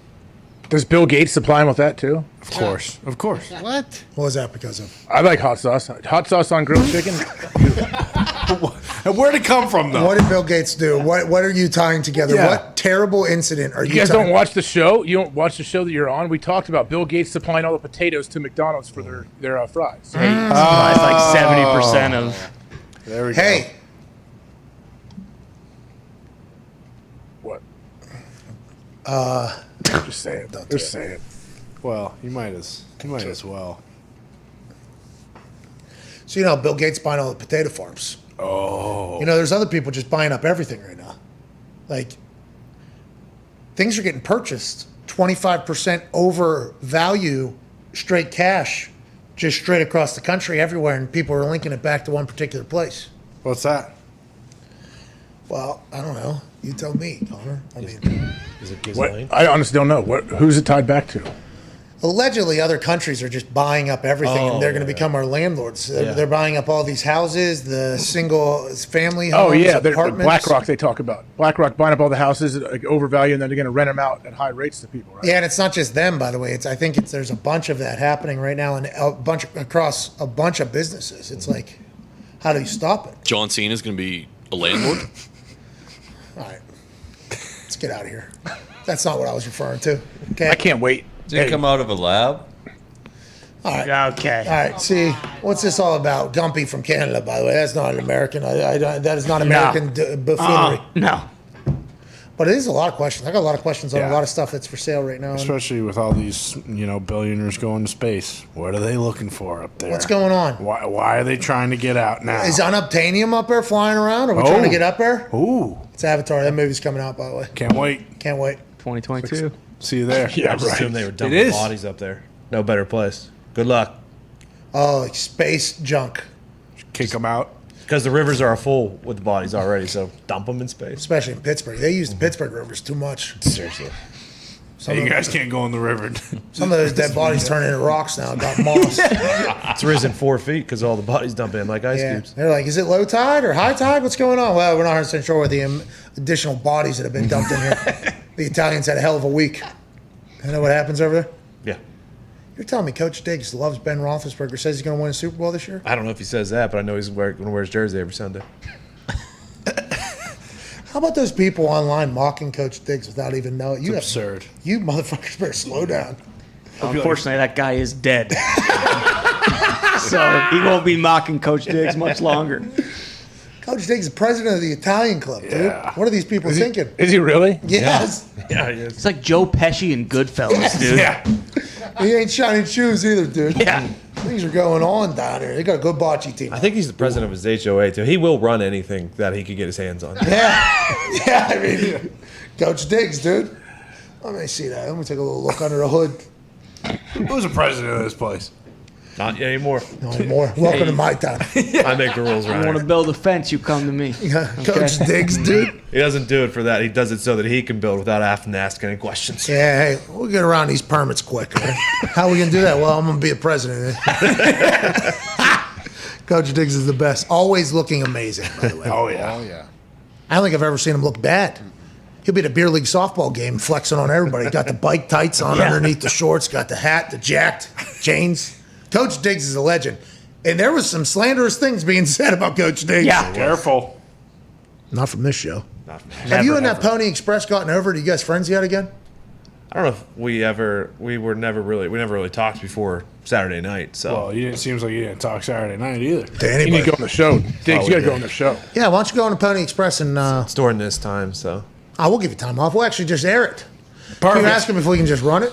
Maybe you just call in from right there. Zito, we can do that, right? Zito can figure that out. Yeah, we got it. Yes, that's something Zito can figure out. We could pin him or ping him a great feed. He'd probably sound better on that radio. Yeah. Here we go. What's it all about? They were coming after Coach Diggs. I don't like that. they don't like his vanity plate. They thought it was you. That is funny. It just says. Yeah, it's weird that I would have a PA that I have a PA license plate when I've lived here for 5 years. Oh, so Phil Pony. there still is a little bit in you where you would like to settle that situation or something. No, listen. I'm not that type of guy. You're not that guy, pal. I think they were asking a lot of questions about what type of guy you were, and I want to let you know, Diggs. Every time I've seen you, you've been awesome. The real ones know who I am. Real ones know. Hell yeah. You giving out any winners today? Because that's really, I think, what a lot of people care about. Yeah, we got another Olympic guy coming on. Olympic better? An Olympic handicapper. Yeah, works for NBC, so I assume just had to study before his Who? job. His name's Drew Disick. He works for NBC Sports Bet. He came on before. He's got great hair. He used to talk NBA, but this time he's talking Olympics with us. I shot to Scott's brother. Cool.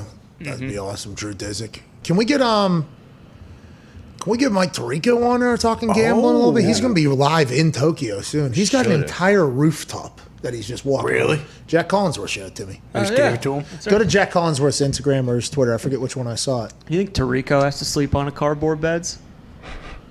Not Mike Tirico. Hey, what's the time change? Do we know? Do you know? 16 hours, I think. So are we going to be watching everything like tape delayed? Uh-huh. Yeah. When I came back from Japan, I was there for 5 days. It took me like 2 weeks to get back on. I bet. I was waking up like 1 a.m. just like Wide awake. 2 a.m. like wide awake. It's because it's in the future over there. They're over there in the future. Ahead of us. There's people that think the world's flat too. Still. Oh, yeah. Those people are stupid. Yeah. That one guy went up to check it out on his rocket. Oh, yeah, Mad Mike. And Not sure what he found up there. Well, he came right back down, I think. Nothing, because his brains exploded all over the desert when that thing came back down. Unfortunately. We've had enough moments of silence for Mad Mike. Yeah, But several. everyone was warranted. Everyone was warranted. Yeah, this is Jack Collinsworth. Turn the sound on there. The arenas, the ambiance. And how about the view? I may never leave Japan.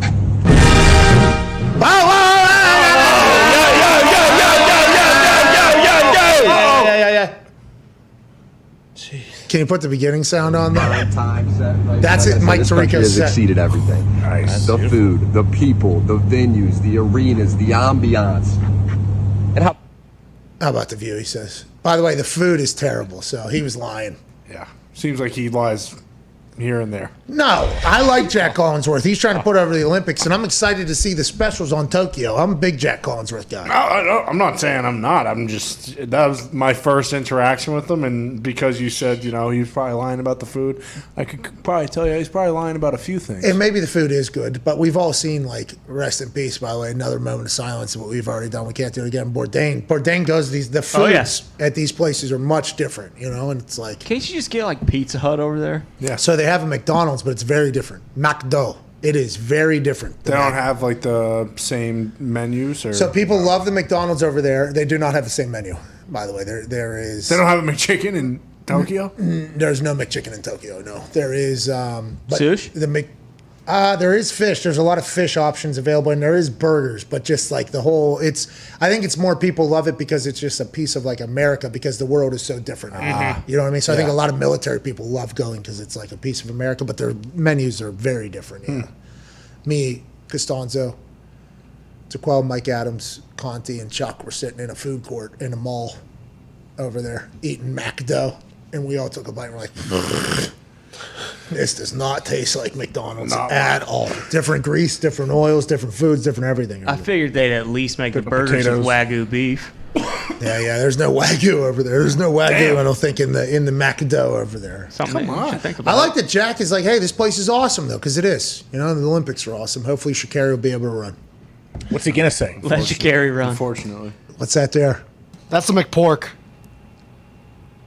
Yeah. This is the What's stuff this they one? have. Teriyaki burger. It's delicious. Shrimp fillet. Oh, that looks like shit. Yeah. German sausage chicken sandwich. That one wasn't bad, I think, if I do recall, yeah. But yeah, it's very different. Yeah. Chicken. The full moon.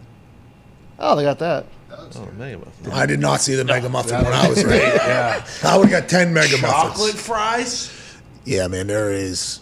It's a little bit different. Pineapple pie. Ugh. No, thanks. No, the food's good, Jack said. Pineapple pie?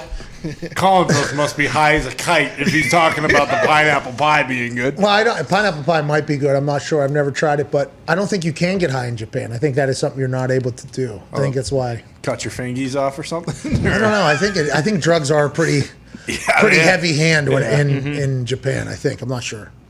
I know I couldn't just take dope with me. No edibles? Maybe keistered them. Might have had to. Let's get through a 20-hour break. See you tomorrow. Cheers.